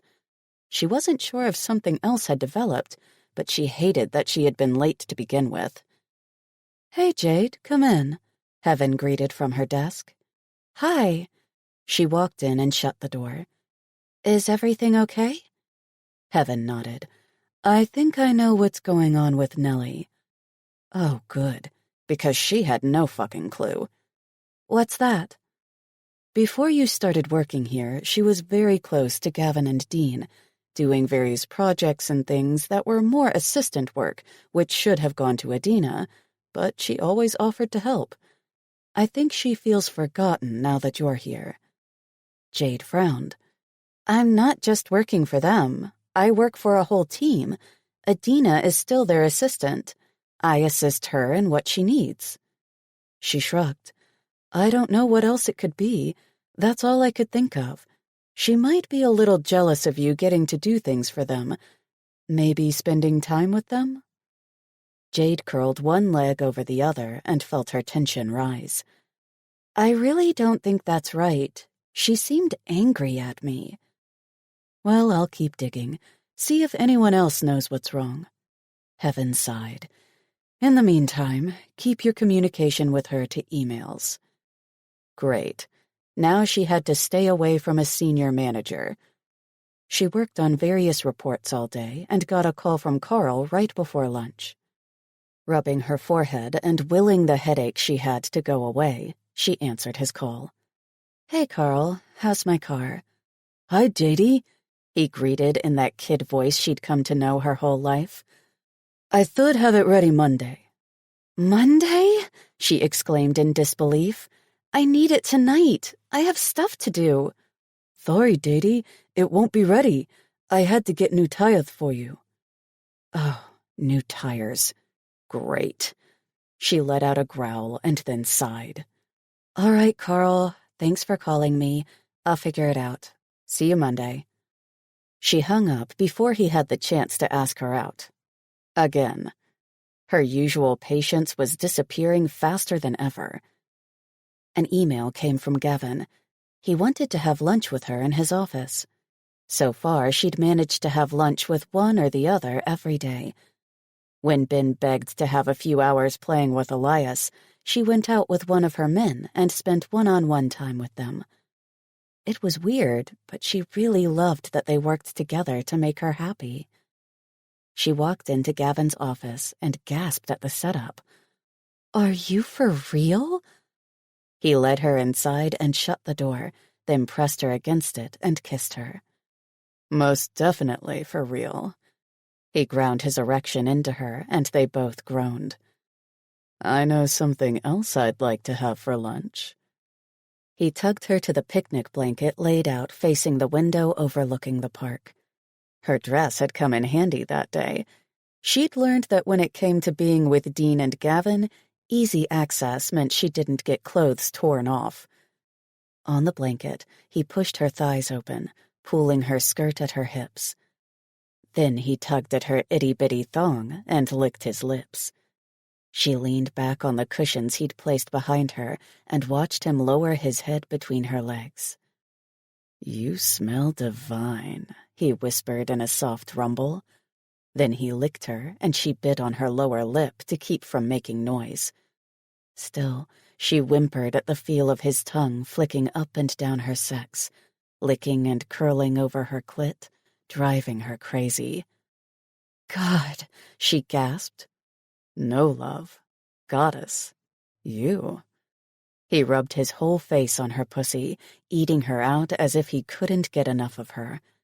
She gripped his hair, lifting her ass off the blanket and pressing herself into his face. Her body shuddered at the first sign of her orgasm. She couldn't take the overload on her senses. He nibbled on her clit, sucked, and then fucked her with his tongue. Gavin, please, she whispered. I can't hold on. Then don't, he mumbled between her folds. He sucked hard on her pleasure button. She clenched her teeth hard. Her body came apart in shudders and soft whimpers. He continued to lick her, drinking in her essence and grunting after she trembled. With her skirt back in place, he sat in front of her and fed her strawberries and other fruit. This is delicious. She leaned forward and kissed him. So far, neither man had attempted to fuck her in their office, but she was beyond wanting to. They made her their lunch every day, not allowing her to give them back the same pleasure. It was making her a little insane. I want you, she heard herself whisper into his ear, licking his lobe. I want to ride you right now. He squeezed her hips and then put her back on the blanket, a sinful grin on his lips. I know, love, but we can't have you walking out of here looking well fucked. The entire floor would know, and your reputation would be ruined. As is, they know you're having lunch with us daily. He frowned. It is you we are concerned with. With us taking our time with this relationship, it means we need to be careful for you. He shrugged. If it were up to Dean and me, we would have mated you already. She gulped. Why the fuck had she wanted to take her time? It made no sense now. Ben wanted her to date. She wanted both men. But was she ready for something more serious? She wasn't sure. Fear kept her from having them meet Ben. Worried that they wouldn't get along and her love life was going to be shot to hell gave her serious anxiety. All right, she grumbled. I get it. I'm sorry. I'm a little grumpy because my car's back in the shop. 2 flat tires. Do you need one of us to drive you, or have our driver take you anywhere? Well, I'm supposed to go to my cousin's girls' night birthday party tonight, so that could be helpful. Would you mind loaning me your driver? She watched him take a bite of his sandwich and shook his head. Not at all. He'll be happy to take you. He took you to my mother's for the days you worked out of her penthouse. You'll find him parked at the front of the building when you leave. The man loves to drive. I can't see how with all the traffic. He leaned back against his desk and scooted her between his legs to rest against him. His arms encircled her waist, resting on her stomach. He snuggled his face in the crook of her neck. You smell so good. I can't stop wanting to eat you. A shot of desire zapped her core. Damn it, these men were potent. You might end up losing a lot of weight if I'm the only thing you ate. Hell, he replied, I'd waste away to nothing for you. I'd be dust in the wind, baby. She giggled at his words. No one had said anything like that to her, that they would sacrifice for her. She believed him. Tell me something about you, she said. Me? He seemed surprised by her question. Yeah, I want to know you. Something about your childhood or family. Oh, well... He went quiet for a moment, his eyes staring out the window at the families and children in the park. She wondered what he was thinking. His smile was gone. The calming vibe she always got from him lessened. Worry crept its way in. Gavin, we can do this some other... He turned to her, his smile not reaching his eyes. No, it's time I told someone. Breath caught in her throat. Oh, God. What had he experienced that wiped away the soothing essence? She asked, You've never told anyone? He shook his head. No, those who I would have told wouldn't understand. Her heart was breaking already. Maybe this wasn't such a good idea. I know you'll understand, Jade. I've seen how much you love Ben.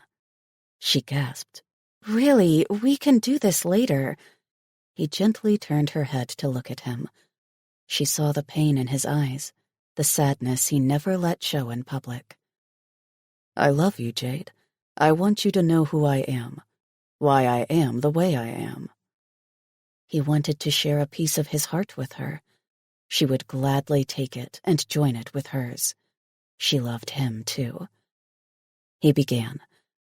I had a sister at one time, a much too short time. He sighed, pausing a moment. My mom is human and Dad is a shifter, so some parts of me are human, but the wolf genes pretty much dominate. My mother had a difficult time conceiving, so when I came along, Dad used to like bragging that his men were super swimmers. My uncle told me that. Then when Mom got pregnant again, the doctors were worried about the child being healthy. Dad said if she had any wolf in her, then she'd be fine. Do you know about shifters medically? He asked her. I know shifters never get sick and heal quickly when injured, she answered. His head tilted. I wouldn't say never got sick, but that's the gist. Anyway, I remember being so excited about having a brother or sister to play with. I was 5 years old. Being the older brother, I'd teach them how to run in the woods, how to play video games, and how to sneak cookies from the kitchen without Mom catching them. Dean and I hadn't fully bonded at that age. We were friends, but he was the alpha's son. It was a while before we realized our bond, so my new sibling would be the focus of my attention. Mom's pregnancy went fine. She was sick a lot because she was human. That's what Dad said at the time. I didn't worry about it. After all, she had me with no problems. When she went into the hospital, I stayed with Dean and his family. I was so excited I couldn't sleep. He chuckled. Dean about killed me. I kept him up all night talking about being a big brother. Then the next day, Mom and Dad came home with a baby. Jade asked, What did they name her? Joy. She was their little bundle of joy and would bring joy to the family. I thought that was corny, but I was just a kid. I remember Mom laying Joy in the crib, and I couldn't believe how little she was. My shifter instincts to protect ignited as bright as an inferno. Nobody was going to ever hurt my baby sister. The next few days were an eye-opener for me. She huffed. I can imagine. All the diapers, all the bottles and feeding. To a 5-year-old, it would seem overwhelming. He laughed, his chest shaking with mirth. I just recalled something I'd forgotten. Sometime there, I told myself that babies were too much. I determined right then I wasn't going to have any children. She laughed with him. Such a big decision for such a little guy. You weren't kidding. He shook his head. And she had a pair of lungs. Let me tell you, I slept as much as Mom did. One night when she started crying, I rushed in to make sure she was okay. I felt bad for Mom having to get up all the time. She was starting to look a little haggard. I took Joy's tiny hand in mine and tried to quiet her. But she wouldn't. Desperate to shut her up, I closed my eyes and wished really hard that I could find a way to soothe her. I felt something inside turn on. Turn on? She asked. It's hard to explain. I felt this energy, a wave of emotion, flow out of me. I had no idea what it was. Then Joy quieted. When I looked down at her, she was staring up at me so innocently, and she smiled at me. It was probably just gas, but I felt her in my heart. The special family bond shifters have snapped into place right then.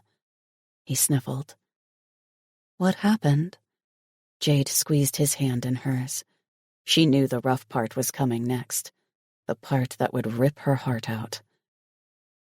Joy had a problem when she fed. She always threw it back up almost as quickly as it went in. It got to the point where Mom fed her one swallow at a time.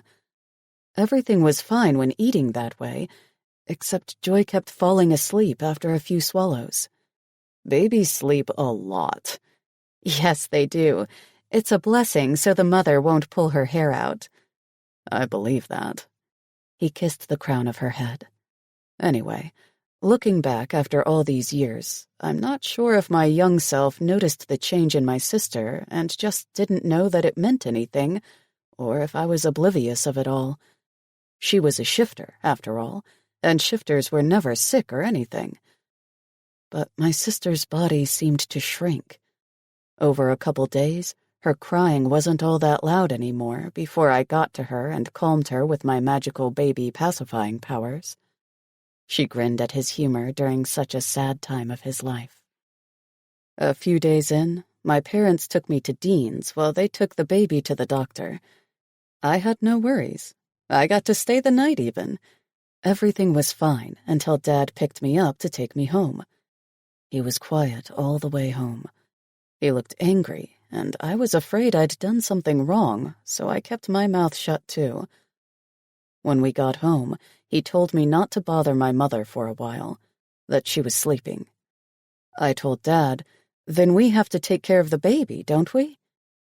It was a challenge I was up for. Then an invisible shower of sadness spilled over me. I didn't understand it at the time, but it's what others feel through the family bond, plus a little more than that. I think I got my strong emotion sensory from Mom, the human side of me. A light bulb went off in her head. That's why I feel so comforted and calm around you. You feel when I need it, and you send out your vibe to make me chill out. Gavin laughed. I guess that's one way to say it. And that's why you're so good with Dean, I bet. You get him to calm down when he gets worked up. I can see him completely freaking out over something he didn't have control over. Are you saying Dean, the alpha, is a control freak? No, never. She laughed at his sarcasm. Maybe he is just a little. She held her fingers up, measuring a little. He reached up and pulled them as far apart as he could. Yeah, that's more like it, he said. They both laughed, then settled down to a comfortable silence. She hoped he'd go on and tell her what happened to his sister, but she wasn't going to push him if he didn't want to relive it. He sighed a long breath. To make a long story short, I found out later that my sister had something wrong with her stomach or throat, and that's why she kept spitting up her formula. Her body had withered down in those couple days. Mom was worried, but Dad insisted shifters were perfect. I guess she finally convinced him to go to the doctor. It was only 3 days, maybe 4, I don't know. Though it seemed like a week being woken by crying several times in the night and busy days. At the doctor's, they ran tests and did whatever they do, and discovered the problem. They went in to operate immediately, and His chest hitched. She died on the operating table, too weak to make it through. Jade spun around, straddled his lap, and wrapped her arms around him as hard as she could. For both her and him. She held him for a long while, gently rocking. He sniffled and squeezed her to him. He was right when he said she would understand, but only because Ben had come into her life. Before that, she had no idea what it was to love unconditionally with no restraints. All in, hook, line, and sinker. No takebacks. Yes, now she understood Gavin the man. Empathic, caring, and soothing. That time in his life made him who he was today. Protective, strong, gentle, calming. She got him. After a few minutes, he pushed her shoulders back a little. I think I've kept you past your lunch hour. She grinned. Yeah, the boss might yell at me. If he does, then you come tell me, and he and I will both spank you. His eyebrows wiggled. In bed, naked. He climbed to his feet, lifting her with him. She kissed him. Thank you for sharing a piece of you with me. I absolutely know where you're coming from. I'd be the same with Ben. He kissed her nose. I knew you would get it. You're the only one for me, for us, forever. He kissed her, then walked her away from his desk. When she tried to grab her torn-off underwear from the floor, he grinned and swiped them into his pocket. You know you don't fit in those, she joked. I know.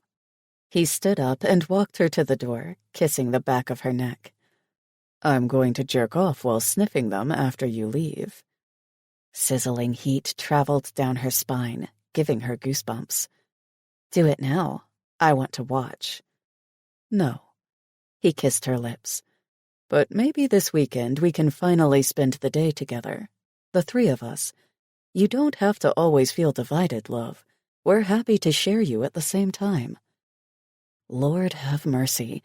She knew all about them sharing her at the same time. She'd been shared to the point she'd forgotten how to walk when they took her home. She grinned. Tomorrow I get to hang out with Ben, and Sunday you, Dean, and I are going to the movies, right? I'm all yours. Both of yours. He squeezed her ass. You definitely are. Fuck. With both of them fucking her senseless that weekend, she was going to need a wheelchair come Monday. Chapter 21.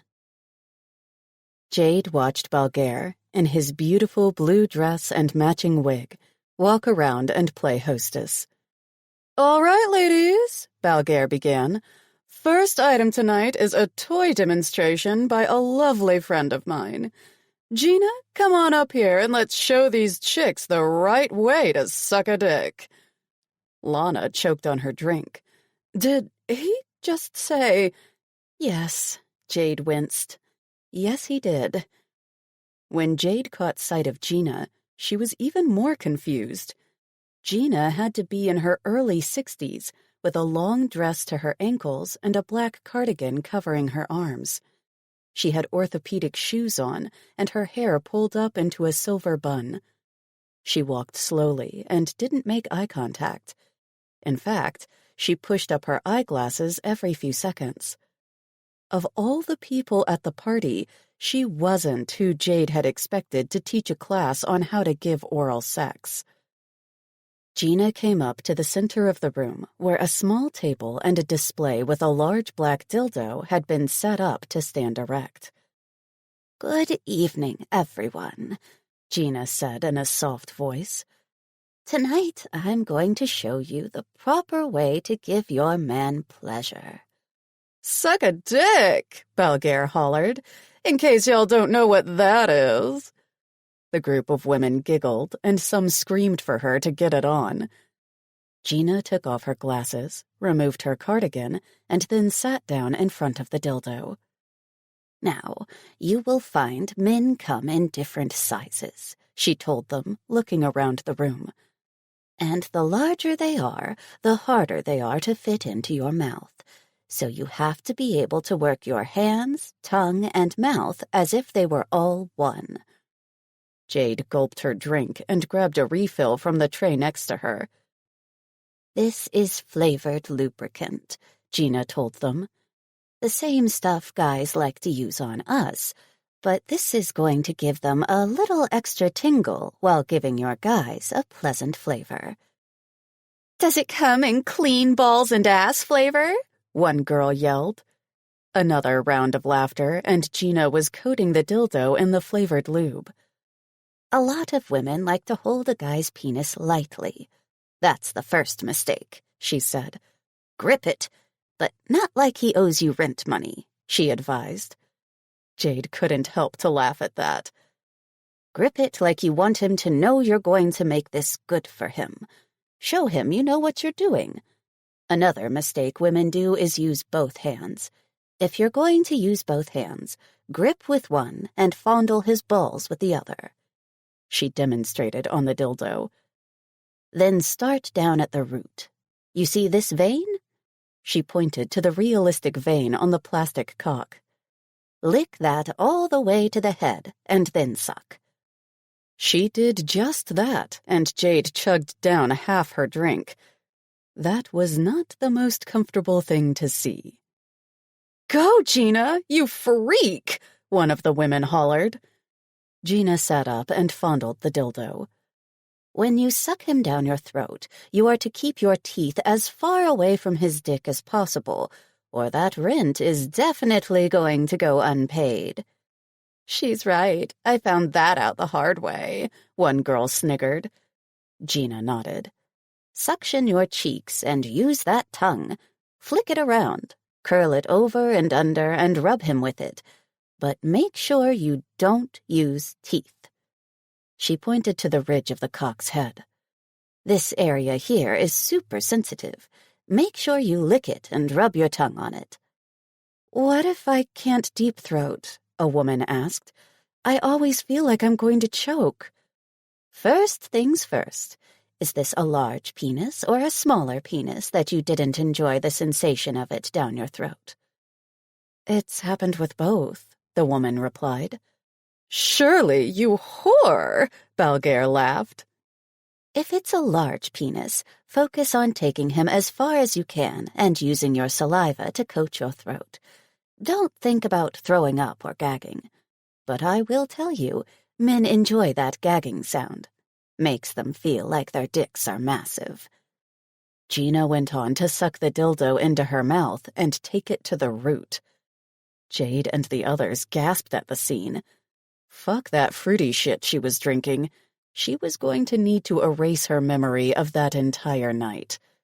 "Gina! Gina! Take it like a pro!" the women started chanting.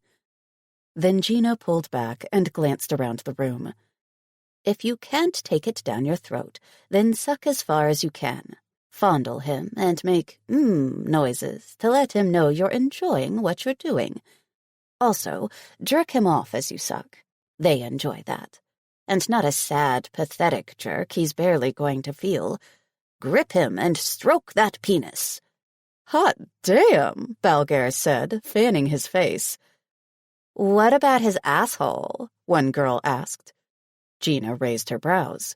"What about his asshole? Do we go there too? Like, do we shove a finger in while we give him head, or Do we lick it? The same one asked, her cheeks red from embarrassment. I don't advise you suddenly decide to go from sucking a penis to shoving anything in a man's butt unless he's told you he's into that. Some men react very uncomfortably to that, and it could mess up the mood completely. As for licking there, I suggest you ask. If he's open to it, slowly work your way there. If he's not having it, don't force it. Gina sat back. That concludes our presentation. I can't believe I just saw this, Lana told her. I feel like a teenager who just saw her mother having sex. Jade scrunched her face. Dear God, don't even put that image in my head. I need to Lysol my memory bank. And now, Balgair clapped, we're going to serve dinner in the dining room and then do the henna session in our parlor room. Jade stood and walked into the dining room with Lana. I'm a little scared to know what happens after henna. A male stripper, of course, Balgair told them. Lana grinned. Of course. It was 3 hours later, when they were having coffee and dessert, that she got to thinking about Ben and his camping trip. She kept checking her phone, but no messages came in from him. Thank you so much for inviting me, Jade, Lana said to her. I've never laughed so much. Oh, he's a riot. I didn't really expect he'd have someone do a demonstration on how to give oral sex, she choked. That caught me totally off guard, and I may need to Clorox my eyeballs when I get home. Well, I must tell you, if all girls' events are like this, I need to host one soon. Jade laughed and glanced at her cell phone. Damn it, she hadn't heard from Ben since they left. That was several hours ago. She nibbled her lip and glanced at her phone again. Is everything okay? Lana asked. You keep looking at your phone as if you got some bad news. No, everything's fine. Ben went fishing with my neighbor and his kids. Since he's been living with me, he hasn't been away from me without messaging me every hour on the hour. She rolled her eyes. I sound paranoid, but I keep waiting for him to say something to me. He left like 5 hours ago.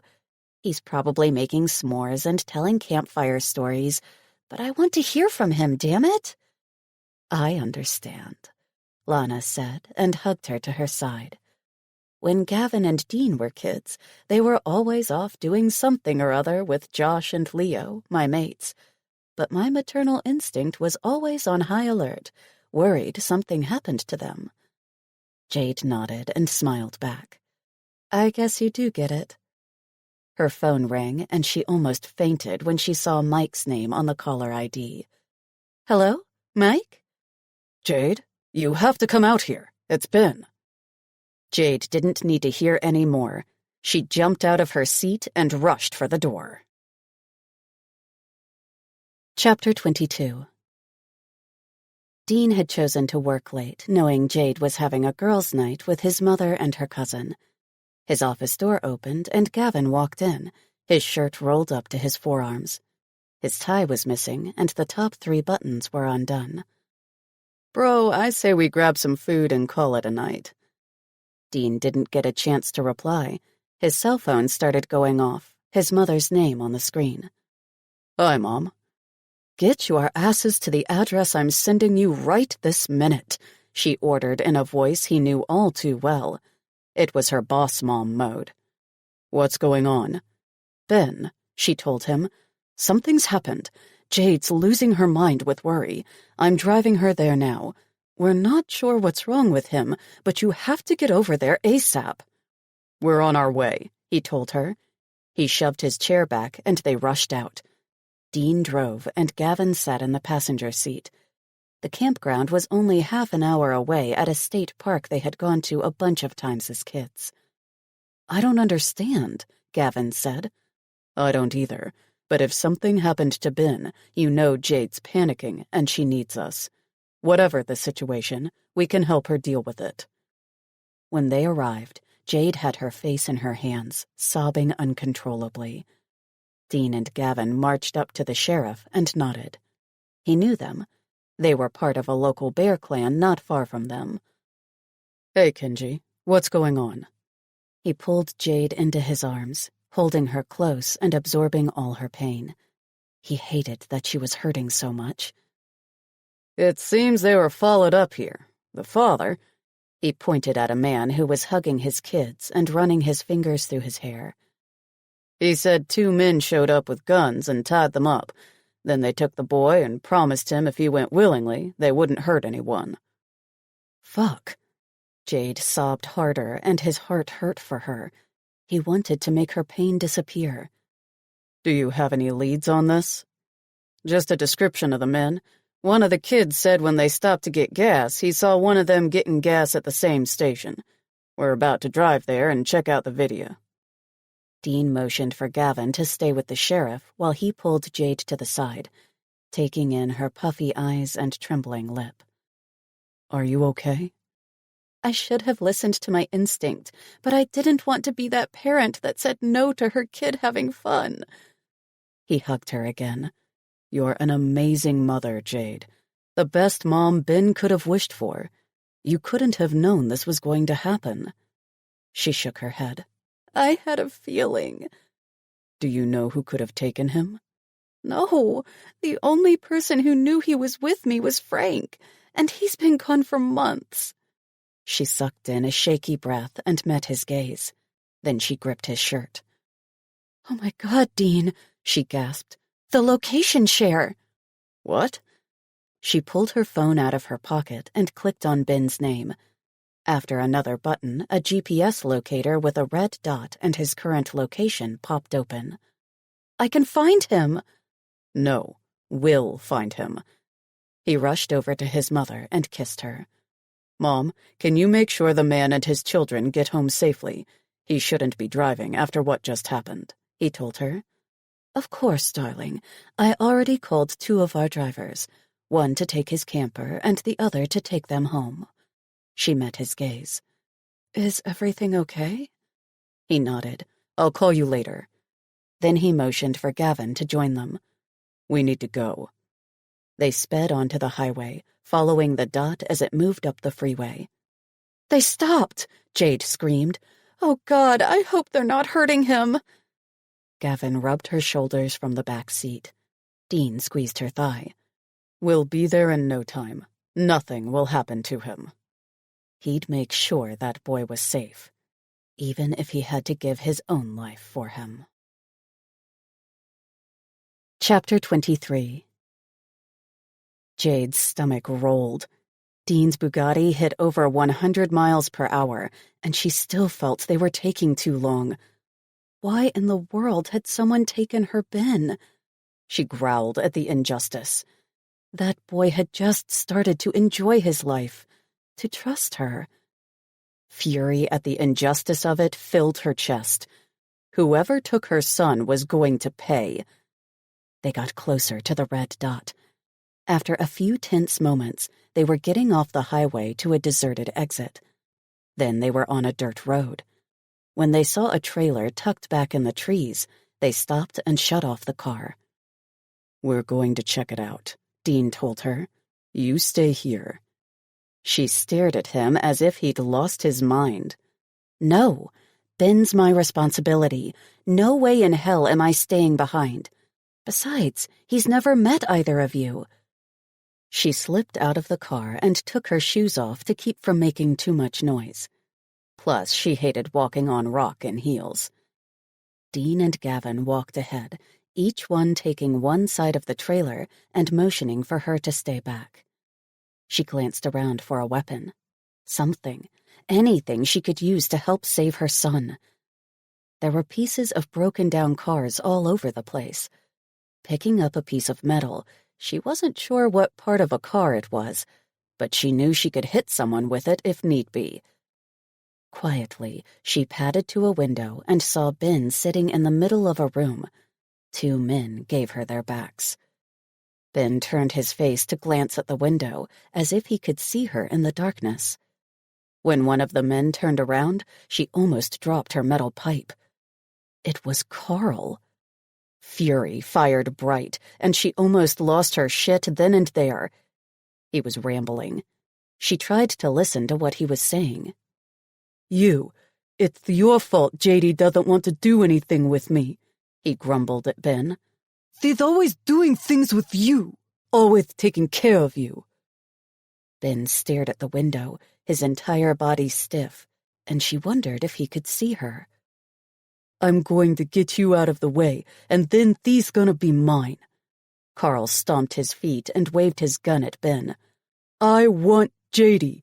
He promised me I could have her, so she's mine. I want her. And if she doesn't want you? Ben asked in a soft voice. She will, Carl told him with an assurance that boggled her. She will. She's mine. If she doesn't... He started to shake his head. No, she has to.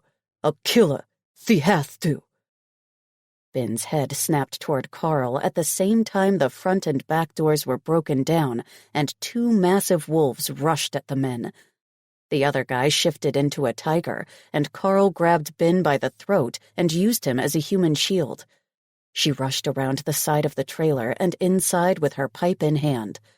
She stopped on her tracks when she saw the two wolves battling the tiger and another smaller tiger tearing at Carl.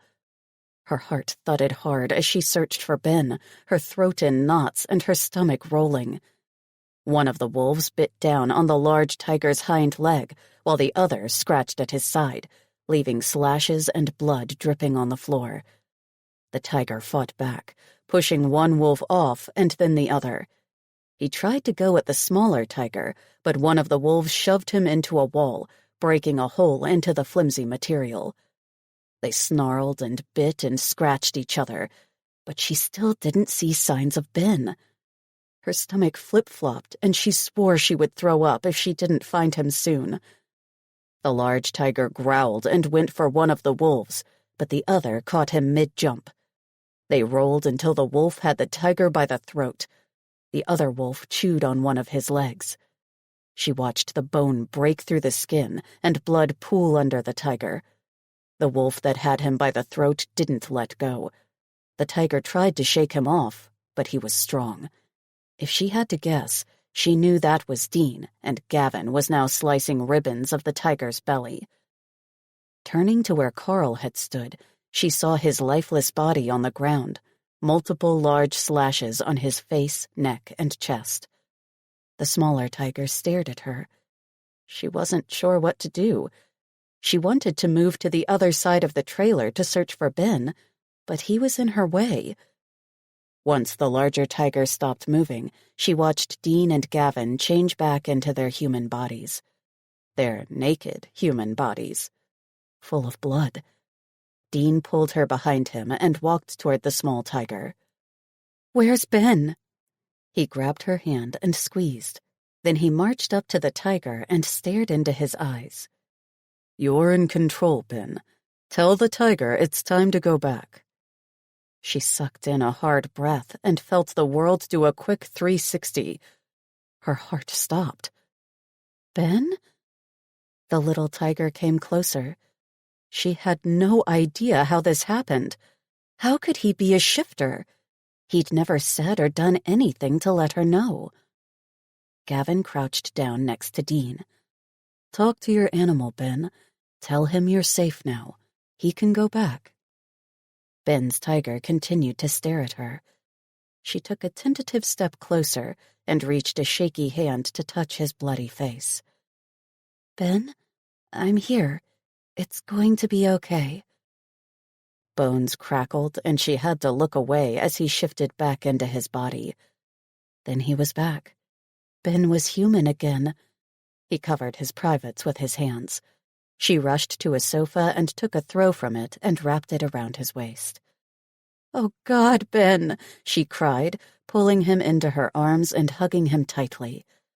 "Why didn't you tell me?" Frowning, she checked him for injuries and then hugged him again. "I should ground you for keeping this from me." "I'm sorry, Aunt Jade," he said softly. She hugged him tighter. "It's okay, baby. I forgive you. God, I'm just happy you're okay." Dean checked the destroyed clothing of the captors and sighed. I don't see anything of value. Don't bother. That's Carl, my mechanic, she told them. This guy? Dean asked, pointing at a very dead Carl. Good job, Ben. What did he say to make you shift?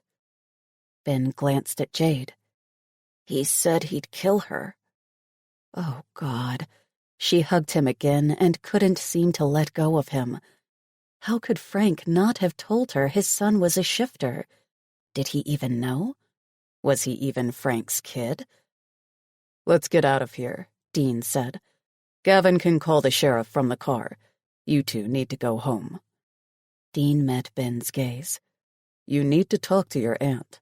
She loves you and would never hurt you. Ben nodded.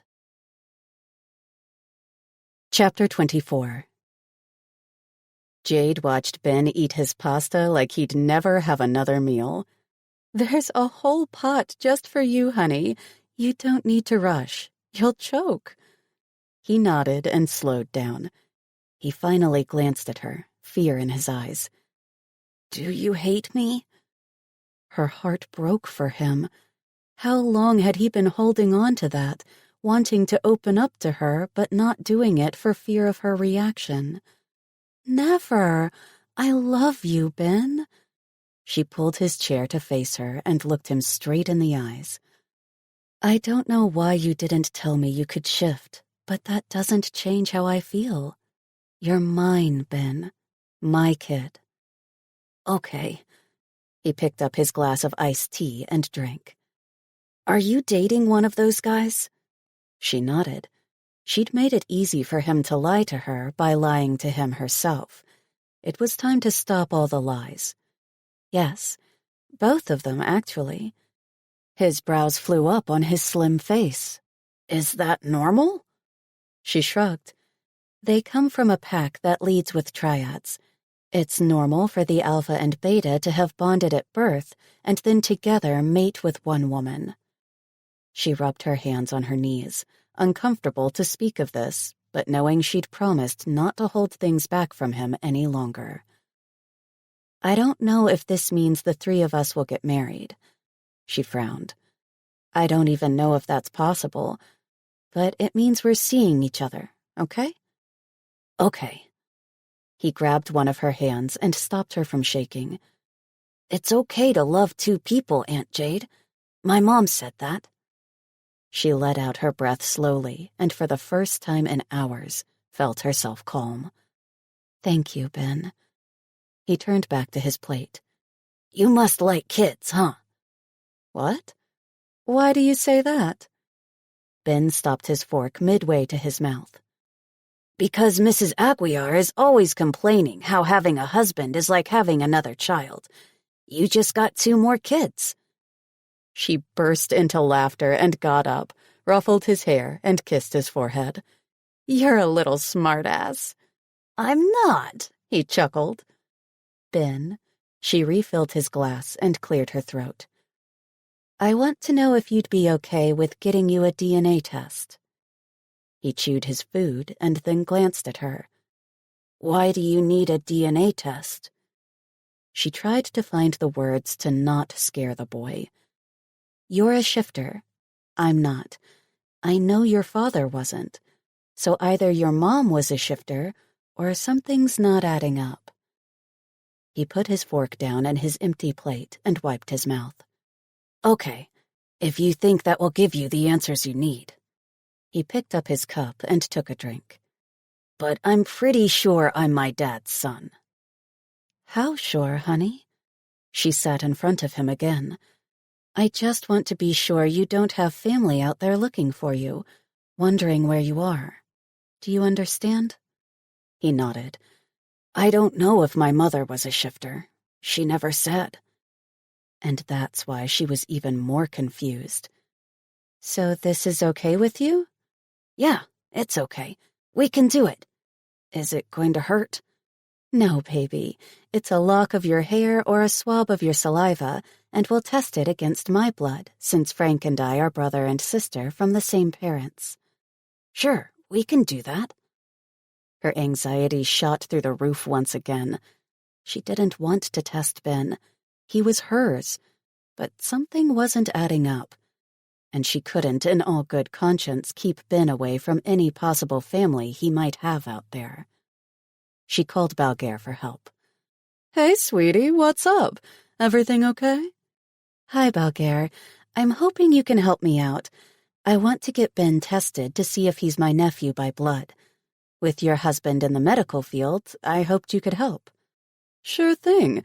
I'll come by and collect a sample. He can have results for you by Sunday. He wouldn't normally work anything this fast, but he will for you. He knows I love you, he told her, his voice soft and sweet. Thanks so much. I can't tell you how much I appreciate it. I just need to know. For me, but more than that, for him. After Balgair took samples of their hair, saliva, and blood, just to be safe, he'd said she needed some form of relaxation. Ben picked out an anime movie, and 20 minutes into it, she was dozing on the sofa. She promised Ben to finish the movie the next night, when she wasn't so exhausted. They shut things down for the night, both going to bed. Chapter 25. The next morning, Jade had finished feeding Ben the largest breakfast when someone knocked at the door. Whoa there, young man. Where do you think you're going? She shook her head. Get your ass back in that kitchen and wash those dishes. I cooked the food, you wash the plates. That's the deal. He grumbled and went back to cleaning plates. She opened the door to find Gavin, Dean, Lana, and Balgair smiling at her. What's going on? She asked, immediately worried. This is an intervention, Balgair said in a serious voice. Lana and I are here to take you out to the spa and lunch. Lana grinned. That's right.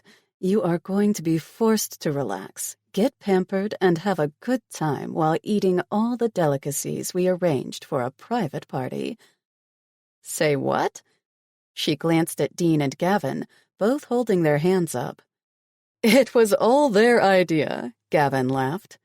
We're just here to take Ben on a guy's day out, Dean told her, walking in and pulling her into a hug. It'll be okay, he whispered by her ear. There are things he needs to know that only another shifter can tell him. Oh. She nodded and hugged him back, raising her face to kiss him. Then she rushed over to Gavin to do the same. Ew, Aunt Jade, you three need a room, Ben grumbled. Jade's face flamed and she pulled away from the men. Sorry, honey. I was only kidding, Ben laughed. I see Mr. Aguiar grab Mrs. Aguiar's butt all the time. Usually he smacks it whenever she walks by. She acts like she doesn't like it, but if he doesn't do it, she makes a point to ask him if he doesn't like her butt anymore. Goodness. She had no idea he was seeing so much PDA at the Aguiar home. Great, Gavin barked a laugh. So you won't be surprised to see us kissing your aunt. Nah, Ben said. She looks happy now. Then he shook his head. I didn't realize it would take 2 guys to make you happy, Aunt Jade. Does that mean you're more difficult than girls with only one boyfriend? Jade gasped, and Gavin and Dean laughed outright. Sweetie, no, Balgair said. Aunt Jade is such a special woman that because there are so few of her out there, these 2 lovely men are happy to share her in order to be with her. That's how you know you found yourself a priceless gem. Wow, Ben said and dried his hands. He walked over and hugged Jade. Uncle Balgair is right. You are priceless. Jade sniffled and hugged her kid. She didn't know why she wanted to cry with everything he said lately. It was as if, now that she knew he was a shifter and showed him love anyway, he felt free to speak more. Okay, so now that we all know how wonderful Jade is, Lana grinned and winked at Jade. I know you are precious to have given my boys your heart. I'd like to go on and get with the pampering. I haven't had a massage in a week. Ooh, girl, yes. I need those hot stones to work a miracle on my shoulders, Balgair grumbled.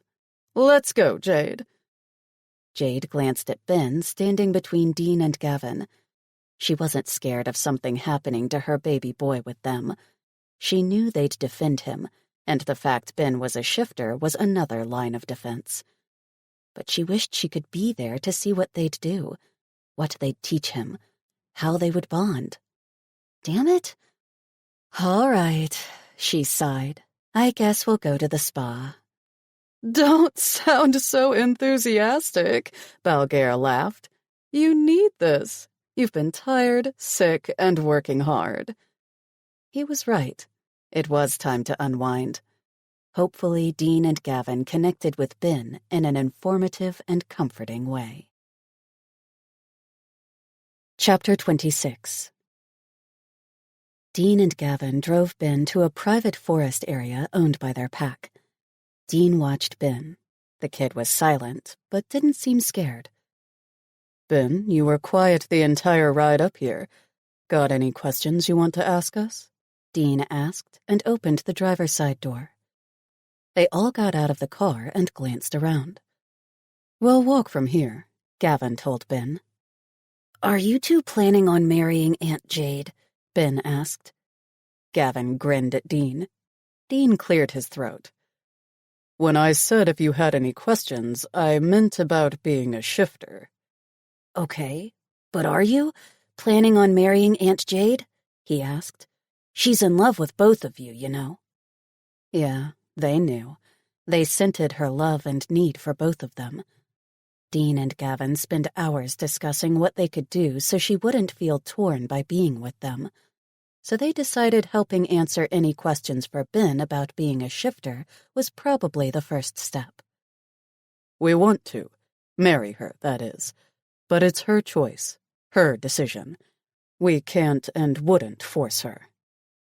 Ben nodded, his slim body seeming to disappear under his baggy t-shirt and shorts. If I'm a shifter, Ben said, why don't I have muscles like you guys? How many times have you shifted? Gavin asked as they walked a rocky trail toward the river. 3, once on my own, once in front of my friend Elias, and the day you guys came to save me at the trailer. 3 times without another shifter to guide him. He was lucky he'd been able to find his way back to his human shape. What sparked the first shift? I got scared. My dad came in drunk and started hitting my mom, so I got angry. Then I was in tiger form. What happened then? Gavin's worry was loud in his tone. He left for a few days. My mom told me it was okay, that everything was going to be fine. He didn't try to hit her after that. Not when I was around, Ben said. Gavin met his gaze, anger in his eyes. Your second shift. What happened? My friend Elias and I were playing in the park down the street from our house, Ben started, and jumped over a fallen tree. These older kids came and took Elias's basketball and started pushing us around. We were the only ones in the park, so nobody came to help us. Then one of the kids punched Elias in the stomach, and I shifted. I scared them, and they never came back to the park. And this is the boy you're best friends with? Dean asked. Yes, he doesn't judge me. We don't talk about it. He knows what I am, and he keeps my secret. He tells me it doesn't make me any less, Ben said with a sigh. He's nice to me. Ben? Dean stopped and met his gaze. There was never anything wrong with you. You're a shifter, one of us. We are unique with our ability to go from human to animal, but there is absolutely nothing wrong with our kind. Do you understand what I'm saying? Ben nodded. My dad said I was a freak. Dean growled and shook his head. He took a deep breath and let it out slowly.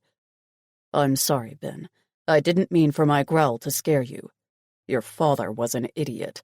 There are a lot of humans that see shifters as less than them. You'll get used to it. But you don't ever have to believe them. You are not a freak. You're unique. It sounds like all your shifts have been under stress of fear or anger, Gavin said to Ben. So we want to teach you how to speak to your animal, be able to shift, and then come back to human when you want to, not just when there is an emergency. Understand? Okay, Ben said in a hesitant voice. First, we are going to remove all our clothes, Dean told him. I know you weren't raised with shifters, but nudity is normal among us because we're always shifting back and forth from human to animal. And, Gavin added, if you leave your clothes on, they'll tear during your shift, which will mean that once you're back to being in your human body, you won't have anything to wear. So it's either be naked for a moment while you shift, or be naked until you get home. Your choice. Ben seemed to think about it and started to take off his clothes. Option 1. Once the three of them were naked, Dean called his wolf and did what only alphas could do. A partial shift. Wow, Ben gasped. That's crazy. What Dean is doing is called a partial shift. Not just anyone can do it. You have to have immense power and control over your animal. This is usually something only alpha shifters or elder shifters can do, Gavin told Ben. So is he an elder or an alpha? Ben stared at Dean as he went back to his full human shape. Alpha of our pack, Gavin said. I'm his beta. Like his brother? Like my best friend. My right hand. We're like soul brothers, but not actually related, Dean replied. That's cool. I feel like Elias is my best friend. He doesn't judge me. You two look like best friends. Dean smiled at Gavin. It went without saying that Gavin was more than a best friend. They were bonded to the souls of their animals. I want you to close your eyes and call your animal in your mind, Dean ordered. Ben did as he was told, but they could see him frowning, struggling with his task. Nothing's happening. You need to command your animal forward, Dean told him. Use power in your order. Ben's frown deepened. His slim body tensed. I think it's here. Now what? Tell him you want to take him for a run and let him take over the shift, but remain in command. The human is still in control. Remember that, Gavin said. Let the shift happen. They watched Ben struggle at first. Then the shift took him swiftly, and a small tiger stood in front of them. Very good, Ben, Dean praised. You did great. Do you want to run? The tiger gave a garbled huff, and both Dean and Gavin laughed. They shifted into their wolves and connected with Ben through their animals. Ben? What is this? Ben sounded surprised and amazed. Dean's ears twitched. He listened for others in the area. It's a link all shifters have through their animals. It allows us to communicate telepathically. This is so cool. Wait until I tell Elias. How do you feel? Gavin asked. Weird. I mean, it feels natural to be like this, but my brain thinks I should be walking on 2 feet, not 4 paws. That's okay. You'll get used to it. Is your tiger debating with you on who's in control? Dean pawed the leaves on the ground and sniffed the air. No, he's pretty chill and letting me decide what we do. Is that normal? Maybe. We're not sure what pride you belong to, so we're going to figure it out eventually, Gavin told him. Now let's race down to the river and back. The three took off, and Dean loved the sound of Ben's happiness through their telepathic link. The boy was amazed at everything he saw and felt. It was like being a teenager all over again for them, and experiencing it all through Ben's excitement. Now it's time for you to hunt something, Gavin told Ben. It might sound weird, but— Awesome, Ben interrupted. What do I have to do? Weird, you said? Dean laughed at Gavin. If you want to eat, you have to find food. If you're ever stuck out here, you'll need to be able to hunt. They hunkered low behind trees and watched a small weasel walk into a clearing. "This is your chance," Dean said. "Stealth is your friend. Try not to make any noise and stay low to the ground. Be careful where you step and be faster than the weasel." Ben crouched low. They watched him slink through the low bushes until he was closer to his prey. The weasel's ears perked, and he ran. Ben's little tiger shot off after the weasel. They chased after both, keeping distance but making sure Ben didn't hurt himself in his focus to get the animal. He did a giant leap and landed on the weasel, his jaws wide, grabbing the small animal by the neck.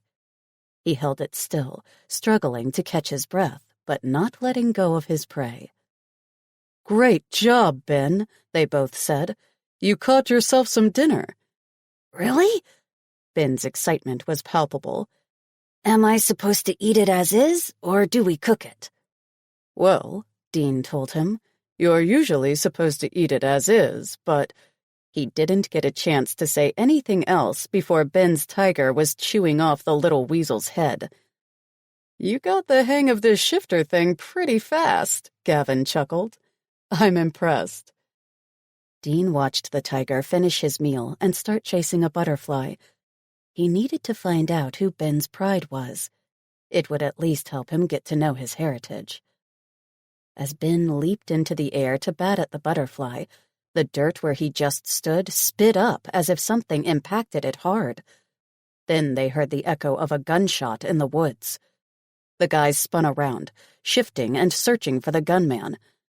They saw nothing nearby. But a hunting rifle with a scope? The shooter could be half a mile away. "Ben," Dean yelled, "run for the car!" The cub sprinted with no further instructions. Another shot echoed, grazing Dean's arm. "Son of a bitch!" Both men shifted into their wolves to guard the young one to a safe spot under the car. Then Dean turned to hunt down his next victim. The problem was, it was almost impossible to see which direction the bullets came from. Desperate to save 2 lives he cared for, his claws dug into the soft ground, springing him deeper into the trees. Immediately, a slug missed his head by hairs and embedded in a tree trunk. A second bullet grazed his flank. He figured he was headed in the right direction. A moment later, the engine of a motorbike whined in the near distance. Dean adjusted his path to see a person in camo speeding away. He was about to give chase, but thought better of it. He wanted to get Ben back into a safe environment. When he reached the car, both Gavin and Ben were dressed and inside. He quickly pulled on his clothes, and they left. Dean seethed. Someone had come onto their pack land and attacked his people. "Gavin, have our enforcers check out the area to see what they can find out about this." After a deep breath, Dean settled. Now came the hard part of trying to explain to an innocent boy why someone would try to kill him. Gavin got off the phone. "So was that guy here for you, or someone else?" What was his beta saying? Wasn't it obvious who the intended victim was? But who would want to kill a child? Gavin continued. "How many times have enemies tried to kill the opposing alpha? Being isolated without our enforcers, this would have been a great chance to take you out." One of the bullets had been for him while in human form. The shots at him and his wolf body were meant to keep him from reaching the shooter. Right? "Then why wasn't the first—" He glanced in the rearview mirror to check on the boy staring out the window. "One at me." "Think about it," his beta said. "What's the best way to hurt an alpha? Get at the kids." Dean pressed his lips into a line. That all made sense, but... Plus, Gavin continued, who knew we were here? Nobody. Only someone following him would know. And it had been some time before the shots began, giving the shooter time to get into location. Well, damn. Now he didn't know what to think. Ben leaned forward between the seats. So are we telling Aunt Jade or not? Dean and his beta laughed. Kids were so much smarter today than he was at their age. "What do you think?" Gavin asked the boy. I don't think we should worry her. I've already messed up her life. Hey. Gavin turned in his seat. Your Aunt Jade loves you, and you are not messing up her life. She's glad you're here. I don't want to make her sick again. If we tell her, she'll jump at all kinds of ideas and will do something more stressful for her. Dean wanted to agree with that. Jade had been feeling ill recently. But was that the best way to handle it? "Okay," he said. "How about we wait to see what my enforcers find out before we say anything to your aunt? They'll be able to follow where the bike went. Maybe that will tell us all we need to know." Fuck. He hoped this was the right call. Chapter 27. Jade lay in the massaging pool bed after her massage. She picked up her fruit-infused water and sighed. Complain as she might, this had been a fantastic idea. "Why aren't you in the hot tub with us?" Balgair asked. "It's not really good for her to get into such hot water," Lana said, "with her having been sick and all." Jade had no idea what that meant, but the massage therapist had also suggested she lay on the regular pool lounger that massaged her in cold water. The massage therapist said this was better for my muscles, and the cold water was better anyway. She didn't know how true that was, but with her having felt like she had a fever more times than not lately, she decided to follow the woman's advice. "What do you think they're doing?" Jade asked Lana. "Do you think Ben's okay?" "Honey, Ben couldn't be in better hands. They're going to teach him everything he needs to know about being one of them." Balgair frowned. "About being what? A boy?" Jade giggled. "No, Ben, Dean, and Gavin are shifters." Balgair's jaw dropped. "You're shitting me." He shook his head. "I should have known. They are too hot to be regular guys. And 2 of them working together to screw you into next year? That is not a human male type of thing." Balgair raised a hand. "Don't get me wrong.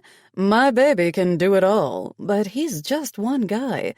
And he doesn't share." He placed his face on his hand and sighed. "You've got the best of all worlds, honey." Jade glanced down at her stomach and frowned. A hunger pang hit her. She was gaining weight like it was going out of style. She needed to get her appetite under control. But it was hard, damn it. With both Gavin and Dean always feeding her something and then fucking her all over the place, she was always starving. "I'm hungry," she grumbled. "Amen, sister," Balgair said. "Let's call for lunch. I'm not trying to get out of this hot tub, but I'll do it for food." "I think lunch is a great idea." Lana grinned. "I could eat." "I could too," Jade sighed. "A whole freaking cow. That massage opened up my appetite." They sat to eat wearing warm robes, and Jade had never felt so pampered. "How did you even find this place, Balgair?" "I didn't, honey. Lana did. She called me up and suggested a girls' day. You know I can never say no to hanging with the girls." He grinned. "Thank you so much," Jade said to Lana. "I feel so relaxed." Lana waved a hand as if it was nothing. "We all need pampering days. I try to do spa time religiously, and now I can count you 2 in my girl squad." "Yes, you can," Balgair exclaimed. The food was served on a large table on a terrace overlooking a park. "You know, until I met Dean and Gavin, I had no idea shifters were real. I mean, I heard people talk about them and mention them all the time," Jade said. "But I hadn't actually met one myself." "I've worked with several over the years," Balgair said. "They're very loyal men. Strong, possessive, and, whoa, so aggressive." He grinned. Makes me almost sad I didn't get one, but my baby's all of the above. Gavin and Dean are so good about sharing me. Jade frowned. They can't be that possessive. Lana burst into giggles. Darling, of course they're possessive. Dean even more so than Gavin. He's the alpha, so he's used to everything being his. But they're bonded, and that means he knows both of them are like one. You are theirs, and they are yours. So they're okay sharing me with each other, but not anybody else, right? Jade asked. Because I'm great with both of them, but I'm not into that whole swinging situation. No way. Lana cut up a piece of steak. They'd kill anyone who tried to put their hands on you. Lana chewed her steak and nodded. Dead. Yikes, Balgair said. That's cool, though. You know they're two men who are going to protect and love you, and you never have to worry about finding love again. Now you can have babies and get married and live happily ever after. Jade's anxiety shot through the roof. I'm not that far, Balgair. And what happens if I get pregnant by one of them? Does the other get angry? Will there be issues? Lana bit her lip and then grinned. No, darling. It is customary in triads that you will either end up pregnant with the alpha's child first, or with twins. One of each of your mates. But either way, they'd both parent your children as if they're both the father biologically. That was a lot to take in. Jade had always wanted a family and children, but she didn't even know if both of them wanted to marry her. What does me being their mate mean? She asked Lana. That they're both committed to you and being faithful to you for the rest of their lives. They will want to make it official with a mating. She glanced at Balgair. It's a private sexual session with the three of them, where one bites her from behind and the other from the front.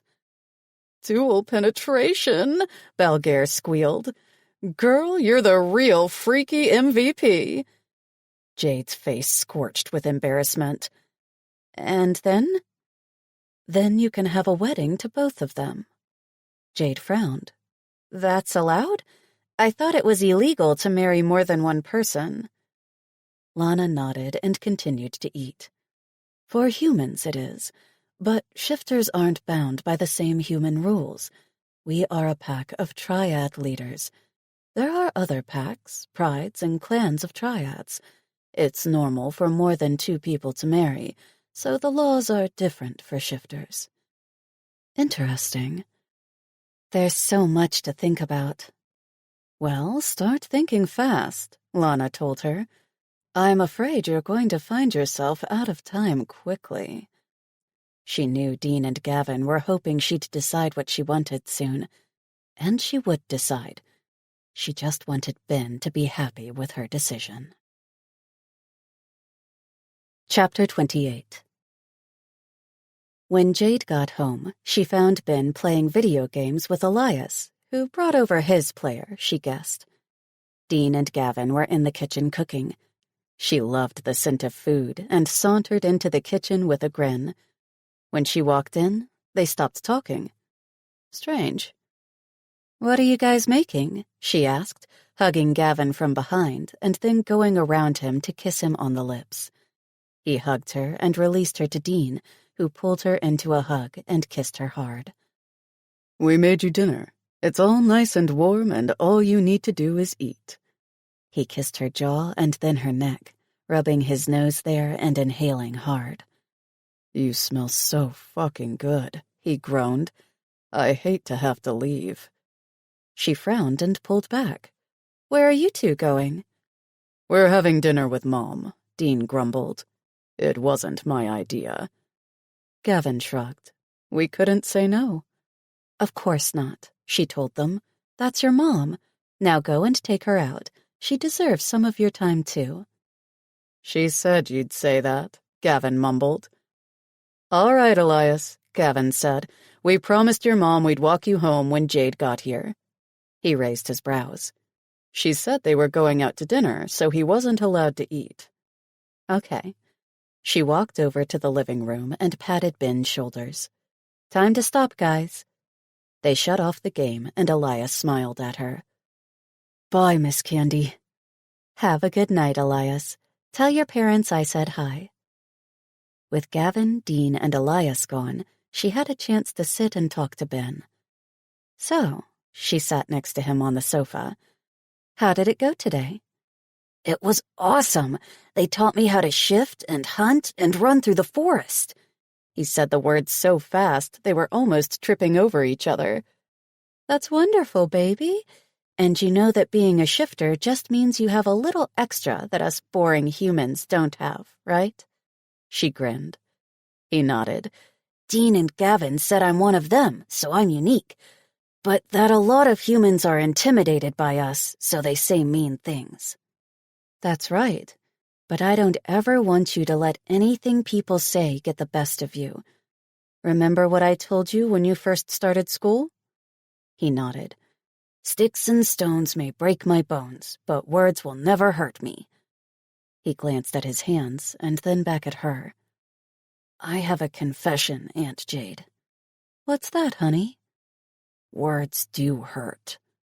She sucked in a breath as if he'd punched her in the stomach and pulled him into her arms. I know, honey, but you are one of the strongest people I know. And you know how you show your strength? By doing your best not to give people's words the power to hurt you. How do I do that? It's hard. You have to repeat it to yourself all the time that what others think doesn't matter. With time, it becomes your reality. But it does take time, and it is hard. She cupped his face and met his gaze. You can do it, Ben. I know you can. I believe in you. My dad said shifters were just animals, he told her. Her eyes filled with angry tears, and she shook her head. That's far from the truth, baby. You've seen Dean and Gavin. They're strong guys. Intelligent. Powerful. They have a big business and employees. People respect them. Do you think that would happen if they were seen as animals? No. No, that wouldn't happen. You might be a shifter by birth, but you decide the type of person you want to be in this world, she said, hugging him hard. Your father changed after he left our parents' home.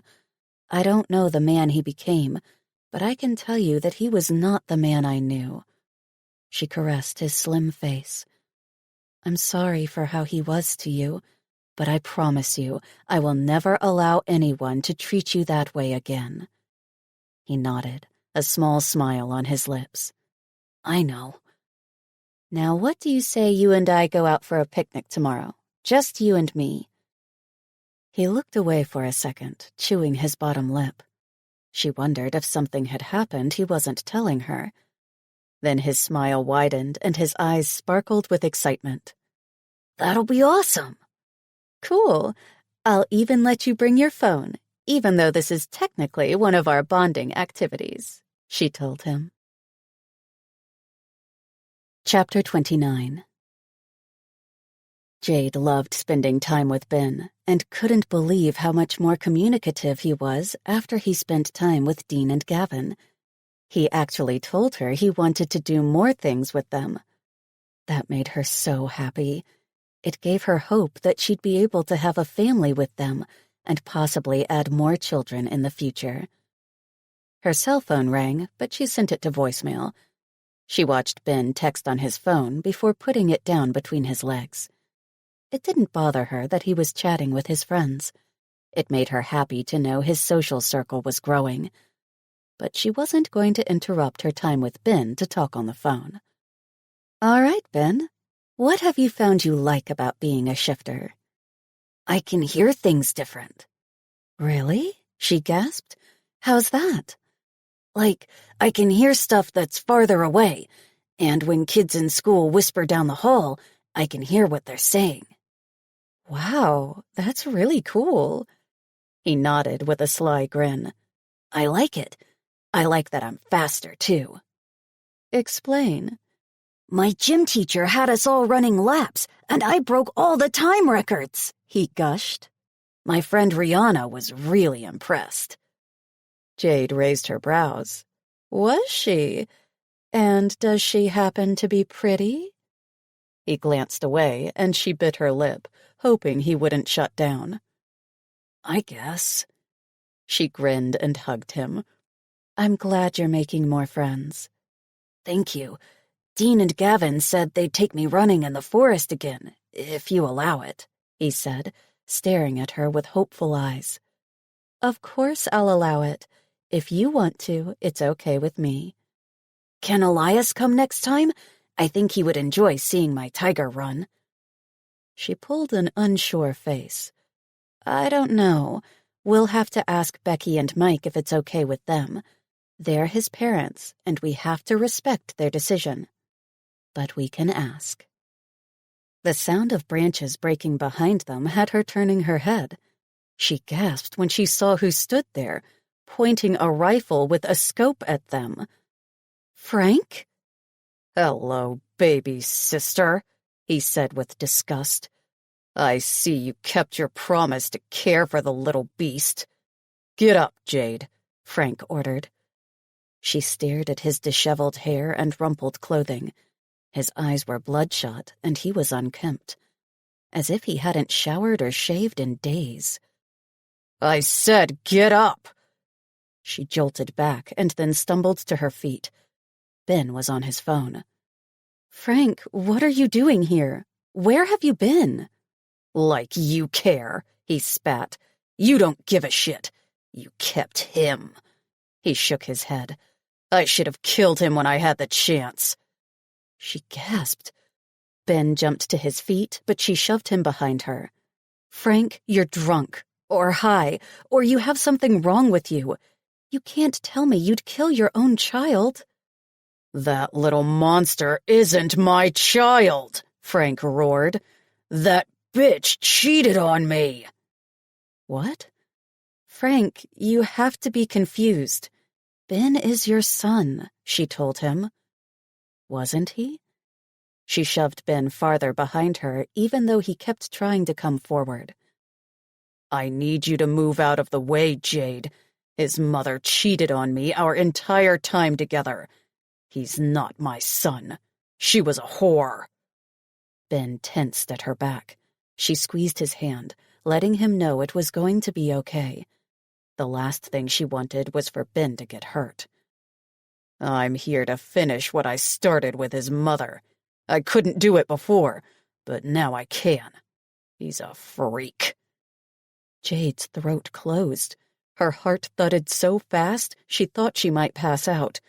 But she wasn't going to let Frank near Ben. He'd have to kill her first.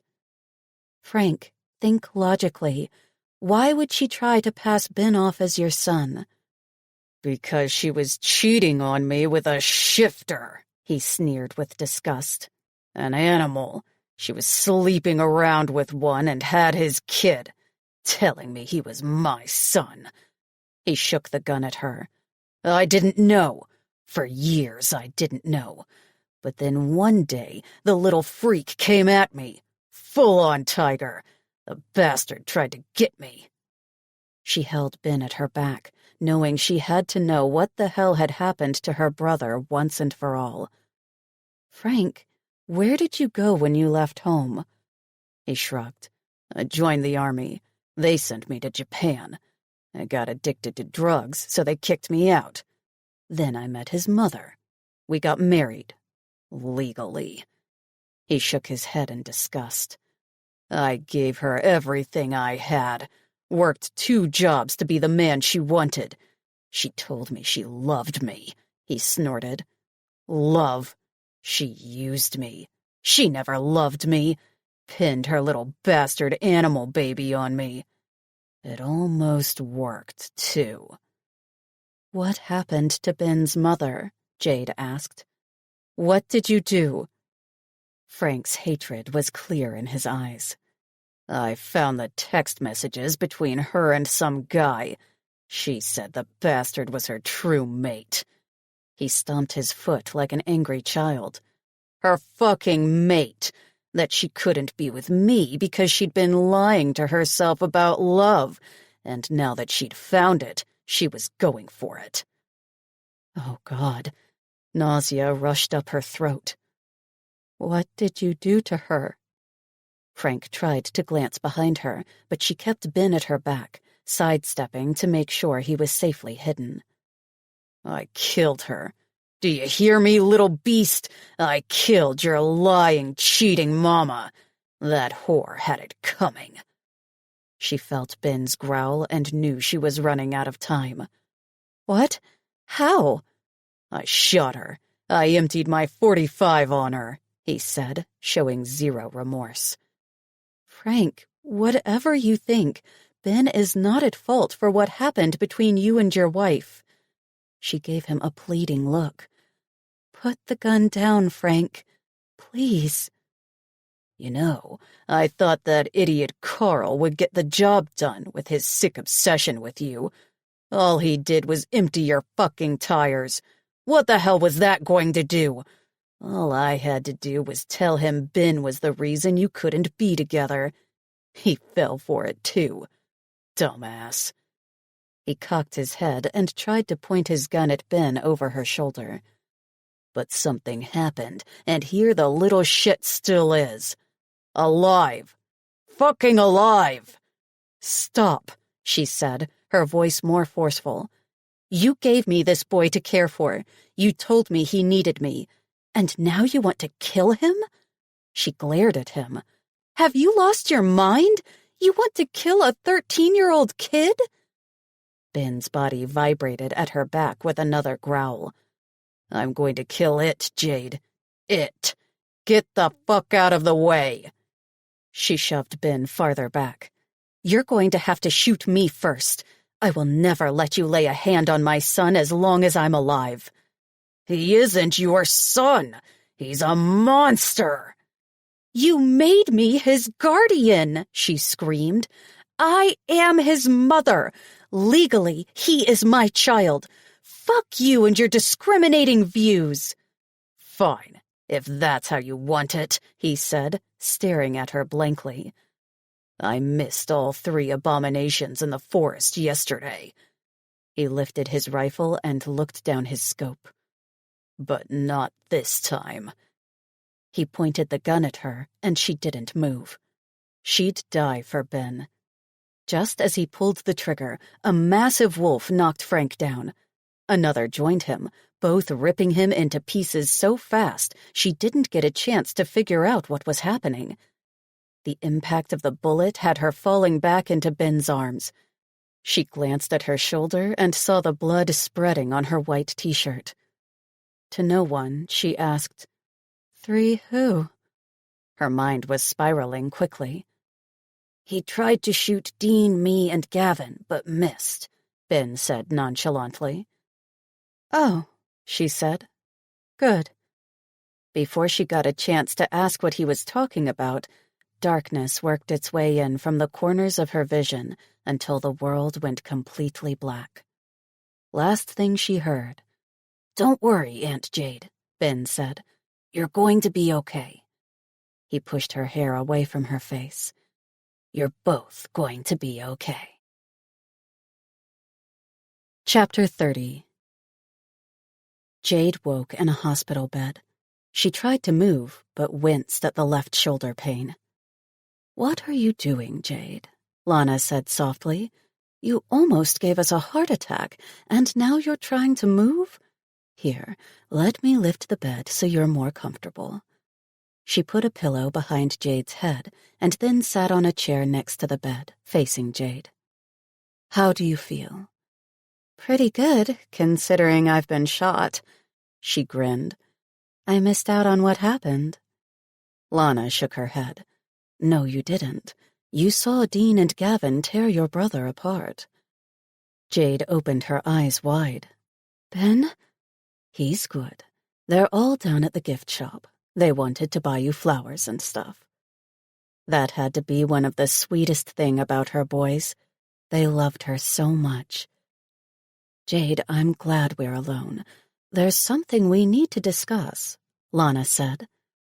You know how you've been sick and having mood swings, eating everything, and then feeling nauseous? Yeah? That's not just stress, dear. You're pregnant. What? She nodded sympathetically. Very pregnant. Jade recalled her first night with Dean and Gavin, Dean coming deep inside her multiple times throughout that night. I'm having a baby? You're sure? Lana grinned. I'm positive. She frowned. How can you know, but Dean and Gavin not know? She gasped. Or did they know and not say anything? No, they didn't know. You see, your scent didn't change. Your baby is masking his own scent with yours.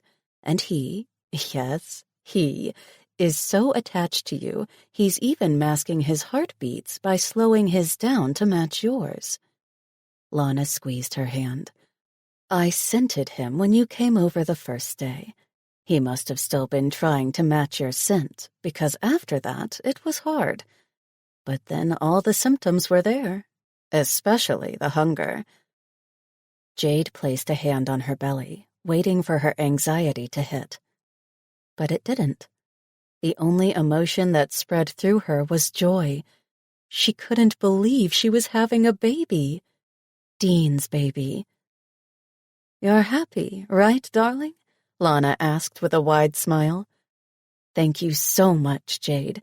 You've made my family whole. Jade leaned forward and hugged Lana. She'd never thought about getting married or having a mother-in-law, but she'd hit the jackpot with Lana. Thank you for accepting me into your family. Aunt Jade! Ben yelled from the door. He ran over and hugged her. How do you feel? Hearing her son's voice, a memory hit her. She remembered when Ben had mentioned she smelled like baby. She stared into Ben's eyes and wondered how he knew she was pregnant when neither Gavin nor Dean had noticed. I'm okay, sweetie. Are you? He nodded. I got you something. He handed her a plush tiger and a plush wolf. 2 babies. For you. She smiled and hugged him again. How did you know? She whispered into his ear. Your scent changed one day. Then I heard him. I love you, Aunt Jade. He heard her baby? She was growing more amazed at Ben's abilities by the second. I love you too, baby. Ben moved back, and Lana scooted her chair to the side. Gavin sat next to her on one side and Dean on the other. How do you feel, love? Gavin asked, lifting her hand to his lips and kissing her palm. Dean leaned forward and kissed her lips. Do you need anything? She glanced from one man to the other and shook her head. Everything I want is right here, in this room. Except for me, Balgair said from the door. He had a massive flower arrangement and put it on the windowsill. How did you even know I was here? She asked him with a laugh. I called him, Lana smiled. He's too fun not to keep in touch with. Also, he's got something really important to tell you. Balgair cleared his throat and patted his purple wig, which matched his purple dress and the purple arrangement he'd just put down. Remember that DNA test? Jade winced, remembering what Frank had said about Ben and how his wife cheated on him. I don't know if now is the right time. It's okay, Aunt Jade. I already know. Ben shrugged. Well, I'm happy to report Ben is your biological nephew. He was your brother's son. Balgair smiled. So you're still legally his guardian. She frowned. How is that possible, unless... She glanced at Ben. Unless your mother was a shifter. She wasn't, Ben said. Not that I know of. I never saw her shift. I never scented any animal in her. Ben? Jade watched the boy fidget from one foot to the other. What did your mom tell you about herself? He shrugged. She just said she left home because she hated living there. that she met my dad and she tried to be the best wife she could, but it was hard. He liked to drink, and when he did, they argued a lot. He frowned. When I was older, I noticed he'd push her and call her names, but she always excused it, saying the liquor made him do it. Did you have any other family ever visit you, or did anyone ever mention someone in the family? Gavin asked, squeezing Ben's shoulder. My dad only spoke of Aunt Jade. He said she was the little rule follower, but that the moment she saw who I was, she would hate me and get rid of me. He glanced at Jade. He said if I told you anything about being able to shift, you'd call the police and they'd take me away. Oh, God, Jade wailed. I would have never done that to you, she cried. Ben rushed forward and hugged her. Never. You're my son now, Ben. Mine. I know, Aunt Jade. I was just scared. His words were always there. And I didn't want you to know in case what he'd said was true, he told her. But the more time we spent together, the more I questioned if what he said was even who you were. Did you know he killed your mom before he told you at the park? Ben's shoulders drooped, and he shook his head slowly. No, she'd been sick, and then one day I got home from school, and he just said she was dead and that he was taking me to live with you, but that I had to keep my mouth shut or I'd end up in a cage if you found out what I was. Dear God, Jade whimpered, tears falling from her eyes while she held him. Her brother had turned into a monster the years he'd been away from her. How could he have told Ben she would put him in a cage? It was inhumane. Ben, Dean said, calling him to him. Nobody will ever put you in a cage for being a shifter. We're all here for you. We all love you. You can talk to all of us. More importantly, you can count on us. All of us. Ben glanced at them all and smiled. I know. Good. I won't have you going silent on me again, Jade warned. I like communicating and talking and doing things together as a family. She motioned everyone in the room. This is our family, Ben. Ours. Ben nodded.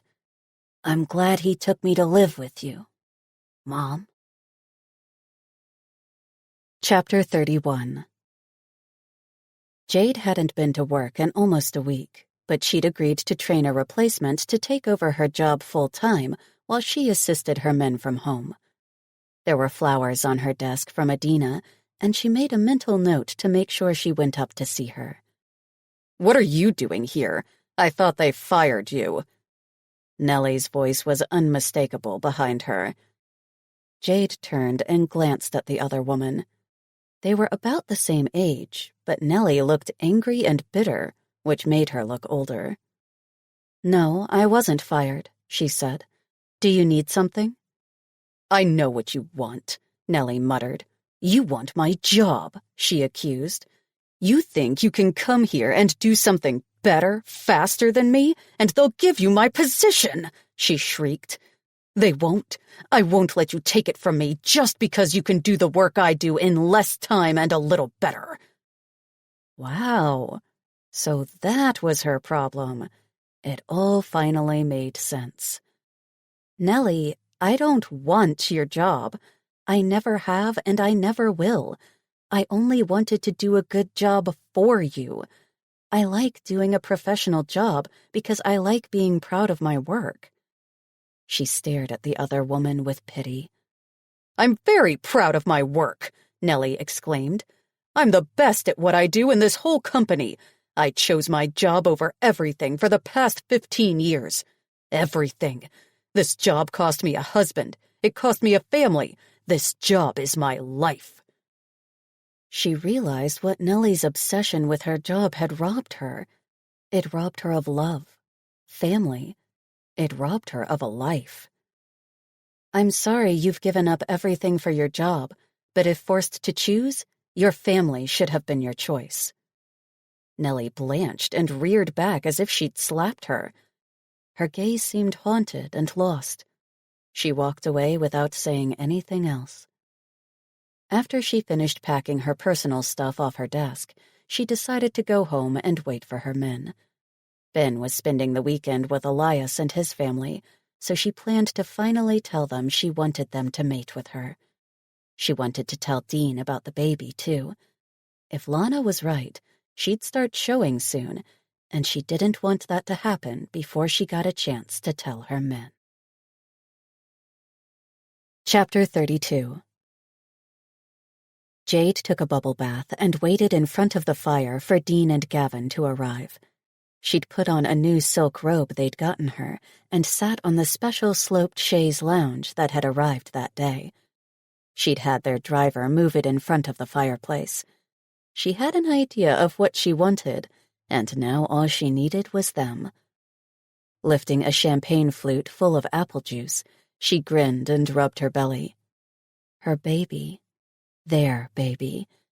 How could she not have known? It wasn't like she'd been sick for long or to an extreme. And she was always hungry anyway. Thankfully, now she knew her weight gain was due to more than her overeating. She'd be more careful with her health, for her baby's sake.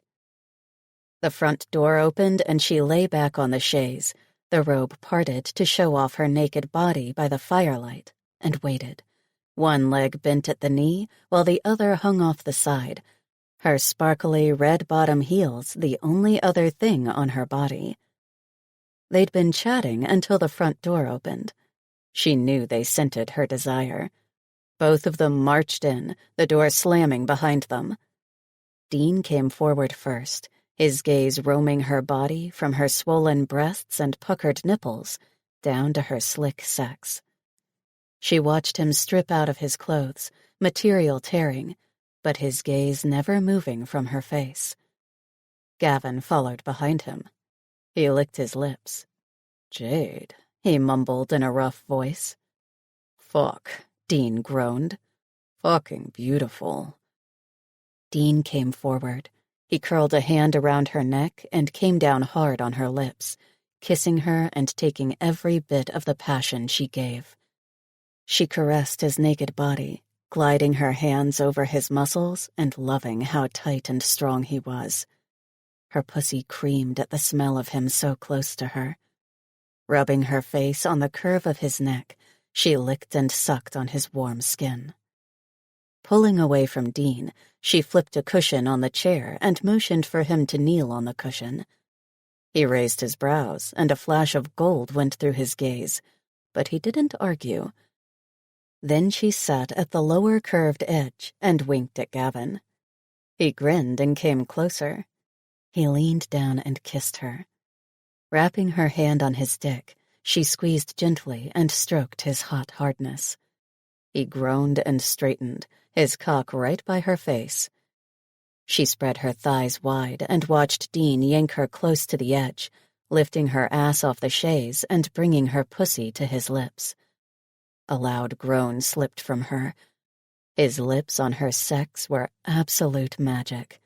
She loved the way he licked her all over and growled softly, making her shudder every few seconds. Gavin slipped his cock into her mouth. She laved him with her saliva, coating him and then taking him down her throat. He bunched her hair away from her face and started thrusting into her mouth slowly.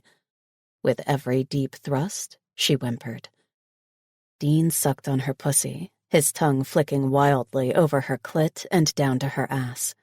He licked her whole, slid up to her entrance, and then up to her pleasure bundle. Gavin's thrust increased the harder she sucked. He grunted harder, louder, his body jerking into her mouth and choking her with his length. She gagged, uncaring of the sound she made. "Fuck, Jade." She glanced up, her eyes teary and his dick driving in and out of her mouth. "You look gorgeous." Dean ate her asshole. He rubbed a finger into her channel and then slipped it in her ass.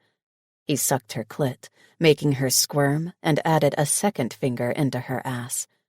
She wiggled, her body tensing and her pussy in need of more. Jade, Gavin groaned. I'm going to come all over your beautiful face. She ran her tongue under the ridge of his cock and did a hard suck. He pulled out of her mouth and held his dick in his hands. White semen spurted all over her face and chest. There wasn't a chance to do anything.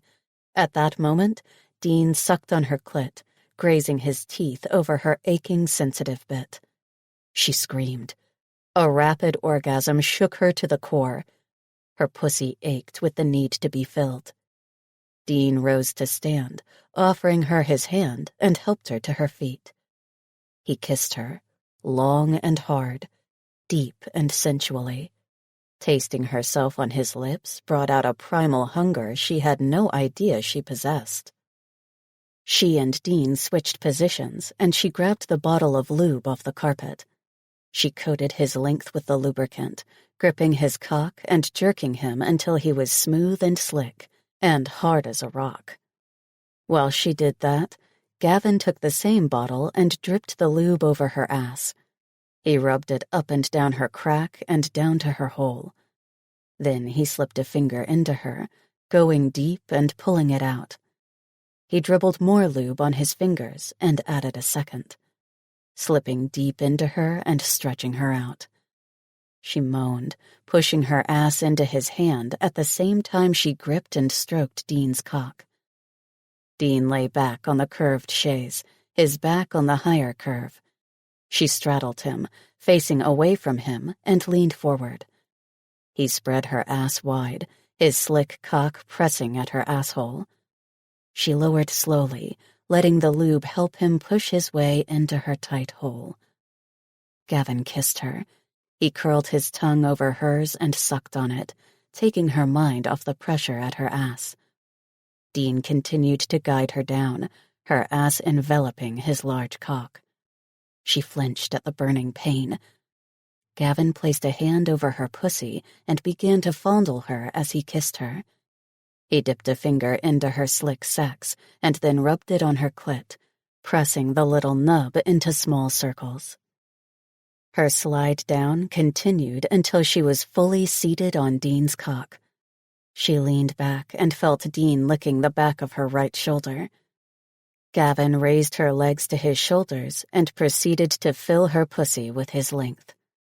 She gasped once he was fully inside her. Then Gavin moved. He propelled back and thrust deep. She yelped and grabbed the chaise to either side of her. Dean held her by the waist and lifted at the same time Gavin pulled back and dropped her on his dick as Gavin thrust forward. A raw scream fell from her lips. The overload of sensations was too much for her. They increased in speed. Gavin's fingers bit into her thighs. Dean lifted her up as he thrust his cock harder and faster in her ass. When one man retreated, the other thrust into her. She didn't get a chance to do anything but try to catch her breath as they filled her from both sides. So tight, Dean snarled, his voice so deep she could hardly make out what he said. So slick, Gavin growled. She whimpered, her pussy and ass on fire. The pressure in her core coiled into a rope ready to snap. Gavin spread her legs wide and leaned forward. He licked her left shoulder and growled against her skin, his thrusts deep and harsh. Gavin grazed his teeth at the back of her left shoulder. A rough rumble sounded by her ear. "You're ours, Jade," Dean rumbled. "Our mate." She bit her lip and sucked a breath in. "Yes." "Do you want us to bite you?" Gavin grunted. "To fill you with our cum forever?" Dean bit on her neck. "You'll always be mine, Jade. Always." "Mine too." Gavin grazed his teeth over her collarbone. "Yes," she said breathlessly. "Yes to everything. Make me yours." Dean struck first. He bit down hard on the back of her left shoulder, his teeth embedding in her skin. She screamed, the pain sending her over the edge. An orgasm tore her apart, sending shockwaves of pleasure through her body. Gavin bit her next. He sucked the front of her right shoulder into his mouth and bit hard, his teeth going deep into her muscle. Her pussy squeezed at his cock, and her ass tightened around Dean's shaft.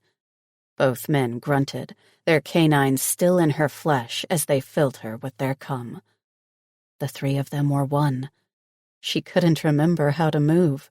It was as if she'd blacked out from the intensity of it all. The next thing she knew, both men were licking where they'd bit her. Tremors took hold of her body every few seconds. Gavin slipped out of her first. Then Dean picked her up and carried her to the bed. Gavin filled the tub with water and kissed her on the forehead. "I'm going to make us dinner," he told her. "Dean's going to bathe you." She mumbled her agreement and lay there, still shaking from the powerful orgasm she'd experienced. Dean picked her up once again and slipped into the tub with her. He sat her on his lap and pushed her hair away from her face, kissing her swollen lips and sucking on her neck. "I love you, Jade." She met his gaze with a smile. "I know. I love you too." She cupped his face in her hands and straddled him, his hard cock easily sliding into her slick folds. A low moan fell from her lips as she pressed down to feel all of him inside her. "There's something I need to tell you." He stared at her, his gorgeous eyes filled with curiosity and concern. "Okay." She grinned wider. "Nothing bad." She took his hand and placed it on her belly. "We're going to have a baby." The blue of his eyes seemed to change intensity before her. "A baby? I don't scent a change in you." She laughed and curled her arms around his neck and kissed him. Who would have told her this was going to be her life 6 months ago? "It's true. Our baby, Dean." He pulled her back and caught her face in his hands. "You're sure?" "Positive." He kissed her hard and hugged her as if he never wanted to let her go. After her bath, she lay on the bed, wondering what Gavin might say about her pregnancy. This whole being with 2 guys was new to her, and she still couldn't understand how he might not get upset or jealous he wasn't the one who got her pregnant. As if reading her mind, Gavin strolled into the room with a grin. He sat next to her on the bed and pulled her into his arms. "A baby?" She met his gaze, but saw only happiness there. "Yes. Are you angry?" He barked a laugh and shook his head. "Never. Dean and I are soul-bonded. His child is my child. His happiness is my happiness. He's my alpha, so I will always defer to his leadership. I know you're our third, but you're his alpha mate. Together, the 3 of us make the triad. But I'm nothing but happy for you both. One day you'll have our child, and I know Dean will be happy for me too." "He's right," Dean said from the door. "When you have his child, he'll be my child too. Any child born by you is ours. Remember, Jade, you're our mate." The last of her anxiety dissipated, and she kissed Gavin and loved how he caressed her belly as if he were the baby's father too. "One more thing," Dean said, offering her his hand to guide her to the dining room. She grabbed his hand, but kept hold of Gavin. He was her man too. "What?" "Ben is our son too now," he told her with a solemn gaze. Her heart filled to near bursting. How wonderful to have 2 men that loved her and loved Ben in her life. They sat for dinner when Dean's cell phone rang. He glanced at Jade. "This is the call we've been waiting for." He hit a button and put it on speaker. "Ryan, finally. Where the hell have you been?" "Busy being a Pine Pride leader," he grumbled. "Shit hit the fan and I haven't had a chance to call you back." "What happened?" Dean asked. Jade listened intently as Ryan told them the information she'd been dying to find out. "Eaton about lost his mind when they found Orlena's body. She'd been shot to death. He sounded angry as he spoke. When I looked into Frank Candy, I found a marriage license between him and Lena Stone. After further digging, I found out Orlena West had changed her name legally to Lena Stone. I guess that was her way of not wanting to be found. Jade gasped. How old was she when she left the Pride? Gavin asked. Barely 17. She met Candy at 18 and married him right away. She had fully embraced the human world. But, Jade frowned. I don't understand. Why did she leave everything behind? Her whole family. Did nobody look for her? The sound of a growl came from across the line. I looked for her. She was my cousin. My Uncle Eaton was a stubborn old man. He was angry Lena hadn't been able to shift and allowed others to tease her, and she got tired of the bullying and ran away. Jade shook her head and leaned into Gavin, sad for Ben's mom and her tragic life. Why couldn't she shift? Dean asked, and squeezed Jade's hand on his lap. I don't know. Some genetic problem. Nobody understood it, but she was judged for it. As the Alpha's daughter, they made her life miserable. She couldn't take it anymore. She felt unwanted, and she left. That was 15 years ago. Lena and Candy had a son, Ben, Ryan said. He's the next in line to be leader for the Pine Pride. Excuse me? Jade sat up. What the hell does that mean? Eaton found out he has a grandson and wants him, Ryan said, exasperation in his tone. I'm not sure what to say to make things better. You can tell him he's not taking my son, Jade yelled. Ben is my son, legally, emotionally. You tell him he didn't stand up for his daughter, and he's not going to take Ben and put him in the same position. It's not going to happen. She stood and leaned into the phone. I won't let it. I understand, Ryan said softly. Ben wouldn't know anyone here. He'd be scared and confused. So what do you suggest? Dean asked Jade. How do you want to handle this? He's our son. What you say goes. She frowned and rubbed a hand over her forehead. I need to talk to Ben. This is his life we're talking about. I'm not making any decisions without his input. Fair enough, Ryan said. I'll let Eaton know what you've told me and make sure he understands Ben won't be forced into coming here. She shoved her plate away and stood, needing some time alone. The garden at their house was peaceful and beautiful. It gave her the space to think and try to figure out what might be the best course of action for Ben. Her protective instincts told her she shouldn't let Ben anywhere near that Pride. If they'd made Lena's life so impossible she'd felt the need to leave, why should they be in Ben's life? She was still sitting there when Ben sat next to her. She turned to face him with a frown. What are you doing here? You're supposed to be having fun with Elias for the weekend. I came to pick up an anime game we wanted to play. When I walked in, I knew something was wrong and I needed to see you. He stared at her with fear in his eyes. What's wrong? Ben, she gulped. Your mom's family. They're a Pride of Tiger Shifters, and they want to meet you. Your grandfather, she cleared her throat. He wants to get to know you. You're in line to be the next leader. Ben sat quietly for a moment and then nodded. I'll meet him. She gaped at him with shock. You want to? Yes. When Mom was alive, she told me how little support he gave her, how alone she felt in her family. I want him to know her words. And do you think you want to be a part of their family? Their pride? She asked and held her breath. No, he said firmly. I already have a family I love. I don't need another one. Thank God.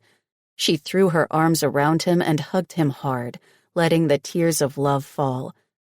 He'd told her in those few words what she'd been working hard to give him, that he had a family and he loved it. Her life was complete. Chapter 33. "Welcome to Kamehameha, everyone!" Ben bounced around them, full of excitement. Jade grumbled at the mass of people. Whose idea was it for us to do this as a family trip? Ben's, everyone replied. She grinned despite her exhaustion and glanced around at all the people in costume.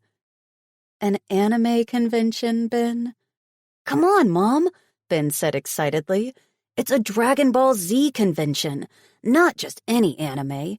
And you look great. She rolled her eyes. Sure she did. She looked like a pregnant Jolly Rancher. Why did the damn costumes all have to be so bright they hurt her eyes? Who the heck am I dressed up as again? You're Chi-Chi, Balgair said. Come on, Jade, it's not that hard. Dean is Goku and Gavin is Vegeta. Right, so Gavin is a vegetarian, and I guess I'm Chi-Chi because my boobs got huge. No, Ben laughed. She grinned at his happiness. It filled her with joy to see him so free to be happy. Chi-Chi is Goku's wife.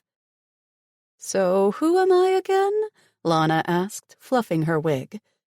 You're Videl, Balgair said. Some character's wife who isn't here. And why do you look like a stripper that lost her sugar daddy? Jade asked Balgair. What character are you? I happen to be Android 18, the sexiest of the bunch. He flipped a long blonde lock of hair over his shoulder and shoved his fake boobs up. And Ben is Broly, Lana told them. She squeezed Ben's costume's fake muscles. Don't worry, honey. The real ones will show up any day now. All right, everyone, Ben squealed with excitement. Let's go check things out. He turned to Lana and hugged her hard. Thanks for getting us VIP passes, Grandma. Anytime, baby. Lana kissed his cheek and hugged him to her side. Jade held on to Dean's hand and let Ben lead the way. Thanks for talking to Ryan after Ben decided he didn't want to be a part of their pride. Dean, in his goofy costume and strange wig, grinned at her. He's our son, Jade. I wouldn't have let him go live with that pride at all. I didn't mind him visiting, though. How did that go, by the way? She had refused to go on the visit to the Pine Pride with Dean, Gavin, and Ryan. She would likely punch the old man Eaton in the face for what he'd done to his daughter. It was sad, honestly. Eaton doesn't get that Ben was raised as a human, so he doesn't know anything about being responsible for a pride. He's 13, and his biggest worry is his homework. Dean helped her up some steps as they walked around the massive convention center. We tried to explain it. Gavin joined them, holding on to her other hand. But I think what had the biggest impact was Ben telling the old man he was happy with his family, and he didn't want to go to the family who pushed his mother away. She was proud of Ben and how much he'd grown in his time with her. Thank you. She kissed Gavin and then Dean. I love you both. So when are you going to marry us already? Gavin winked. I've only asked every day since we moved in together, Dean sighed. She's a tough nut to crack. Fine, she grumbled. I'll do it. Then she laughed at their shocked expressions. She curled her arms around Gavin and kissed him. I love you, Gavin. Then she turned to Dean and hugged him tightly. I love you, Dean. Yes, I'll marry you. I love you too, they both said in unison. Who would have thought she'd be accepting a marriage proposal in a weird costume from two of the sweetest, most caring men she'd ever met? Can we do a Dragon Ball Z-themed wedding? Ben asked. No, Jade growled. Everyone broke into laughter. She grinned at her mates and held their hands. Ben smiled at her with so much love, her heart felt ready to burst. It was surreal that she'd found the love of two men, and Ben had learned to trust her as his mother. She never realized how much she could love another person until a boy with nobody to care for him became her son. This concludes Caught by the Wolves by Millie Taiden, narrated by Elizabeth Russell. Copyright 2020 by Millie Taiden. This unabridged audiobook is published by arrangement with Millie Taiden, care of Stone Song, and was produced in the year 2021 by Tantor Media Incorporated, a division of Recorded Books, which holds the copyright thereto. Please visit tantor.com for more information on our growing library of unabridged audiobooks.